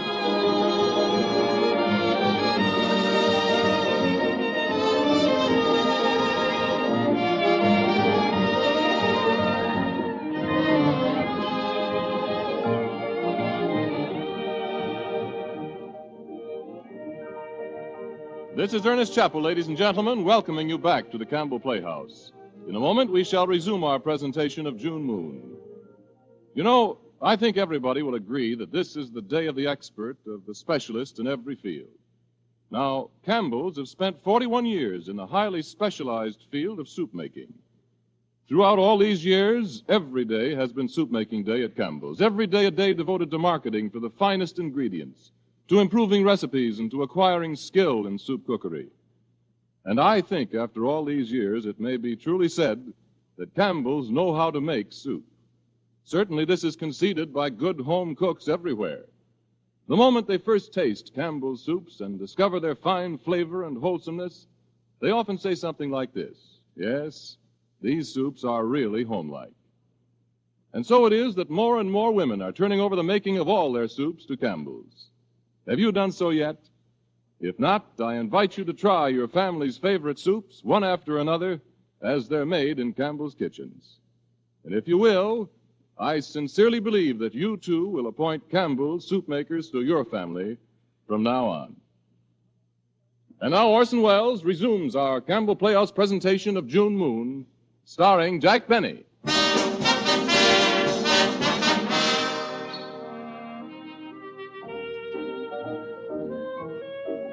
Ladies and gentlemen, the city. In the big city, there are those who go their ways making money without turning to the right or... Hey, Orson. Orson. What is it, Jack? How am I doing, Orson? I mean, in this part I'm playing, is my characterization vivid and sincere enough? Jack, what's the difference? What's the difference? He's lucky I'm not temperamental. I'd stomp right out of this studio. Hello, Maxie. Ain't Mr. Hart come in yet? Not yet, Jack. Oh. Jack, I have to set the scene. Oh, pardon me. The scene, ladies and gentlemen. In the big city, there are those who go their ways without turning to the right or left. That guy burns me up. But there is a tribe wonderfully composed, like the Martians, solely of eyes and the means of locomotion. Thinks he has such a beautiful speaking voice. Of such as these are the slaves of a great music publisher. Lifeless but undead, they woo the muse in the offices of Goebbels and Hart just off Broadway. Here in a dozen little cubicles at a dozen hopeful but patient pianos are manufactured those hymns of love, those ragtime rigadoons. Rigadoons? That great melody to which a nation dances year after year. Usually the same melody. Hello, Maxie. Hey, Mr. Hart come in yet? Not yet. Gosh, we used to meet him at 4. Here it is at 4:22. Well, this is his first day back in town. I guess he's got a lot to do. Paul's coming right away. We want to play the song once before Mr. Hart hears it. Gosh, I wish I'd have known Mr. Hart was going to be late. I could have slept some more. I had to get up at 12. It must be tough after working for the General Electric, where a man's hours is practically his own. No, I had to be on the job at 8 there every morning. Say, Maxie, how much money do you think a fellow ought to be making before he could get married? In New York, I mean. It depends on the girl. You know, Maxie, I'm getting a new suit. Miss Fletcher took me. Is that so? It's blue serge with hair-bone stripes. He took my measures all over, like I was a fighter. I'm 38 inches around my chest and 33 around my stomach, and I forget my thigh. Anyway, he's got it all wrote down. I must get a copy.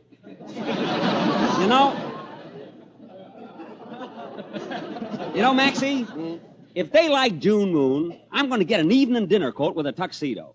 I've been wearing an old suit of Paul's, but it's too big. Miss Fletcher says it would hold two like me. There couldn't be two. She was just joking. Oh, I see. Gee, I wonder what my friends in Schenectady would say if they could see me now. I hate to think. I didn't know nothing when I lived there. Even the first few weeks I was in New York, I was kind of a sap. Awful knave. I went sightseeing to places like the Aquarium, Grant's Tomb, and the Central Park Animal Zoo. Can you imagine? Gee, a little friend of mine, she took me around, and I thought I was seeing New York. She didn't know no better either. What's become of her? Did she go home? No, she lives here. She works for a dentist. I must call her up sometime and see how she's getting along. Only I guess maybe I'll wait now till I need a filling or something. She could probably get me a price. Hello, Fred. Hart here yet? Oh, hello, Paul. No, he ain't showed up yet. We just got time to run through the song before he gets here. Are you ready, Maxie? Oh, sure. Drop it a tone, will you, Maxie? Okay. It's too high for me. I can't. How's that? That's better. Put a lot of schmaltz in this, will you? June moon shining above. Will my true love come soon? Maxie, put feeling into it. June moon, I am so blue. I know that you long for her to... Up, 40, Maxie, 40. Now, pianissimo again. Sweet night bird, winging aloft, singing a song, love tune. Now, fort, Maxie, fort. Tell her to come to me here, to me and her dear June moo. Solid, Fred, solid. Oh, that was wonderful. Huh? You got an audience. Edna. Hello. Well, I wasn't expecting to see you. This is Miss Baker, everybody. This little girl I was telling you about. The one that works for the dentist. How do you do, Miss Baker? Hello. I hated to come down to your office, Fred. I'm afraid you're busy. We was just polishing up my new number, June Moon. Did you like the melody? Oh, I loved it. And I love Fred's words. I think everybody will. Oh, but I don't want to interrupt. Maybe I'd better No. We'll go. You stay right here. But look, if Mr. Hart comes Paul in... and I will be in my room. Goodbye, Miss Baker. Goodbye, everybody. Hello, Fred. Hello. There's nobody here, Fred. Huh? Nobody's looking. Well, of course nobody's looking. If nobody's here, that means nobody's looking. Naturally. My goodness. Fred, what's been the matter? Nothing's the matter, Edna. I've just been busy, that's all. I was going to call you as soon as I wasn't busy. I thought maybe you were sick or something. Yeah. I tried to call you up 2 mornings. I mean, at your hotel, and they said you couldn't be waked up before 1 o'clock, I think it was. That's only because I've been up late the night before working. We got the song all finished, ain't we? Oh, it's beautiful. I had no idea it would turn out so beautiful.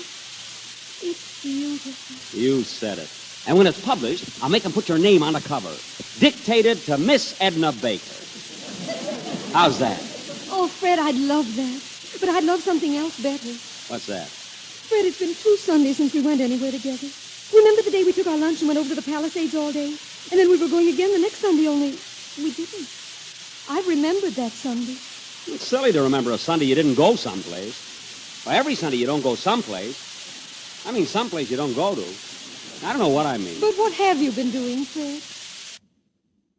Well, you have to go around places and keep in contract with the other boys. You mean nightclubs? Some of them. Just you and Mr. Sears? Well, Paul's wife, Mrs. Sears. Doesn't anybody else go along to sort of even up the party? Well, nobody you know. I hardly know her myself. She just comes along because she's Lucille's sister and lives there. Oh. Can't leave her alone by herself. She's timid. Didn't you ever tell her about me? Well, you see, it's only business. There's nothing like that come up. She isn't nosy. A girl like she's probably got lots of beautiful clothes. She probably makes little me look like nothing. No, that part don't matter. Wouldn't make no difference to me if she had all the clothes in the world. Or if she was bare, either. Doesn't it cost an awful lot of money when you go around to all these places? Costs a lot of money. Fred, are you going to be busy tonight? Fred, after they hear the song? Sure, I got to work with Paul. Well, then before that, after Mr. Hart hears it. Oh, Fred, couldn't I stay and hear it too, Fred? Oh, no, Eddie. When Mr. Hart hearing a new number, he can't have nobody around. He's got to concentrate on what he's doing. Oh. I'll tell you what. You wait in the reception room or somewheres, and the minute he hears the song, I'll come and tell you what he says. Oh, Fred, that's grand. And then can we go somewhere for a little while, have a soda or something? I guess so. There's a place around the corner you can get nickel sodas. You can hardly tell them from the dime ones. Oh, Fred, I'm so Of course, you only glad. get one straw. You do It's just care a a matter little of then. price. I mean, you do care whether you see me? Of course I do. Sure, certainly. Oh, pardon me. Oh, Mr. Hart. Mr. Hart. What? We've been waiting for you. We're all ready. Ready with what? That new number. We'll go through it if you'll wait a minute. What number? June Moon, the number I wrote with Paul Sears. I'll get Maxie. We'll run through it for you. Say, Edna, if you'll go into one of them other Oh, offices. all right, dear. I can wait happy now. Yeah, wait in that reception over there. There's a good place. Oh, thank you, Fred. No, not that door. Gee, can't you read? Now, Mr. Hart. Where'd he go? Mr. Hart. Mr. Hart. Why, Freddie. Hello, Fred. Oh, hello, girls. What are you doing down here, Eileen? Lucille and I came down to bring you luck. Yeah, I'm a born rabbit's foot. Oh. Oh, there you are, Mr. Hart. Yeah, well, I didn't know we had visitors. Hello, Lucille. Hello? This is Miss Fletcher, Mr. Hart. Miss Fletcher is Paul's sister-in-law. Yeah. I've already met Miss Fletcher. Yeah, Mr. Hart's been off on a trip, Eileen. that's very interesting. Are you ready for our song now, Mr. Hart? I mean, June Moon? I guess so. Come on, Stephen. Oh, wait till you get a load of this song. I mean the words. Eileen, what are you going to do about Stevens? He's going to be kind of a nuisance with Hart back. I can handle him. He's so far gone, you can tell him anything. I wonder if that song is any good. All of Paul's stuff sounds just alike to me. Well, maybe Stephen's lyrics are just silly enough to get over. I got kind of a hunch they are. Even if they buy it, it won't mean anything to us. Paul's so far ahead of his royalties, they'll never catch up. He could write Madam Butterfly, and it wouldn't even get me a new step in. Why don't you do something, Lucille? Maybe I am. You are? What? Oh, I don't know. Nothing, maybe. Only, remember Ed Knowlton? Yeah, what about him? I ran into him Friday on Madison Avenue. Well? Still likes me, and I like him. Has he got any money? He makes a lot, but he spends it. If he likes you, that's not a fatal drawback. He likes me, all right. Well, don't tell me you aren't going to do anything about it. Oh, I don't know what to do. Ed's nice. The things he says, they make me feel young again. And it's such a relief to just talk to a man that hates music. Listen, if you don't do this... Hey, girls! Girls, what do you know? They're crazy about it. They're going to take it. They've took it.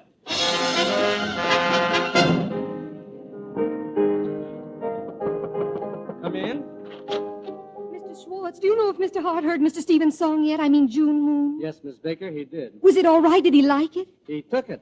Where is he? Still in there? Not anymore. They've all gone. They? Yes, Mr. Sears and his wife and his sister and Fred. They went out just a couple of minutes ago. Oh. Oh, thank you very much.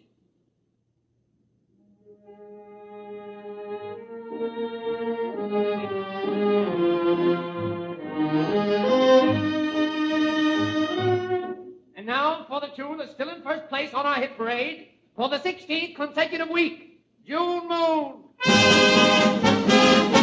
Oh, June Moon.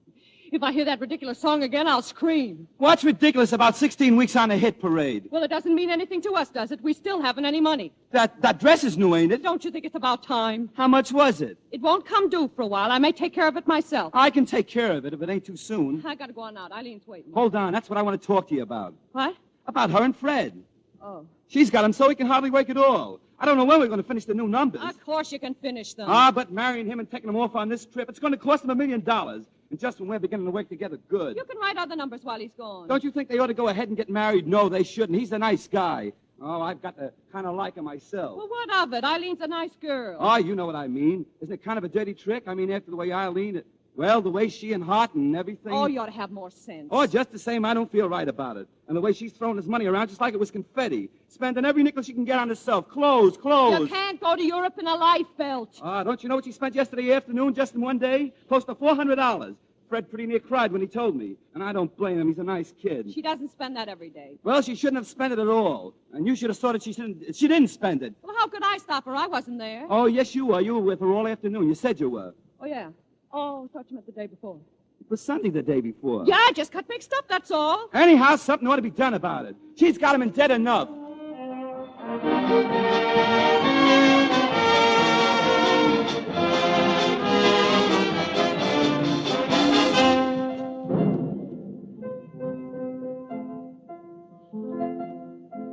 Life is a game.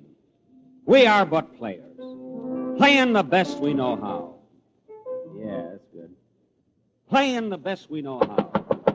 Come in. Sometimes we shoot a 7. Sometimes 11. But oft times it's boxcars for us. Well, Fred, Oft times, what do you want? Can't you see I'm composing?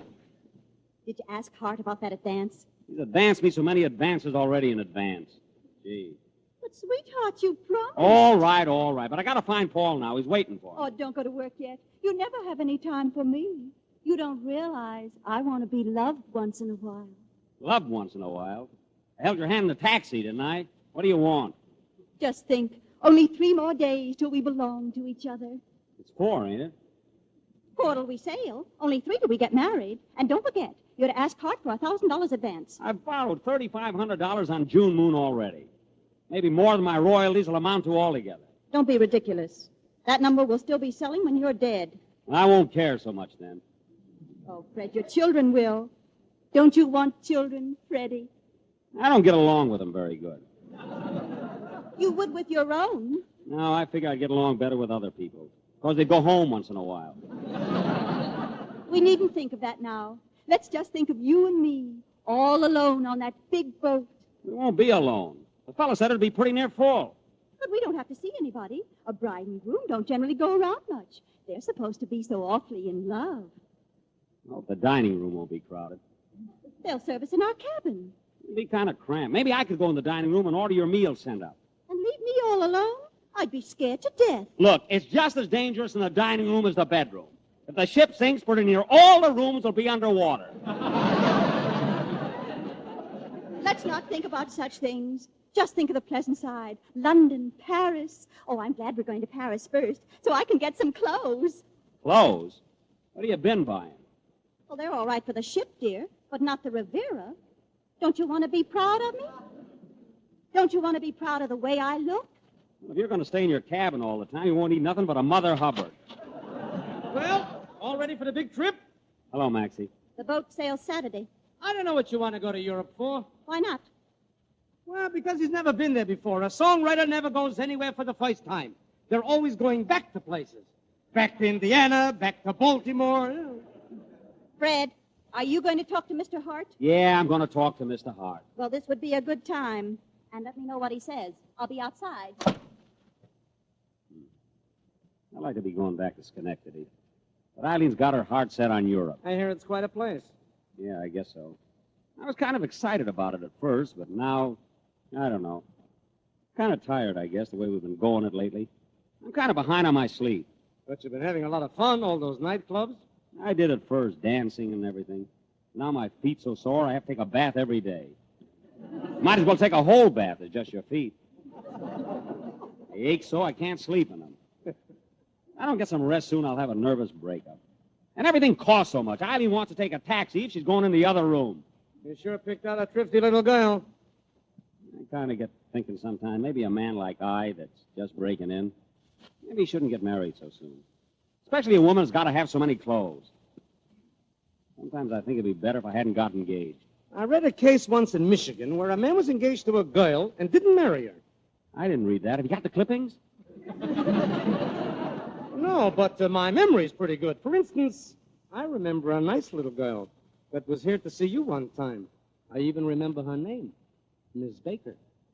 Maxie, you haven't seen her or anything, have you? Me? No. Why? I guess I shouldn't be thinking of her at a time like this. Are you? I don't know, sometimes. Oh, I'm going to my office. I got to do some work. Ever since I broke my dime bank, everything's been so complicated. Life is a game. We are but players. Playing the best we know. Sometimes a full house greets us. Sometimes a broken flush meets us. And oft times... Fred. Why don't you... Oh, hello, Eddie. Hello. Hey, maybe I'm crazy, but I'm glad to see Eddie. I'm glad to see you too, Fred. I'm glad you're well and that you're going to be happy. Eddie, I've been having the insomnias about you. I've been waking up in the morning thinking about you. Are you waking up in the morning again, Fred? Gee, we used to have a lot of fun together. Remember that day in Van Cortlandt Park when I lost my watch and that little boy found it? You gave him a nickel. I gave him a dime. And he said, keep it and buy your wife a radio set. He thought we was married. I remember. He was embarrassed, all right. Any girl would. And then coming back, we forgot to change to 72nd Street. That is, you forgot. I didn't know any better. I just wasn't thinking.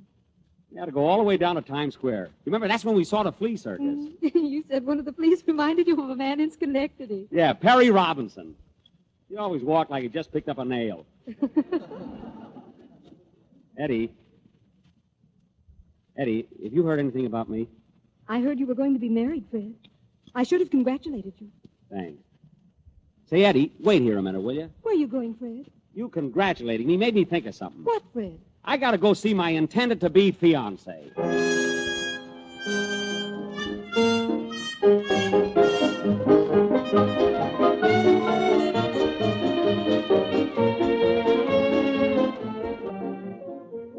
Eileen, Yes, Freddie. I got to tell you something. What is it, Freddie? I don't want to get married. I mean you and I, and don't call me Freddie. That's all. Do you know what you're saying? I shouldn't have never got engaged. I didn't realize. Well, this is a fine time to tell me. Why didn't you wait till we got to the altar? Why wait? I know it now. I see. And you think all you have to do is tell me, and that settles it. Well, it doesn't work quite that way. I'll sue that girl for alienation. You can't. She was born right here in New York State. Go there. Well, what would you think of a man that made a girl love him when she was already engaged and then threw her over? Do you think that would be honorable? A man like that is a rat. I was talking to you. You didn't tell me. Well, I'm telling you now, Fred Stevens. I'm the girl you're engaged to, and I'm the girl you're going to marry. Now, look, Eileen. Hello, Fred. Am I interrupting? No, I was just going. See you later, Freddie. What's the matter? Been fighting? Ain't anything the matter. Well, I just thought maybe we might get together on some of those songs this afternoon. I can't. I got to go to the French passport place. I thought you went there yesterday. It would have been cheaper. Told you I went with Eileen while she was shopping. You must have had a swell time running around with two women all yesterday afternoon. What two women? Her and Lucille. Lucille wasn't along, just I and Eileen. Yesterday? Yeah, we were together from 1 till 5:30. Why? Didn't Lucille ever meet you during the afternoon? No, why? Paul, Eileen and I are going out to lunch. Want to come along? Lucille, I want to talk to you. What about? Where were you yesterday afternoon? I was out. I said, where were you? Do I have to report all my movements? You do, and I catch a line. Where were you? I had an engagement. It was with an old friend of mine, and I thought you mightn't want me to do it, and so I told you I was with Eileen. Holy mackerel. I know it was silly of me, Paul. I was going to tell you later, wasn't I, Eileen? Yes, she was going to tell you tonight. She told me so. Where did you go yesterday afternoon with this fella? Fella? Gee. We went to a matinee. On a Monday? We went to the Roxy. Who was there? On the stage show? I don't see what difference that makes. You dirty lying double-crosser! Hey, my goodness. That's not true. You keep still, Eileen. Listen, Paul, did you think I was going to wait around forever for you to give me the things I wanted? Holy smokes, Lucille. You mean to say that when you were married to Paul, you went out with a fella? Eileen, you must have known she was doing it. Known she was doing it? She put her up to it. That's not true. No? Well, listen to this. I'll tell you something that is true. Don't you believe him, Fred? I will if I want to. Eileen told you she was engaged to be married. Well, she wasn't. She was Hart's girl, and he kicked her out, and that's the only reason she took up with you. Why, that's the Badger game. Eileen, you're nothing but a badger. That's what you are. Come on, Lucia, let's get out of here. I'm sick of looking at these Tin Pan Alley hacks. I'm coming, Eileen. Goodbye. And you're a badger sister.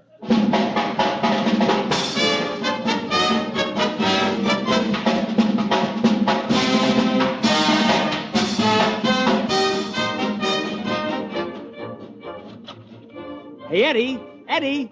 Excuse me, Maxie. What is it, Fred? I don't have to marry her. Paul told me everything. Congratulations. Look, Eddie, I still got the tickets for the boat, and it says Frederick D. Stevens and wife.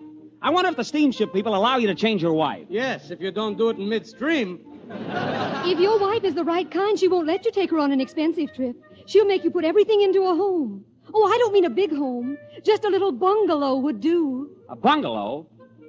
Bungalow. A bungalow for two. Gee, that'd be a great title for a song. And I've got a great tune. Bungalow, I love you. Bungalow for two. Gee, the words are great, aren't they? But the tune's no good. It'll never go. Why can't I get somebody to write tunes for me? A bungalow, I love you.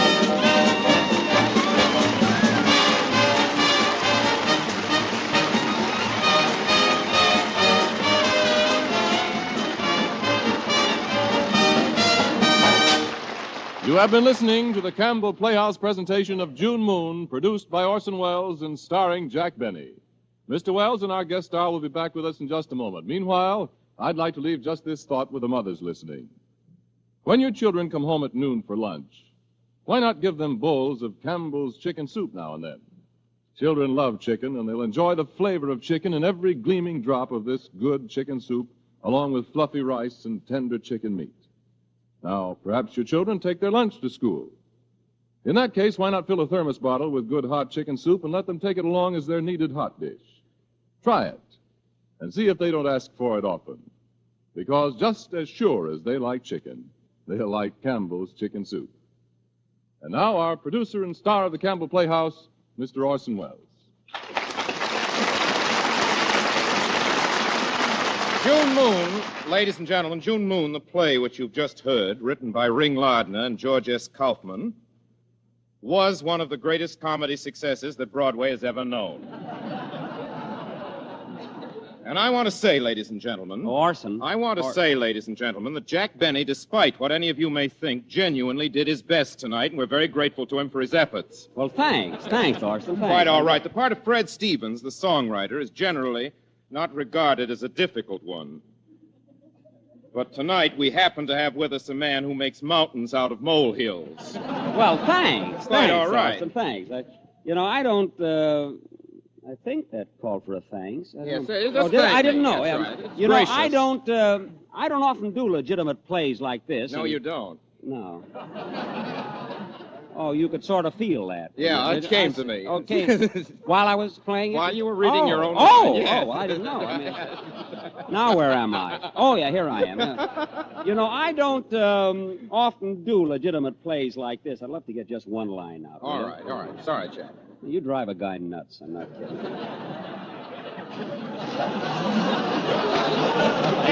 Wait a minute. You want to know something? Yeah. You look better with a beard. No, Orson, look, I don't often do legitimate plays like this, and naturally it was quite a strain for me. But do you really think I gave a good performance? Well, Jack, if you're referring to those people that left in the middle of the broadcast, they probably had to go home early anyway. Oh, I wasn't worrying about them. It was the people that stayed. They looked like they wanted to go home, but their feet hurt. You know, Orson, I enjoyed playing that part, but it still didn't have the dramatic quality that will get me an Academy Award. You see, Orson, that's what I'm after, the Academy Award. I want that statue. Well, don't get excited, Jack. There's no rush. Take your time. Take my time? Orson, I'm not a kid anymore. I've either got to win it in the next few years or go through the hereafter muttering to myself. I don't know what you're driving at, Jack. Well, look, Orson, last week I did The Hunchback of Notre Dame. This week I did June Moon. Now, what I want to know is, when can I play Hamlet? Maybe you didn't hear me, Orson. When can I play Hamlet? I heard you, and I'm thinking. Oh. Well, maybe I am a little too anxious, and I don't want you to think that I don't appreciate all these dramatic lessons you've been giving me, but, gee, Shakespeare, that's my goal. That's my ambition. Listen, Orson. I am the Count of Monte Cristo, and the world is mine. That's not Shakespeare. That's from the Count of Monte Cristo, Jack. It is? Yes. Oh, well, then let's do that. What are we waiting for? All right, Jack. If that's what you want, I'll start giving you lessons on it tomorrow. Oh, boy. Jack Benny and the Count of Monte Cristo. So long, Orson. I want to run over to the Owl drugstore and tell the boys about this. Goodbye, everybody. Goodbye, Jack.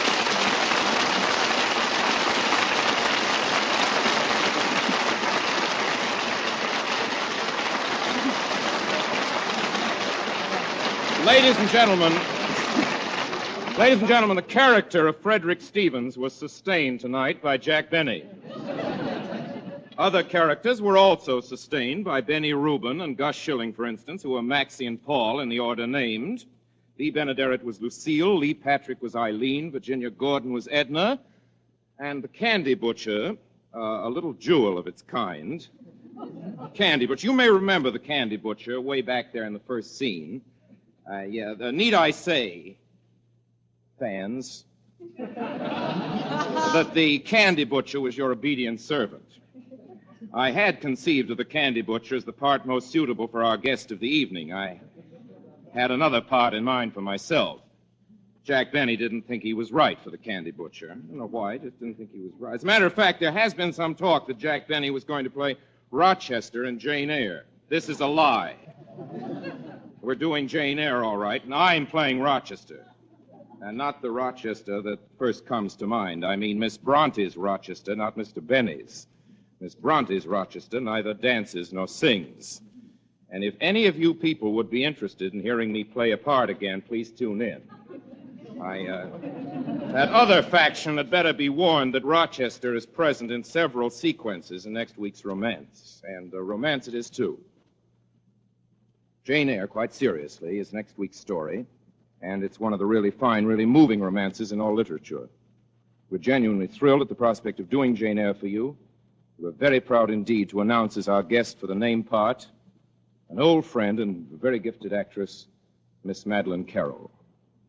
Till next Sunday night and Jane Eyre with Madeleine Carroll, my sponsors, the makers of Campbell Soups, and all of us in the Campbell Playhouse remain, as always, obediently yours.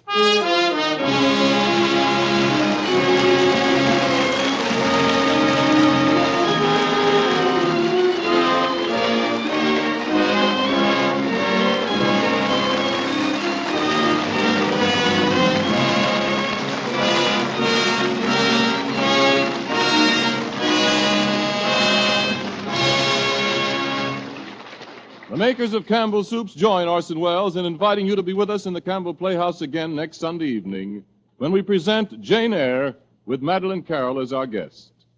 In the meantime, if you've enjoyed tonight's Playhouse presentation, won't you tell your grocer so tomorrow when you order Campbell's Chicken Soup? This is Ernest Chappell saying thank you and good night. This is the Columbia Broadcasting System.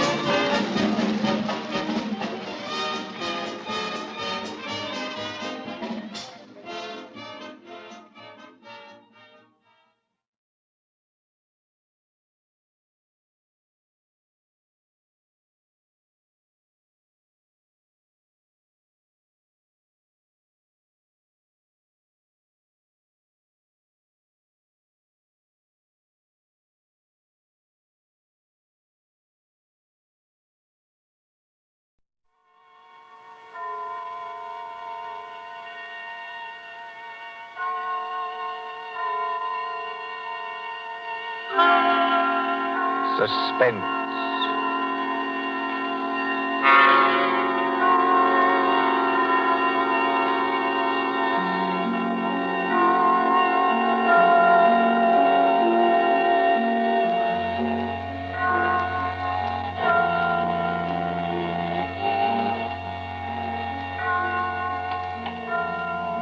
Now let's see.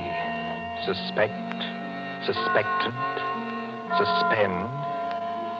Here we are. Suspense. The condition of mental uncertainty, usually accompanied by apprehension or anxiety. Fear of something which is about to occur as, do not keep me any longer in suspense. For our story of suspense tonight, we invite you to enjoy The Devil in the Summer House by John Dickson Carr.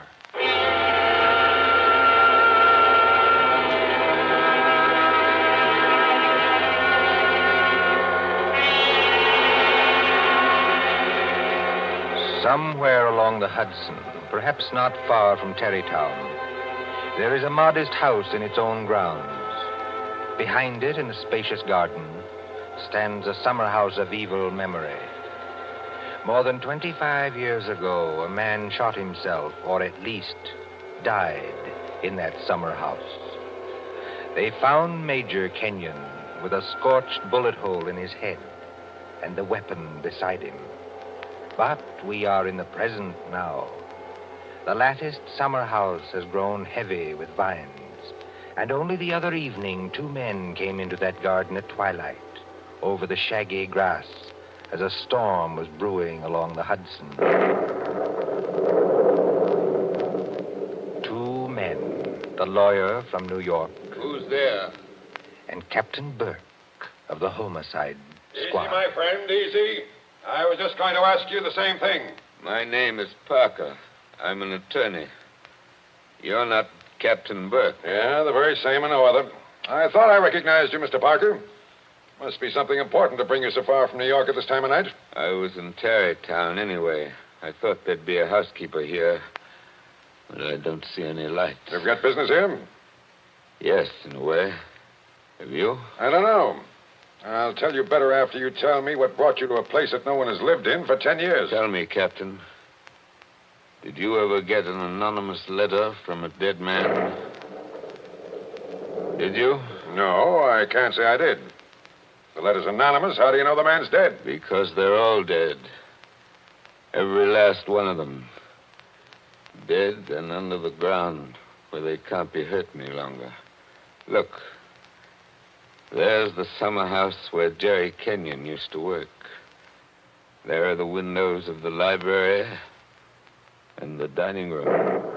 Looking for it. Confound this lightning. Makes the windows blaze, don't it? Jerry Kenyon hadn't a care in the world. Yet he shot himself. I'll show you the letter. Now, look, Mr. Parker, I couldn't read anything in this light. But if we can get inside the house Certainly we can get into the house. I was the family attorney. I've got the keys. Why should a dead person send me a letter?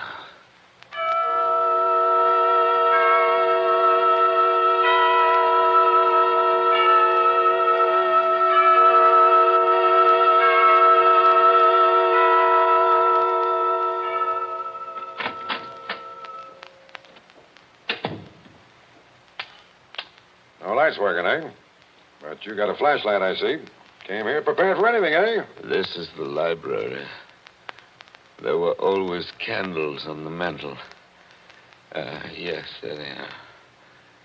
Have you a match, Captain? Yes, I'll light them. That's better. Same old heavy furniture. Same old thick carpet. Same old globe map. Now, Mr. Parker, this letter that you were talking about. Yeah. Read it. Hey, wait a minute. This thing is dated November 2nd, 1918. That's right, and be careful of that paper. You see how old it is? But it was mailed yesterday. From where? I don't remember. I didn't keep the envelope. Read it. Dear Joe. In case you didn't know it, I'm Joe. Dear Joe, if you want to know how Major Kenyon really died... But we know how he died. It was suicide. Are you sure it was? Whoever wrote this letter doesn't seem to think so. If you want to know how Major Kenyon really died, look in the third drawer of the desk in the library. Press hard at the back of the drawer. Yours very truly. It's not signed. That's right. Now, you sure you don't know who wrote that letter? This is the first time I've been back in this room, Captain. It was almost a home to me once. There's the chair where Isabel sat on the afternoon it happened. Isabel was Jerry Kenyon's wife. Beautiful woman. There's the door that the maid let me in by that afternoon. You know, Captain, seems to me they're all here tonight. Who? We stand beneath the sounding rafter, and the walls around us are bare as they echo our peals of laughter. It seems that the dead are there. Yet we stand to our glasses steady. You know it? I was in my school reader. How does the rest of it go? Yet we stand to our glasses Steady, and drink to our comrades' eyes. Here's a glass to the dead already. Hurrah for the next that dies. Excuse me, Captain. I don't know what's come over me talking that way. I was very fond of these people. Are you going to look in the desk drawer? This is a lot of nonsense. Then why are you here, Mr. Barker? Jerry Kenyon was always a happy man. At least that's what I always thought. Big, boisterous fellow. Yeah? He had a good position with Vitaton. You know, the phonograph company. Yeah, sure, I know. But he'd just been made a major in the Army. 1917. There was a war on then, too, if you remember. I remember. To make the world safe for democracy. Old days. Old heartaches. Old memories. I remember that blazing hot day in August when all the windows were up. I remember this room. And Isabel, that was Jerry's wife, sitting in that chair, knitting. I remember...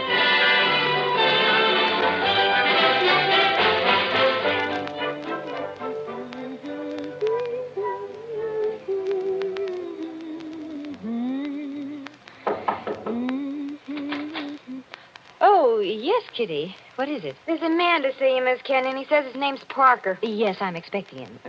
Show him in, please. All right, ma'am. Shall I take your knitting in your knitting bag? Why should you take my knitting?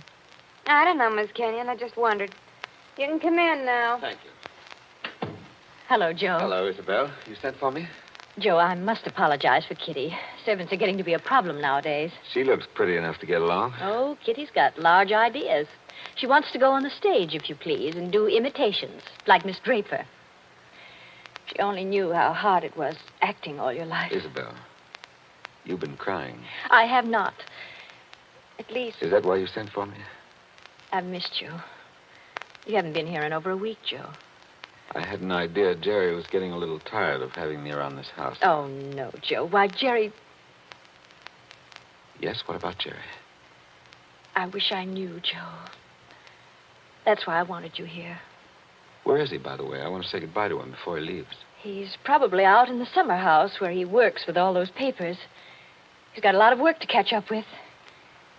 He's going overseas tomorrow. Yes, I know. He's out there. He's been out there all day. His last day here, and I've been alone. That sounded like a shot. Yes, it was a shot, Joe, In the house. dear. Doesn't seem to worry you. It's only Paul, Jerry's brother, Paul. Oh, thought you'd gotten him off your hands for good. Jerry asked him out. He got here 2 nights ago. That doesn't make it any easier for you, does it? No, I don't mind. Jerry's fixed him up with a pistol range in the cellar. Paul's a terribly bad shot. Not like the rest of us. You don't seem to like it, Joe. Shall I have Kitty go down and tell him to stop? No, it's bearable. As long as he keeps away. Poor Joe. But, about Jerry, who is it this time? Joe, Jerry's been home 5 days on leave from camp. Well, never mind what camp. But he spent 4 evenings of those 5 with that Fisk woman. Diane Fisk? The redhead with all the money? Oh, she got money? Wow. She must have some attraction then. Please understand me, Joe. It's not that I'm jealous any longer. It's just No, that of course not. Jerry goes his way and I go mine. I may not be without admirers myself, if it comes to that. You've no idea how true that is, Isabel. No, I was thinking about Jerry. He may not always be lucky. He may meet some girl who's not as broad-minded as I am. And then when he gives her the go-by... Paul must be getting really furious down in that cellar. He's not hitting anything. He must be using a lot of ammunition. Now, your trouble, Joe, is that you're too much of a gentleman. And if you really want to see Jerry, there he is now. Where? Just standing in the door of the summer house. Look out the window. Infernally bright out there. Doesn't he look noble in his new uniform? Sam Brown belt and revolver and everything. Look how he turns around and waves his cap at us. Like a real soldier. Real soldiers don't exactly wave their caps, do they? He does. Jerry? Jerry? Hello there. Jerry, Joe Parker's here. Who? Joe Parker. He wants to see you. Well, give him a drink or something. I'll be up in a minute. Into the summer house again. Not a care in the world, Now, has he? listen, Isabel, you've got to slow down. You'll be crying again in a minute. Come on over here and sit down. The light hurts my eyes, that's all. Well, then we'll just pull these blinds. We'll still be able to see. There, how's that? It's better, thanks. Now, can I get you anything? Oh, no, you heard the Great White Chief's orders. I'm to get you something. What'll you have, Joe? A highball? Don't bother with that. Oh, it's no bother. Everything's out in the dining room here. The iceman didn't deliver today of all days, so I'm afraid I can't give you any ice. I read in the paper yesterday that we're likely to have automatic ice boxes any day now. Things that freeze ice by electricity or something. Do you believe that, Joe? I doubt it. Listen, Isabel. Here you are. It's not cold at all. It's the best I could do. Thanks very much. What I wanted to say was, couldn't you get that brother of yours to give up practicing now? Hasn't he done his good deed for the day? Yes, maybe he has. I'll ring for Kitty. You don't have to call me, Miss Kenyon. I'm here. Oh, yes, Kitty. What is it? It's only to tell you there's another visitor. This time it's a woman. Lady Kitty. Call her a lady, please. Oh, maybe. She says her name's Diane Fisk. Diane Fisk, that's Jerry. Kitty, tell the lady I'm not in. Lady. She's a fine lady. I don't want to intrude, my dear. I don't want to intrude. Anyway, it's too late, Miss Kenyon. She's coming down the hall now. My dear Mrs. Kenyon. How do you do, Diane? This is a friend of ours, Miss Fisk, Mr. Parker. Now, I don't want to intrude, really, I don't. I wouldn't have intruded for worlds, especially on a day like this. Isn't it awful? But your husband simply insisted, my dear Mrs. Kenyon. He simply wouldn't take no for an answer. I'm sure he wouldn't. Do you know what he's brought from his office as a surprise? No. A phonograph recording machine. He's going to let us use it. So that we can all hear ourselves talk twice. How nice. Heaven's name, can't somebody stop that firing? Don't fly off the handle. Take it easy now. Kitty. Yes, ma'am. Would you please go down the cellar and tell Mr. Kenyon's brother he's driving us all crazy. Tell him to stop. Yes, ma'am. My dear Mrs. Kenyon, I do hope I haven't offended you in any way.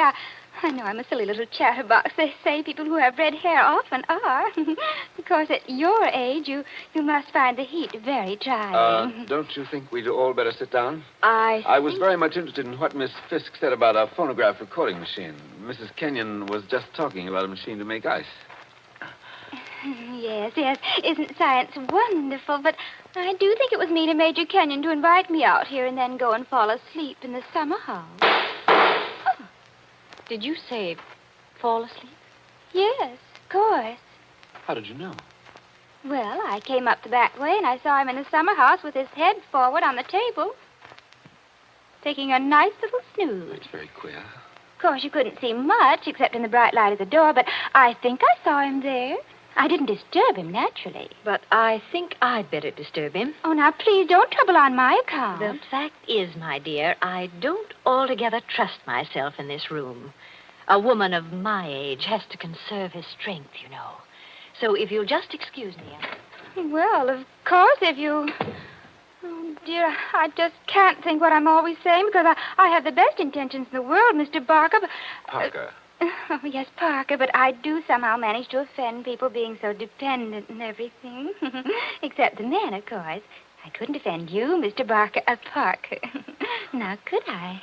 Madam, I'm not sure. Well, of course, the person I really came to see was Paul, Mr. Kenyon's brother. He's a little young, of course, but he's joining up next month, and I think we should all do our bit, don't you?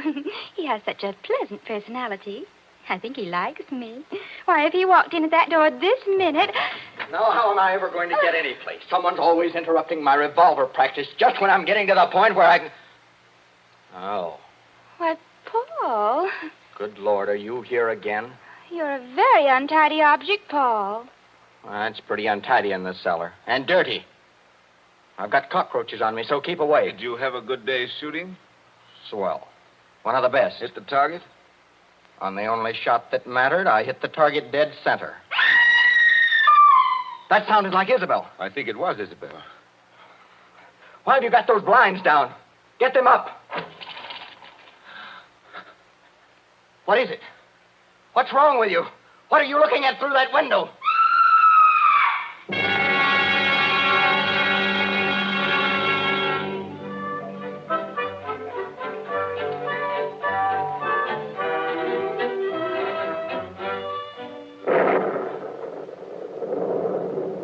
That was 25 years ago, Captain Burke. We found Jerry Kenyon lying across the table in the summer house. He'd shot himself through the head with his own revolver from the holster. It was lying on the floor beside him. Shut up, right? I see. When Isabel found him, he'd been dead about half an hour. The doctors proved that, did they? Yes, that shot had been fired against his head. The front of his uniform cap was powder burned where the bullet entered. There's no doubt about that. None at all. We never noticed the real shot Because that young lad was shooting off guns like a maniac in the cellar. Precisely. Now they're all dead. By accident, illness, they're all gone. Isabel Kenyon died less than a year afterwards. I think she died just because she was so fond of Jerry. I suppose you've guessed my little secret. Oh, I think I can sort of read between the lines. You were in love with Isabel Kenyon, weren't you? Yes. Well, these things happen. I never let her see it, you understand? Women know, pretty generally. So, they're gone. The youngest of them. And I'm left alone with old tunes, old ghosts, wondering why the fellow ever killed himself. Why? Why? And this morning, out of a clear sky, I get a letter saying, if you want to know how Major Kenyon really died, look in the third drawer of the desk in the library. But I tell you, we know how he died. Well, aren't you going to do it? Naturally. I've got a key somewhere here that fits the drawer. Now, listen, Mr. Parker. In my father's country, in Ireland, they got a saying that when a man's going to commit suicide... I thought of doing that, too. Then the devil comes in and takes him by the hand and talks to him. They say you can see the devil as plain as I see you just before you pull the trigger. The devil must have been in the summer house that afternoon, then. Oh, no, he wasn't. What do you mean? Major Kenyon didn't kill himself. He was murdered. My dear Captain Burke, the police covered all that at the time. Everybody had an alibi. They did they? Well, think of what I've told you. Isabel and I were together all the time. Paul, her brother, was shooting off guns in the cellar. Yeah? Diane Fisk. Yeah, what about her? Her chauffeur who drove her there swore he saw her walk straight up to the place.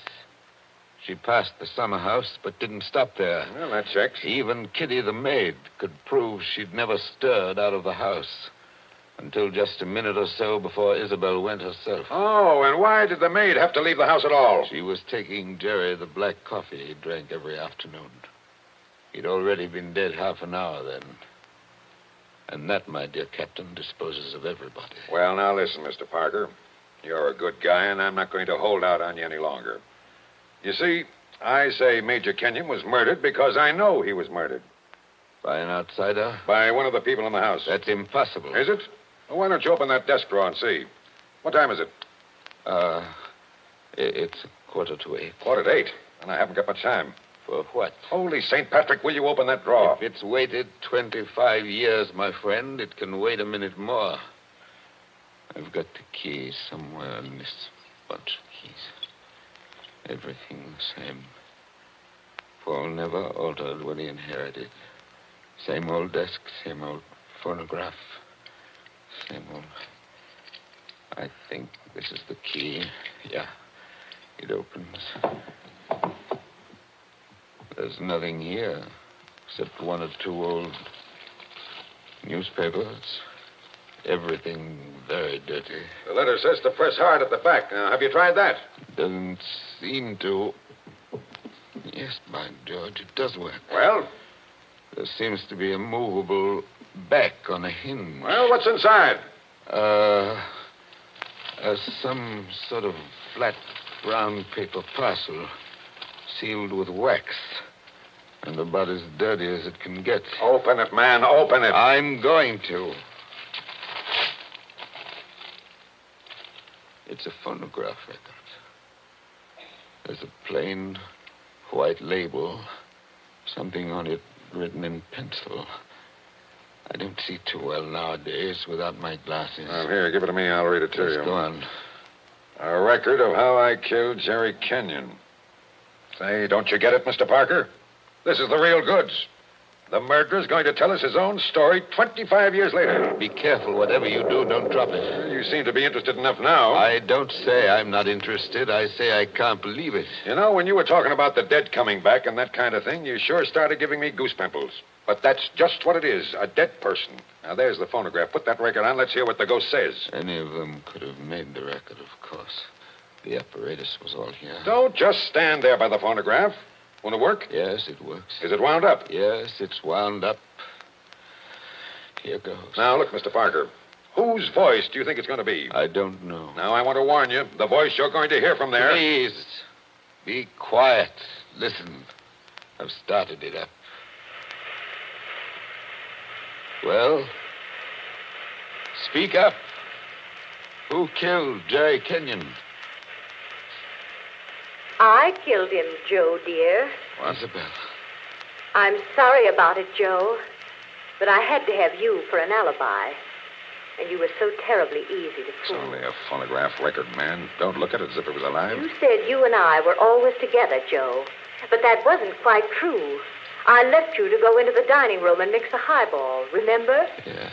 And I was carrying my big knitting bag. Remember that, too? And there was something else in it besides knitting. I'm an awfully good revolver shot, Joe. I told you we were all good except Paul. And the back windows of the dining room faced the same way as the back windows of the library. Thank you, Isabel. Thank you. Jerry was in the summer house. I made a sign to him from the window, and he came to the door there. In bright sunlight, 50 feet away. True again, Isabel. True Joe, again. don't you know what August heat is in a wooden summer house? Didn't anybody see that no man would be wearing a cap inside on a day like that? Jerry had taken his cap off before he went into the summer house. We saw him do it. He was bareheaded when he came to the door. So I lifted the revolver and shot him through the head. Then I dropped the gun back in my knitting bag and went back into the library with your drink. Isabel. Don't talk back to the thing, There man. was You'll drive me something else screwy. in my knitting bag, too. I had to use it. It was a duplicate of Jerry's army camp with a powder-burned hole already fired through it in the place I wanted. Very clever of you, Isabel. So I've been the goat for 25 years. I waited for some time and then slipped out to find the body. I fitted the new cap over Jerry's head in place where it ought to go. I put the old cap in my knitting bag. I took his revolver out of the holster and kept it. The gun that I used, I dropped on the floor beside him. So I proved it was suicide. You see? You proved it to me. Joe, listen, I'm very sick. They tell me I'm going to die. You are dead. Joe, I'm afraid. I'm going out in the dark, and I don't know what's there. Don't go away, Isabel. Come Joe. on. Just for a minute. Okay, I've had just about enough of this. Joe, I want you to tell everybody about it. I want you to tell them how a poor, crazy woman couldn't stand that man any longer, and how... There. It's cut off, and it's going to stay cut off. Thank you. I've heard about enough, too. But you can't arrest her now, my friend. You can't arrest her now. After hearing that, I'm not going to arrest anybody. Tell me, Captain. Did you know what was on the record? No. That's why I had to hear it. I knew about it, but I wasn't sure what it had to say. But so help me, I never guessed how hard it would hit you. Man, don't you get it even yet? Yes, I get it. Oh, no, you don't. You don't see anything. That was how the fake suicide was managed, yes. That's just how it was all done, bar one or two little things. Only... Only what? Only it wasn't Isabel Kenyon who committed the murder. Did I hear you correctly? You did? This is another one of your little jokes, I imagine. Can't you let me alone? Have you some kind of personal spite against me? What did I ever do? You're going to hear the real truth now if I have to hold you down in that chair. I know Mrs. Kenyon didn't kill her husband because I've just come from talking to the real murderer up the river. But they're all dead. Oh, no, they're not. And I haven't got much time either. That clock's just going to strike 8. What's the time got to do Good with it? deal if you'll follow me. Mrs. Kenyon died less than a year after her husband, didn't she? Yes. But it wasn't Mrs. Kenyon's voice you just heard on that record. What? I'm telling you, the real murderer hated her. Hated her like poison and wanted her blamed for the crime. When Mrs. Kenyon died, the real murderer wrote a letter. Well? But she never mailed that letter.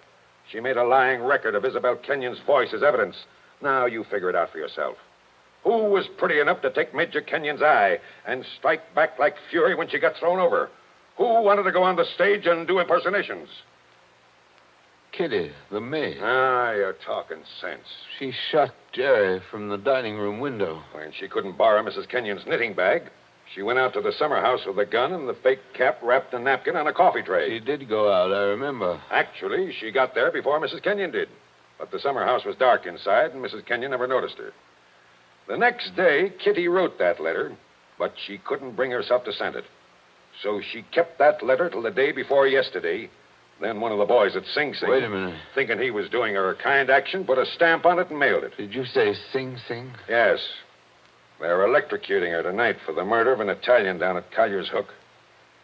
I found out about the record, all right. But the one thing I wasn't sure of was that she had done the job alone.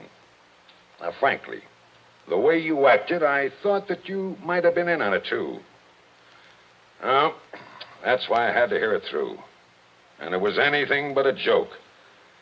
And now, here it goes to blazes forever.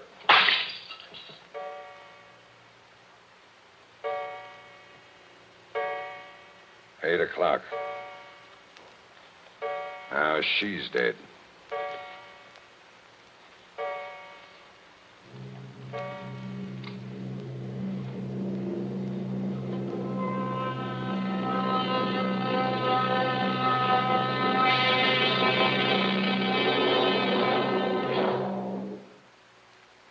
And so ends The Devil in the Summer House. Tonight's story of Suspense.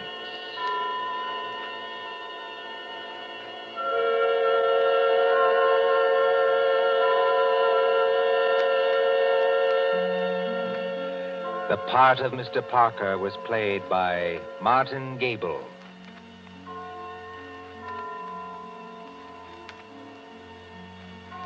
Again next Tuesday at 9:30 p.m. Eastern Wartime. A story dedicated to the thrill of the nighttime, the hushed voice and the prowling step. Another adventure in suspense. William Spear, the producer, John Dietz, the director, and John Dickson Carr, the author, are collaborators on Suspense. This is the Columbia Broadcasting System.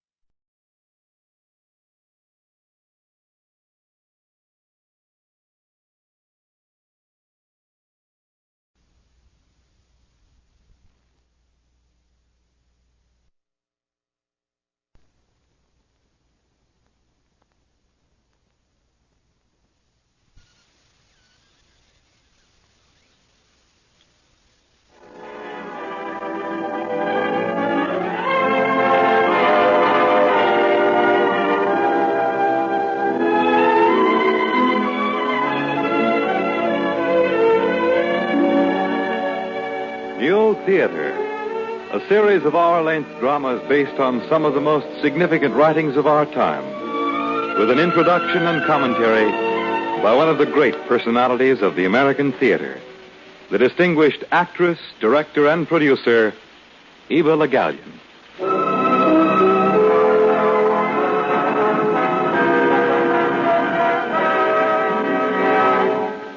Miss Le Gallienne. Good evening once again. And good afternoon to our friends in the West. Last Sunday, I announced that our play today would be based on Whistle Stop, the novel by Marietta Wolfe. Unfortunately, due to last-minute difficulties, we've had to change our program. And instead, we're bringing you a transcribed dramatization of a book by one of the most brilliant of modern English writers, Aldous Huxley. After Many a Summer Dies the Swan is the curious title. Huxley wrote it in 1939. It's a devastating and bitter satire, in spots excruciatingly funny. There's also something decidedly macabre about it. Many of you may not agree with it at all, but I'm pretty sure that you'll all be interested in it. Huxley never fails to be stimulating and provocative, even when one disagrees with him most violently.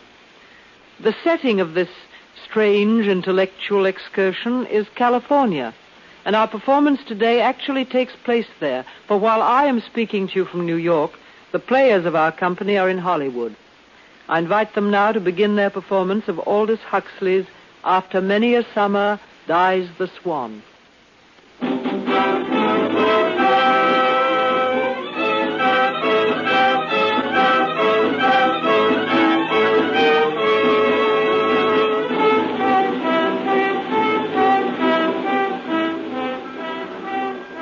I was reading Wordsworth when the train pulled into Los Angeles station. Not that I'm overly fond of Wordsworth. My instructions were to search for a tall chauffeur in a grey uniform, and I presume his were to track down a middle-aged Englishman carrying the poetical works of William Wordsworth. Mr. Portage, sir, welcome to Los Angeles. Oh, Mr. Stoyte, chauffeur? That's right, sir. I'd have known you by your voice even without that book. Yes, my voice. Why is it that in America I have only to ask for a cup of coffee to draw gales of laughter?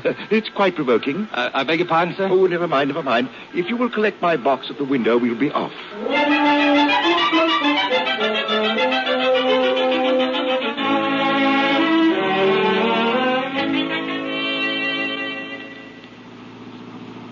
Mr. Stoyte's motor car rode exceedingly smoothly, and I abandoned myself to the pleasure of looking. The Southern California rolled past the windows. We were traveling westward. The sunshine lit up each building and sky sign as though with a spotlight. The billboards were most emphatic. Do things, go places with Consol Gas. That's one of ours, Mr. Portage. What's that?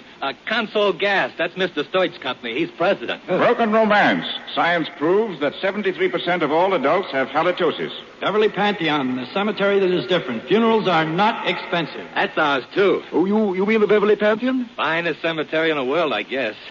We could stop by if you'd like to see it. Oh, look, over there to the right. Beverly Pantheon? No, that's where Ginger Rogers lives. Oh. Yes, sir, Ginger Rogers. Pantheon's down the road, sir. You, too, can have abiding youths with drill form figure control.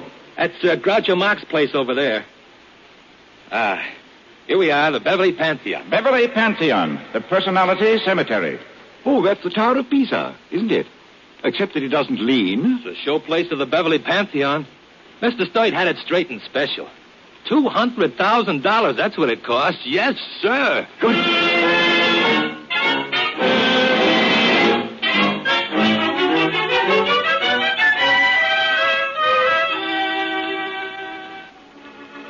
We went through a whirlwind tour of the Beverly Pantheon. Everything. The pet cemetery, the poet's corner, the black marble vestibule of ashes leading to the super-modern burning mortuary furnace. And finally, the Pantheon itself. And over all, the inescapable crooning of a perpetual Wurlitzer automatic organ.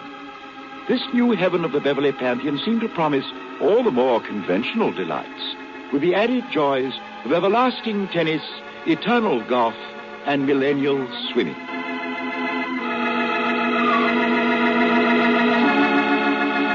Some class, the Pantheon, eh, Mr. Portage?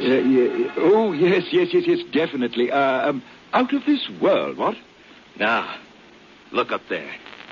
Between those hills, there it is. That's Mr. Stoyte's place.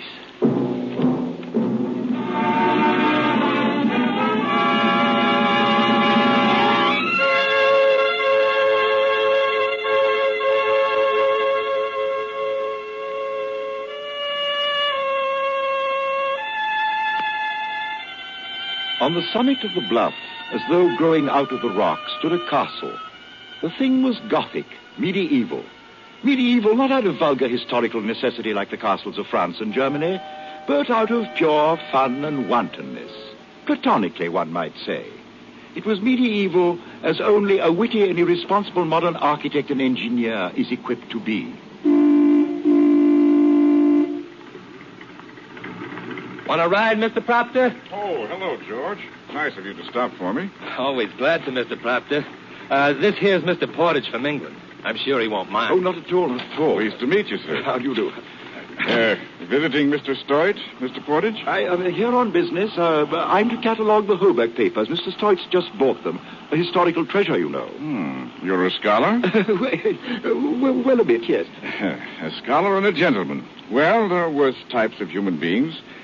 I might almost claim to have been one myself long ago. You're not William Proctor, are you? Not the one who wrote short studies in the Counter-Reformation? Well, I'm figured. Remarkable building, the castle, isn't it? Ah, poor Joe Stoyte. Think of having that millstone round one's neck. Well, I shouldn't exactly think it is a millstone. Well, neither does Joe, but it is. Perhaps it might help you if you knew about Joe. We were at school together, he and I. Only nobody called him Joe in those days. We called him Slob or Jelly Belly. You see, Joe was a fat boy, and how we punished him for his glandular deficiencies. You might remember that fat boy when you meet the man. Help you to understand. Well, here I am at home. George, I'll get off here. Okay, Mr. Proctor. Have a good time, Mr. Portage. Thank you, sir. Thank you.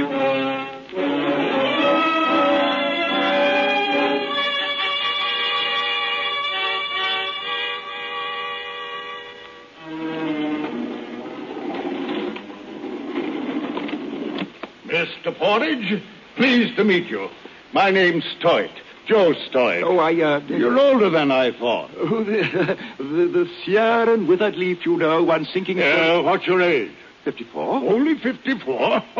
Ought to be full of pep at 54. How do you do with the ladies? Well, mon beau prince, mon été. What's that? No use talking foreign languages to me. I'm head of an oil company. Got 2,000 stations in California alone. And not one man in any of those filling stations that isn't a college graduate. Go and talk foreign languages to them. There. You're to do those old papers, aren't you? What the devil is the name of them? Hobuck? Just bought them this summer. The Hoback papers. Hoback, that's right. What were you saying about women when you started that foreign stuff one day? What was implying? It was normal for one's age. What do you know about what's normal at your age? Go talk to Dr. Obispo about that. Dr. Obispo? It won't cost you anything. He's on salary. He's a house physician. Knows everything about long life. Want to see the castle? I'll take you round. Oh, that's very kind of you. I've already seen your burial ground. What? What's that? My burial ground? What the devil do you mean? Well, I understood. That is that you own the Beverly Pantheon. That. Well, don't say that again. Got one arteries, you know. Can't get excited, Obispo one. Come on. It is a large castle, isn't it? 20 stories. We'll go down to the hospital now. Stoyte Hospital for Children. They call me Uncle Joe. Well, they do. Poor kids. Makes me feel I'd kind of like to cry. By the way, Mr. Portage. Have you got a religion? Well, more or less, yes. The late Mrs. Stoyte was very religious. Taught me a slogan. God is love. There is no death. Good one, eh? There is no death. Well, I think it There used to be a text over my bed when I was kid. Orange letters on a black cardboard. It is a terrible thing to fall into the hands of a living God. Different, isn't it? Now, what the devil made me bring that? Oh, never mind. To blazes with a hospital. We'll go up to the roof. Got a pool up there. We'll have a swim before dinner, huh?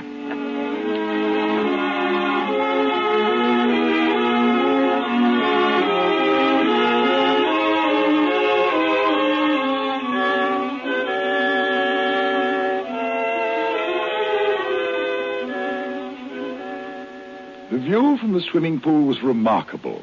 One had only to turn one's head to see successive vistas of plain and mountain, green, tawny, and faint blue. If one turned the other way, one saw Miss Virginia Monsable poised on the diving board. Miss Monsable was, the chauffeur informed me that she was a particular friend of Mr. Stoyte's. And in his friends, Mr. Stoyte was particular, for she was, she was excessively beautiful with not much bathing dress to conceal it. There, Uncle Joe. You're feeling kind of good. Oh, feeling fine, baby. Doesn't the sun feel good? Guinea, baby, I'd like to eat you. I'm tough. A little tough kid. What'd you bring old Baldy here for, Uncle Joe? Oh, to catalog some old papers I bought in England. Looks funny, doesn't it? Floating around that pool like an old Buddha. I'm going to dive in and duck him. Oh, don't go away, baby. I did some business this morning. Might make a lot of money, real money. How much? Maybe $500,000, maybe $1 million, maybe even more. Uncle Joe, I think you're wonderful. Ah, it's easy, baby, easy. Easy nothing. I say you're wonderful.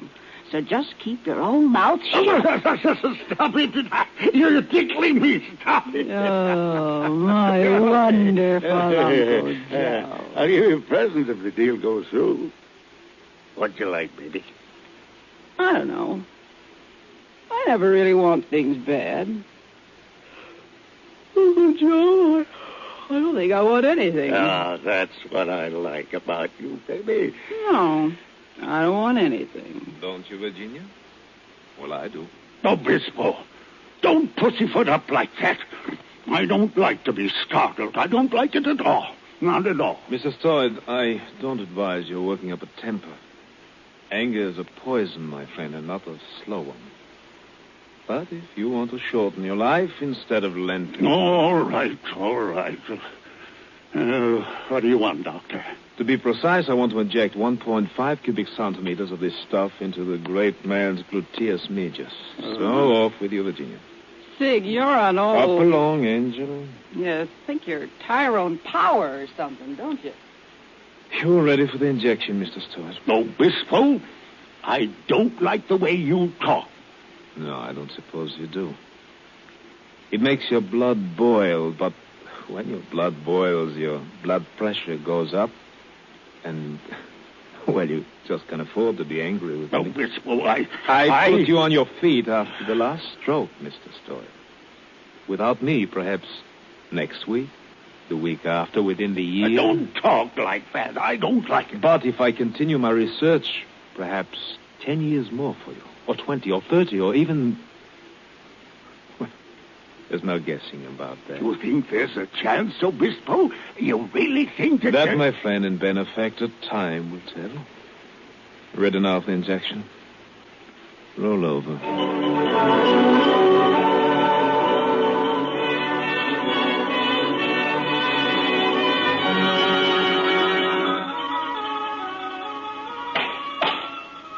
Oh, be careful with that, Tompkins. Those papers are valuable. They sure got them crated up solid. I got them now. Beautiful, aren't they? Hundreds of years. Hobart after Hobart. Knights, barons, earls. Records, letters, papers, never catalogued. Oh, look here. 1576. Yeah, sure. Look, Mr. Portage, I'll be going. I showed you something, a copy of the Marquis de Sade. Oh, I've never even seen one. Oh, my, what an imagination. Oh, delicious. Just call me when you want them other cases open. Oh, hello, Dr. Bispo. Hello, Don't let me disturb you. I said, don't let me disturb you. What? My name is Obispo. Dr. Sigmund Obispo, physician in ordinary to His Majesty King Stoyte I. And let's hope, also the last. Oh, yes, I saw you at the pool. Yeah, it's quite a stack of words you've got here. A dribble. Hmm? A string of words called religion, another string of words called philosophy, half a dozen other strings called ideals. You know, I don't know how you liberal artists stand it. Don't you pine for some sense once in a while? Oh, it's a great deal of fun, you know. Just scrabbling about in the dust heaps. Mustn't worry about the meaning. Frank, anyway. Most of the Ph.D. boys are blasted snobs trying to pull that high moral culture on you. You know, wisdom rather than knowledge. You know. At least you admit you're in your racket just for fun. That's what I'm in mind for. Oh? Mind you, I am not entirely blind to the charms of your racket. Say, is that book the Marquis de Sade? Well, it rather appears to be. Well, it is. Yes, it's quite a man, you know. Mind if I borrow this? I've got a particular use for a book like this. Oh, but I see, I really don't... Yes, thank you very much. Come on down to the hall, see my laboratory. Well, you know, really, I should. I mean, these papers... They've waited 500 years. Come on. Well, I suppose... Yes. Longevity is my racket, you know. I wouldn't be able to follow it if I were in practice. Devil of a nuisance looking after patients. That's why I fastened on Joe Stoyte. Oh, he's concerned with longevity? Concerned? The old goat's scared silly. It's a panic with him, fear of death, you know. And I've been living on that panic for 5 years. Oh, really? It's a researcher's paradise. I have everything I need with old Joe thrown in as a guinea pig. Oh, cooperative. He's ready to submit to anything, provided it gives him some hope of staying above the ground a few years longer. Oh? You know, it's an interesting thing, old age. Why should dogs be senile at 14 and parrots alive and kicking at 100? Or a fish live to 200 without signs of senility? While poor Joe Stoyte... Oh, here we are. Oh, yeah, fragrance, huh? That's our mice. We've got nearly 1,000 of those. Hello, Doc. Oh, my assistant, Pete Boone. Pete, this is Mr. Portage. Glad to meet you, sir. Oh, yes, sir. Pleased to meet you. Pete is a bright boy. Knows his physiology. Good with his hands, too. Here, look at these mice, Portage. Lively, aren't they?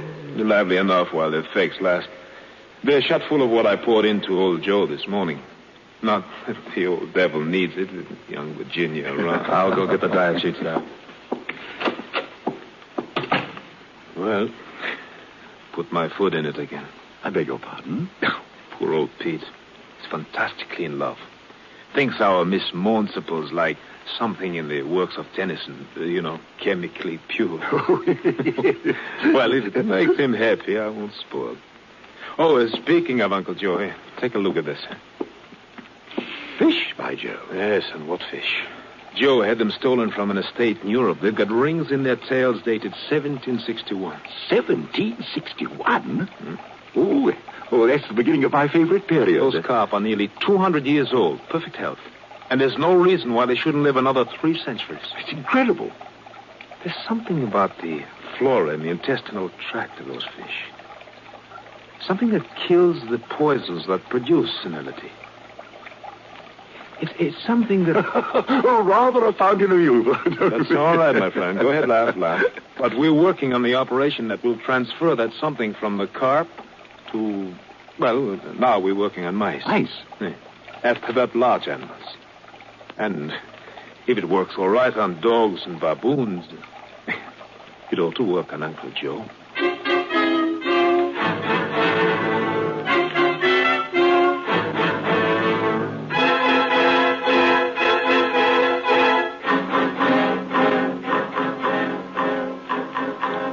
We had dinner in the small dining room. It was the sort of place you think of when you hear the word cafe, with original Fra Angelico murals on the walls for a spiritual touch. Mr. Stoyte was with us and Miss Monsiple. Dr. Obispo spent the hour telling stories to the lady, while young Pete gazed at her with a rapt pre-Raphaelite expression. After luncheon, Virginia, Pete, and the doctor went off to feed the baboons. Here now, Virginia, throw the potatoes to them. Oh, aren't they cute? Absolutely divine. Well, divine is an adjective I hadn't thought of applying to baboons. But, here, throw the rest of the food. That old fellow's looking seedy, Doc. He won't even come eat. He's hungry, all right. He's just afraid to leave his lady friend. Here, Angel, throw this potato in front of you. Okay. There. He's taking notice now. Well, so's the young chap on the rocks. Look at him. He's just waiting till the old boy gets away so I can dash for the lady. Come on, funny face. Go get the carrot. Here.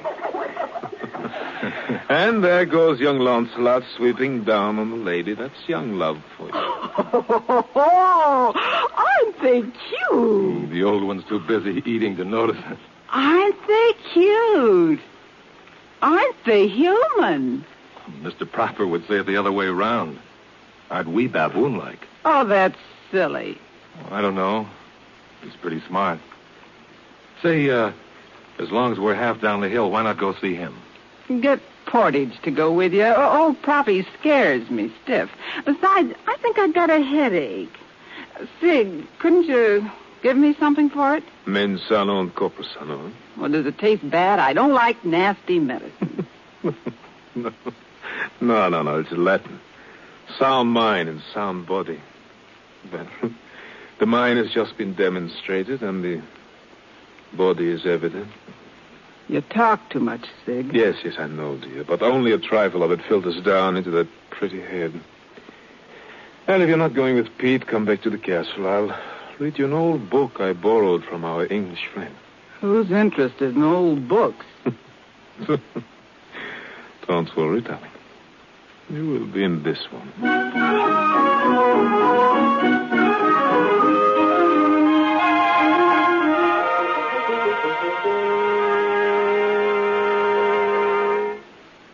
Well, Mr. Portage, did you meet the ogre of the castle? I remembered about, Jelly Belly. That made it easier, Mr. Proctor. Ah, poor Joe. I remember even at school he was the kind of fat boy who bluffs it out, fights back, buys popularity by treating the girls to ice cream when he has to steal a dime from his grandmother's purse to do it. Believes it when they say he'll go to hell. Poor Joe. Ah, but that's life. And, speaking of life, Pete, how's the work going? Oh, it's going just fine. Mm-hmm. If you succeed, what happens? Why, life is prolonged. Yes, I know that, but I meant something else. A dog, for example, isn't that supposed to be a wolf that hasn't fully developed? A sort of unborn wolf? Isn't that so? Mm-hmm. There's a theory like that. In other words, it's a tame animal because it doesn't have time to grow up to savagery. Isn't that supposed to be one of the mechanisms of evolutionary development? Yes, that's right. But what will happen with man? What would he grow into if you lengthened his life? You know, Pete, time and craving, that's our life. Now, what are you offering us? Another 200 years of time and craving? Time, Mr. Proper, for more good. Time doesn't guarantee good, my boy. But you can fight for good, Mr. Proper. We fought for good when I was in Spain. And you'll find, Pete, that evil comes even out of those fights for good. But, what do you expect people to do when we're attacked by fascists? Sit down and let their throats be cut? No, I expect them to fight. People generally do, and the results are generally disastrous. I should like them to try something more effective someday. Yeah, but that's cynicism. Defeatism. Hey there, Proctor. Oh, here comes the Lord of Stoyte Castle. What is it, Joe? Why the devil can't you leave my man alone? Which man, Joe? My estate manager. Interfering with him in his work. You've been bothering him about those blasted farm hands again. What do you think you're doing? What's the idea? The idea? It's an old one, Joe. Your manager's treating those harvest hands like vermin, not like men and women. They haven't enough to eat. You're trying to make reds out of them. You're a lousy agitator. I thought we were talking about eating. You're stalling. Eating and working, wasn't that it? I've put up with you for years, Bill, for old time's sake.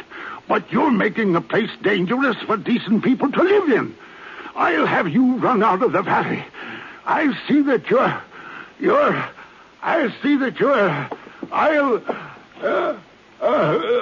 somebody get me a chair. Here you are, Mr. Stoyte. Thanks. Mustn't get angry. Obispo said so. Terrible thing. Terrible to fall into the hands of a living God. Terrible. What's the matter, Joe? Nothing. I'm better. It's all right. I've got something to show you, Joe. Been meaning to. It's a sun motor. A thing for making use of solar energy. Runs my electric generator. What? Why the devil do you want to do that? Haven't you got your current wired in from the city? Well, of course, but I'm trying to see how independent I can be from the city. Little Jeffersonian democracy. You're turning back the clock, Bill. You're going against progress. Am I? Well, don't worry about it, Joe. You're a crackpot, Bill. I guess you always will be. But remember what I said. You stay away from my manager. I won't stand it. I'm the boss on my estate.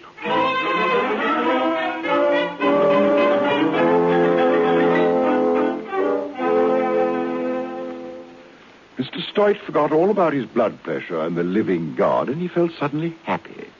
It occurred to him that in spite of everything, Bill Proctor liked him. In a glow of good feeling, he went home to his castle and straight to Virginia's boudoir. Oh, Uncle Joe. Uncle Joe. Hello, baby. Glad to see me? My baby. Oh, Uncle Joe. Good afternoon, Mr. Stoyte. Obispo, what are you doing here? I was a bit worried by the cough of yours at lunch. That's why I came up here, to make sure of catching you the moment you came in. Prevention, you know, is better than cure. I'm not going to let you get influenza if I can help it. No, is that it? Well, I feel fine. Nothing wrong with me at all. That cough wasn't anything. Only my old, chronic bronchitis. Yes, but I'd like to listen in. Open your shirt. Huh? He's right, Uncle Joe. You wouldn't want anything to happen. Well, all right. That's fine. Now, breathe in deeply. Breathe.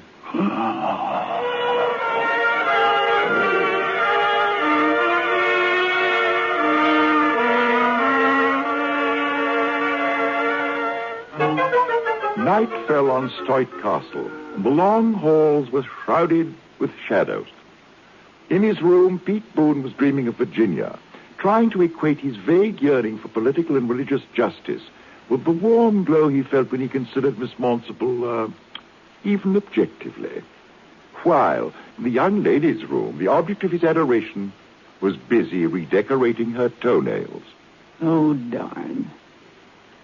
Polish is coming off my toe. Darn it. Darn it. Ooh, that polish stinks. Uncle Joe? Uncle Joe? Good evening, Anne. Sig, what are you doing here? I thought we might have a little talk. After all, we were interrupted this afternoon. Sig, you're crazy. Uncle Joe will kill you if he finds you. Why, he'll pull that gun right out of his pocket. No, darling, he won't. You take the word of a medical man, ain't you? Uncle Joe will sleep through the last trump. I've just seen to that. I think you're awful. Don't let me interrupt your labors. Proceed with your paint job. Woman's work is never done. Sig, I don't like the way you talk. The polish, darling, is running. Oh, darn. I don't like your getting fresh with me. You know, Uncle Joe almost caught you this afternoon. With my trusty hypodermic, my dear, I disarm all suspicion. But you're not even romantic or anything. You just laugh at me and you make dirty cracks. Well, it isn't even nice. You know, I admired the way you flirted with young Pete this evening. Uncle Joe was hopping jealous of her. Oh, darling, poor Pete. Oh, just wait till I get time for you. That's my toenail. Oh, you. It takes a professor of pharmacology to put an old buzzard into a coma with a few drops of this and that. I won't have you calling Uncle Joe a buzzard. No. Shall we say, then, a senile, foul-smelling goat? Why, you dirty. Uncle Joe's a better man than you'll ever be. I think he's wonderful. Yes. You think he's wonderful. But all the same, in about 5 minutes, you'll be kissing me. What? Why, you filthy, dirty, Look out, nasty. darling. You're spoiling the polish on your toes. Just wait till I'm finished. I don't believe I will. You know, the perfume perfume of yours is strong enough to cut right through the stink of that polish. Darn you. Get away from me. No good. Virginia, I believe you're going to kiss me now. Why, you rotten ape.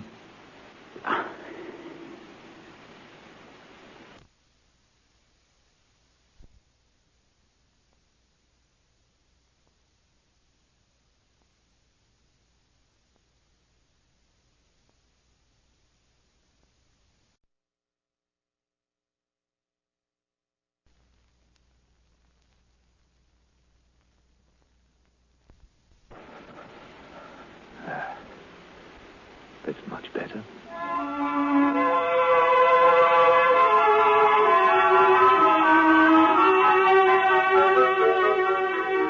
And in the master bedroom, under a 25-foot mural of the crucifixion of St. Peter by El Greco, the lord of Stoyte Castle slept with a revolver under his pillow and with fear sitting at his bedside. Crawling, damp fear. In his dream, the shroud flapped, and he heard the squeak of the screws. It clamped down the heavy lid of his coffin.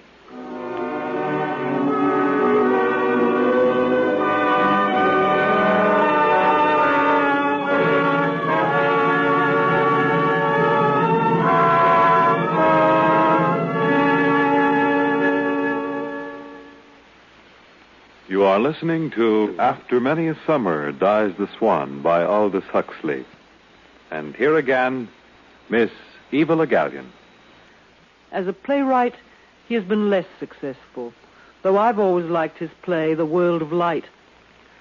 Some critics have resented his increasing concern with the field of mysticism, which has naturally caused a change in the manner as well as the contents of his work.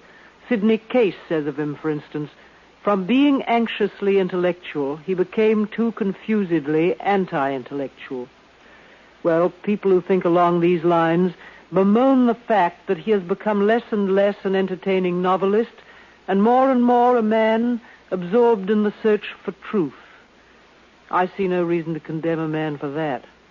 Might be a good thing for the state of the world in general if more of us engaged in this arduous occupation. One of the results of this concern of his is his book, The Perennial Philosophy, which has opened doors to many thousands of people, including myself, and which seems to me a tremendously valuable contribution to living. But we'd better get on with our story, which presents Mr. Huxley in what one might perhaps call his middle period. So we'll resume with Act 2 of After Many a Summer Dies the Swan in just a moment. This is NBC, the National Broadcasting Company. KFI, Los Angeles, Earl C. Anthony, Incorporated. Ooh, 102. 102. By 102. 102. Ooh, 102 is the right light brew. 102. Perfected after brewing 101 brew. 102. Brew 102 is the brew for you. A whale of a pale, dry brew. Meyer Brewing Company, Los Angeles. Now, Act 2 of the New Theater's transcribed production of After Many a Summer Dies the Swan.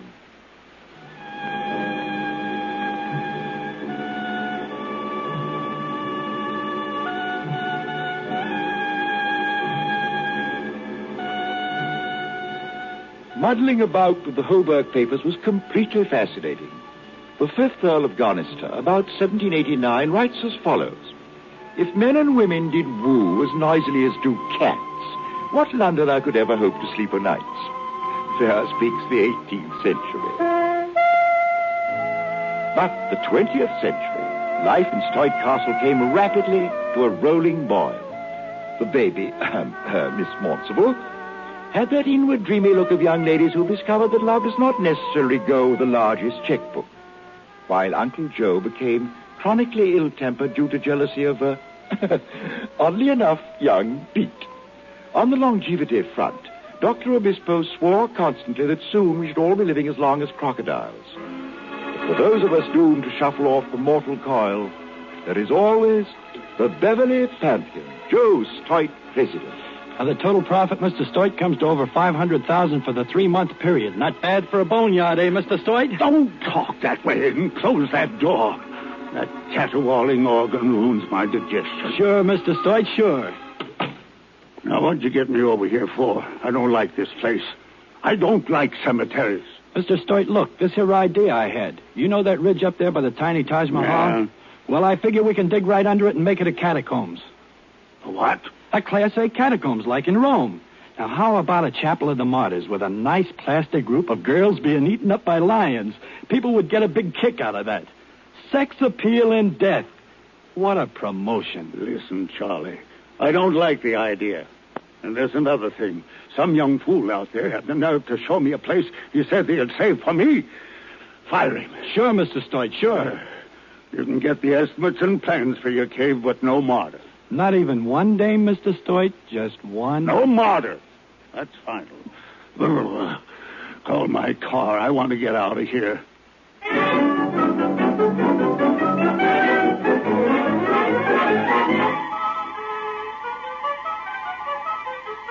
Now, you tell me about Pete Boone. He's a confused young man, if that's what you mean, Joe. I want to know what should I do about it. Why? Ginny keeps patting him like a big dog. If the kid would only make a pass at her, I could throw him out. But you can't just fire a big dog. Mm-hmm. You still like your Virginia, eh? Yeah, I guess so. She makes you feel good. Like when you get tanked up on scotch or when you give a toy to a kid. She's kind of like a daughter. But more than a daughter, eh, Joe? Better than a daughter. A combination, is that it? Sort of. But she's changed. She isn't the same. Besides, I haven't been feeling good. That blasted cemetery always gets me down. Nobody left, eh, Joe? No friends, no religion, no philosophy, and only Virginia left. Well, there's no sense to anything. That's what's wrong. It's an idiot world, Joe. We all live in an idiot universe. Of course, we can't all afford to build it out of concrete and steel the way you did. You mean the castle? What's wrong with the castle? Well, nothing if you can stand idiocy. Never mind. Never mind the whole thing. Never get a straight answer out of you lousy professors anyway. Forget it. Never should have talked to you in the first place. No, Joe, you shouldn't. And you lay off those harvest workers. You've been stirring them up. This is my place, Bill. My place.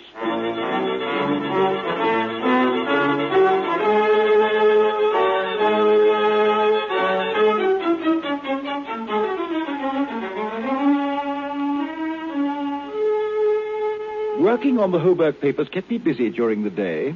Most of it was dull, merely accounts, legal documents, and business letters. Not at all my cup of tea. But at 12 o'clock, I found the parchment-bound notebook belonging to the 5th Earl of Gonister. The first entry was July 1780, and as I read, I could hear in my mind's ear the strong voice of the 5th Earl, author of this remarkable journal. July 1780. One of the church livings in my gift being vacant, my sister sent to me today a young divine whom she commends for his virtue. But I will not have him. Give me the parson that drinks deep, rides to hounds and games the night away. Such a parson tests the faith of his flock. And it is thus we come to salvation. A wicked old fellow. Now, let's see. Now. March 1784. Open the old tombs beneath the house today.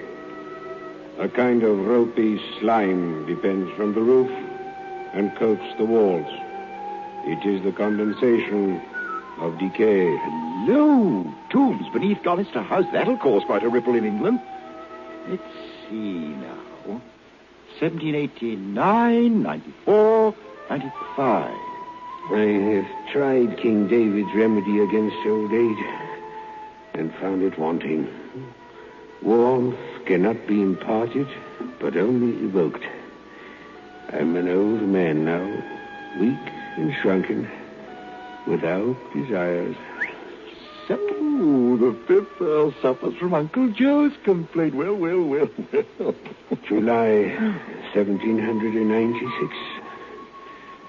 There are carp in the fish ponds at Gonister with leaden discs which were attached to their tails in the days of Charles I, 300 years ago. By George, so he's onto the carp, too. I marvel at the strength and unimpaired agility of these great fishes. The secret of eternal life is not to be found in old books or even in heaven. It is to be found in the mud and only awaits a skillful angler. The secret of life in the mud. Well, won't that hand of his poet Joad his best ideas on longevity anticipated in the 18th century and by the fifth Earl of Gonister?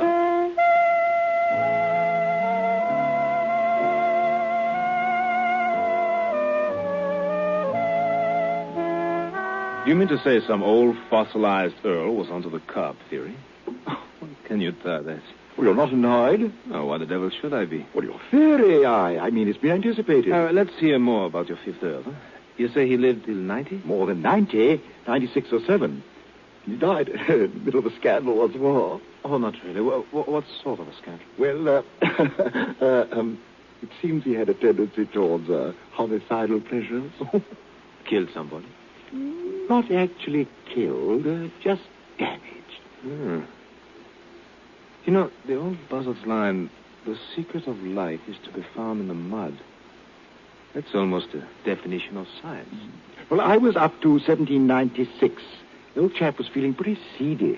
Pharmaceutical tragedy. Well, I'll bet he could have been fixed up with a week of injections. Get to the diary. Let's hear the old ghost speak for himself. Yeah, well, certainly. January 1797. Why should a man die at 80 years and 10 when a fish can retain its youth for 2 and 3 centuries? Man cooks his food before eating it and generally throws away precisely those organs of the fish in which it is most reasonable to assume that the substance preventive of decay is contained. Good Lord. Don't tell me the old buzzard is going to eat raw fish guts. That's exactly what he is doing. Now, listen. My first 3 attempts provoked an uncontrollable retching. At the 4th, I was finally able to retain a few spoonfuls of the nauseating mincemeat. Oh, talk about courage. I'd rather go through an air raid than that. February 1797. It is now a month since I began to test the truth of my hypothesis. And I am now ingesting each day not less than 6 ounces of raw minced viscera of freshly opened carp. Oh, good Lord. A fish has more parasites than any other animal. It makes my blood run cold. You needn't worry. The diary goes on, you know. March, improved in strength. April, horseback riding again. I said, oh, this is more than a joke. Raw fish guts, prevention of senile poisoning, and rejuvenation. Rejuvenation. In September, he's been out fox hunting, after which there's no entry until 1799. No entry till 1799. That's when his case is getting really interesting. He goes and leaves us in the dark. Oh, not entirely in the dark. There's an entry a little further on. The age of 81, the fifth Earl is the proud father of a bouncing baby boy. At 81? What do you think of that? And here in 1820, he seems to be in the prime of life. 1826, he's taken on a new housekeeper named Kate. In 1831, he has repairs made on the dungeons of Gonister House. And how about his health? Oh, he seems to take it for granted. Wait, now listen to this. March 1834. By the criminal negligence of Kate, Priscilla, my young servant girl, has been allowed to escape from a subterranean place of confinement. Unfortunately, she bears upon her person the evidence that for some weeks she has been the subject of my investigations.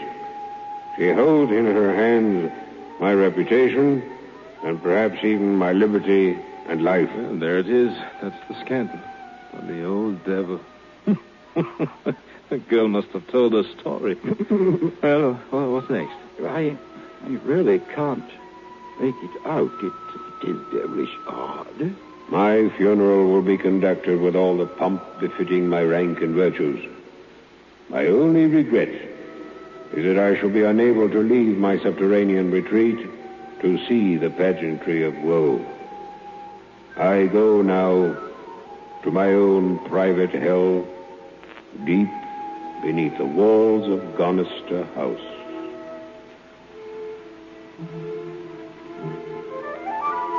And that's all.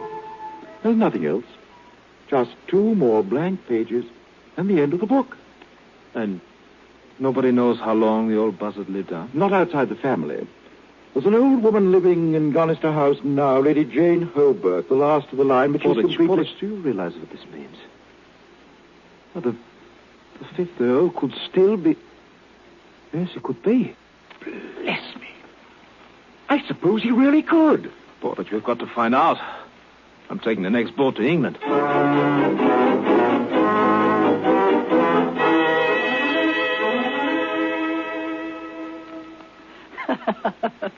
Sig, you're crazy. You're absolutely crazy. Why are we going to England? It's a secret, Angel. Haven't even told Uncle Joe yet, but you take it from me. We'll go. Well, I wish you'd go somewhere. And I don't mean England. Harsh words, Angel. I mean it. I don't like the way you act. I feel like I'm double-crossing Uncle Joe all the time. Darling, you are. Besides, I haven't been able to say my prayers. I don't like you, Sig. I don't like you at all. Still, there isn't much you can do about it, is there? You make up your mind that you hate me, don't you? That you won't speak to me again, won't even look at me. Sig, go away. But you can't keep that promise, can you? No. You don't mean that at all.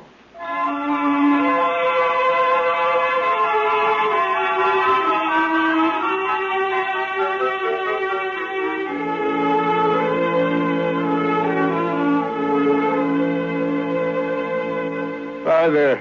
Portage. Yes, Mr. Stoyte. Come on up to the roof with me. I want to talk to you. Why, yes, of course. Get in the elevator. Oh, thank you.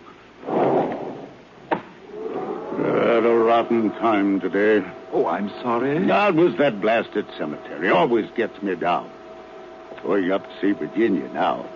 She always makes me feel better. Wouldn't know what to do without. She's mine. She loves her old Uncle Joe. You can bet your bottom dollar on that. Here we are. After you, Mr. Stoyte. Cut it out, Sig. If you kiss me again, I'll hate you. Sure, darling. Sure, go ahead. Hate me. Baby. Obispo. Uncle Joe. You snake. You dirty, slimy, filthy snake. I'll kill you. No. I'll kill you. No, Uncle Joe, no. Look out for that gun. I'll kill you. Jenny, get away. You're a lousy shot, Uncle Joe. Let go my arm, Jenny. I'll get him this time. No, don't shoot, Uncle Joe. Let go of him, Jenny. Let go. Let him shoot if he dares. Evie? What do you mean, if I dare? I'll kill you, Obispo. No, you won't, Uncle Joe. You won't. Because then you'll die, too. What? What's that? You kill me, it won't be long before they've got you stretched out under the black marble mausoleum at your Beverly Pantheon. Well, what the devil do you mean? That I've just found a new way to keep you alive. But without me, you'll be a dead man in a month. No, you don't mean that. That isn't so. That isn't true, is it, Obispo? You've had a stroke, Joe. You've had a stroke. But I've got good news for you. There's a chance that we have found the secret of life in the mud. You found it? What is it, Obispo? What is it? I've got to have it now. Drop the gun, Uncle Joe. What? The gun. Sure. What is it, Obispo? I'm going to live. I'm not going to die. We shall see, Joe. You've got to keep me alive, Obispo. You've got to. Oh?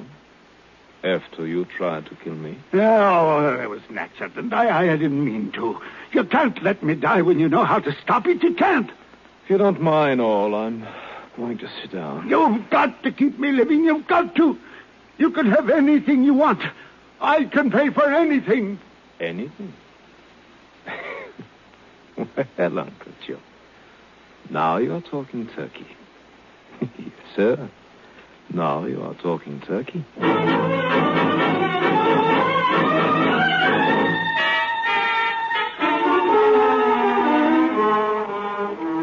The Stoyte private airplane whisked the party to New York, then Gander, Newfoundland, Shannon Island, and finally, the modern Chariot of the Sun set down rather roughly at Croydon Airport, London.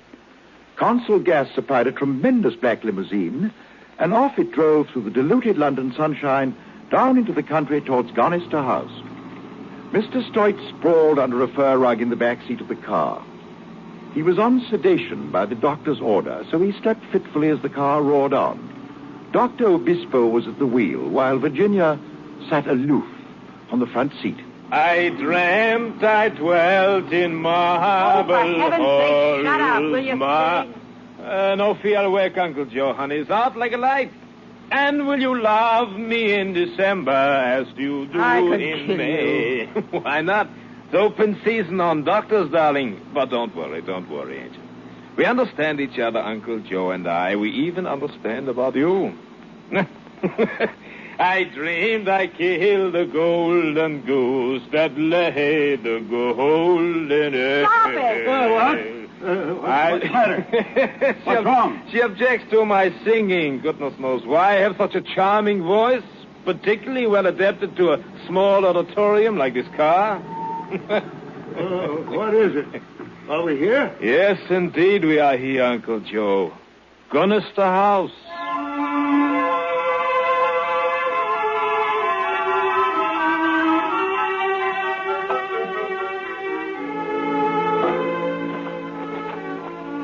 I don't like it, Uncle Joe. It's scary. Oh, it's all right, baby. It's all right. Yeah, look out for the creepers on the path. Not much of a garden, eh? It's all grown over. What's the matter? Someone behind that bush. What? Oh. Come on out, youngster. Come out. Look what I've got. I've got a gas mask. That's what I've got. Ah, that's nice. Gas mask all filled with flowers, huh? What's your name? Millie. I'm 9. 9. Granny says I'm undernourished. Oh. Does your granny live here, Millie? In the kitchen. She's deaf. Oh. Do you like candies? Huh? What the devil they call candies in England? Would you like some sweets? Let us in and you can have them all. Well, I don't know. Oh, nice chocolatey sweets. Whole box of them. Well, all right. Come on.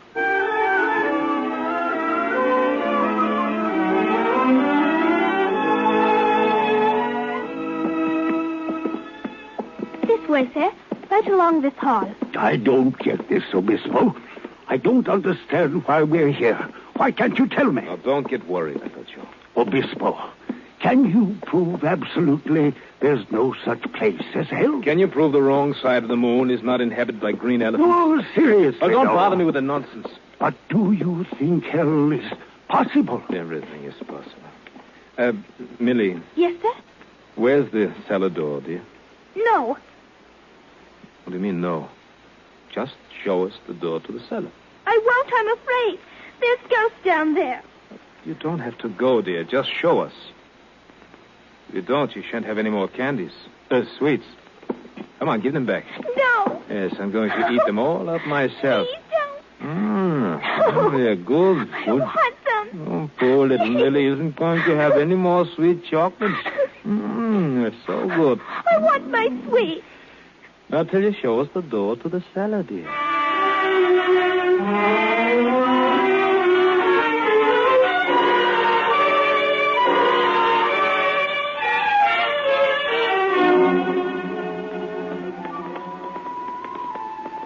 Pull that flashlight up, Angel. I'm scared. Yes, it's crazy. I don't like this, Obispo. It's damn down here. I'm not well. All right, you stick with us, Uncle Joe. Maybe we can fix it so you won't have to find out about hell. Wait a minute. There's the door. Is it locked? No, wait a minute. Come on. Oh, that's awful. That smell. Pretty bad. Come on. I don't like this. I don't like this at all. What do you think you're going to find out here? Hey, stop being a sniveling baby, Uncle Joe. I'm not sure of anything. For all I know, you may die in 5 minutes. No, don't say that. Well, then, come on.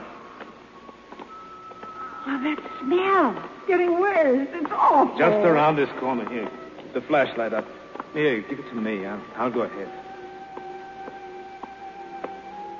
There's an iron-barred door here. Wait till I get the light focused. Doesn't quite seem to... What's the devil? What's going on with these fellows? What are you laughing about? What? Good Lord. Yes, that, Uncle Joe. That's a fetal ape. What? For Lord's sake. What? My Harry, old man Proctor was right. It's an unborn ape that's had time to grow up. Look at him, Uncle Joe. Look here. Look at him. Look at him. Isn't it so good? Look at the face. His matted hair, deep eye sockets. No eyebrows. Look at the forehead. Dirty, wrinkled, and that shelf of bone jutting out over his eyes. Just look at him. Look at him scratch. Look at him, Joe. The fetal ape. But what is it? What is it? It's a man, that's what it is. Look at the ribbon across his chest. That's the order of St. George. You're looking at the noble lord, the 5th Earl of Gunnersbury. No. Yes, the 5th Earl of Gunnersbury. 201 years old last January. But what happened to him? Just time. Time? Yes, he never died, so he had time. Time for a man, the unborn ape, to grow up to be... Oh, take me away. It's awful. But it's the best joke I ever heard. It's absolutely the best. We don't have to experiment anymore. You know, it works. What do you mean? You can start taking the stuff at once. Oh, no. Yes, if you're willing to become like that, you can live forever, Joe. What do you say?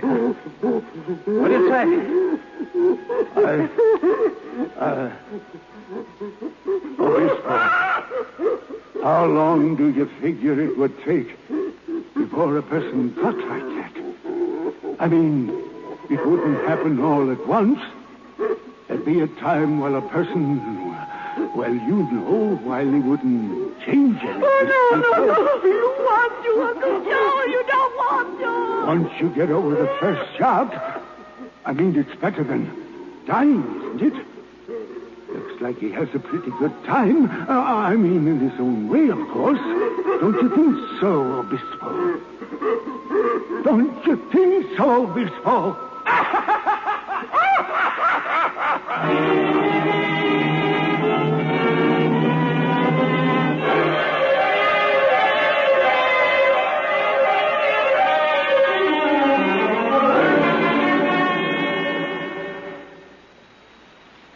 You have heard After Many a Summer Dies the Swan by Aldous Huxley.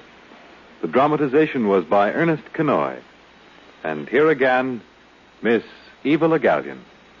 Oh, there's something decidedly ghastly about that ending. Might almost have been written by Edgar Allan Poe. Makes me glad it's still daylight here. Now about next week. We're going to present a very different kind of story in a decidedly popular vein, one for which we have had many requests. It's a new dramatization of Daphne du Maurier's great yarn, Rebecca. Good evening, this is Orson Welles, your producer of a special series of broadcasts, presented by the makers of Pabst Blue Ribbon. The Mercury Summer Theater of the Air.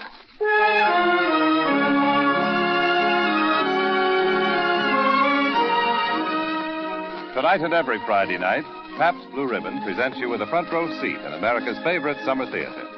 So, while America's famous producer, writer, director, Orson Welles entertains you, pour yourself a tall, frosted glass of Pabst Blue Ribbon and enjoy at the same time great entertainment and this truly great beer. And now, Mr. Welles. Tonight, the Mercury brings you one of the loveliest of all love stories. It's by John Galsworthy, and it's called The Apple Tree.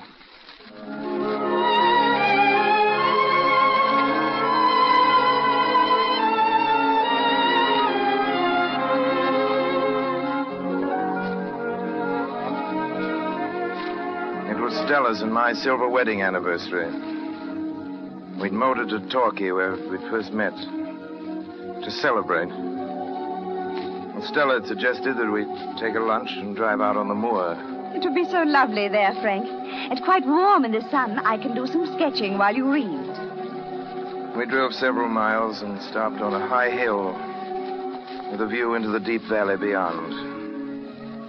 Stella wandered off somewhere to sketch, and I stretched out in the sun and watched the sky and longed for I knew not what. There was no reason I should be unhappy or even mildly disturbed.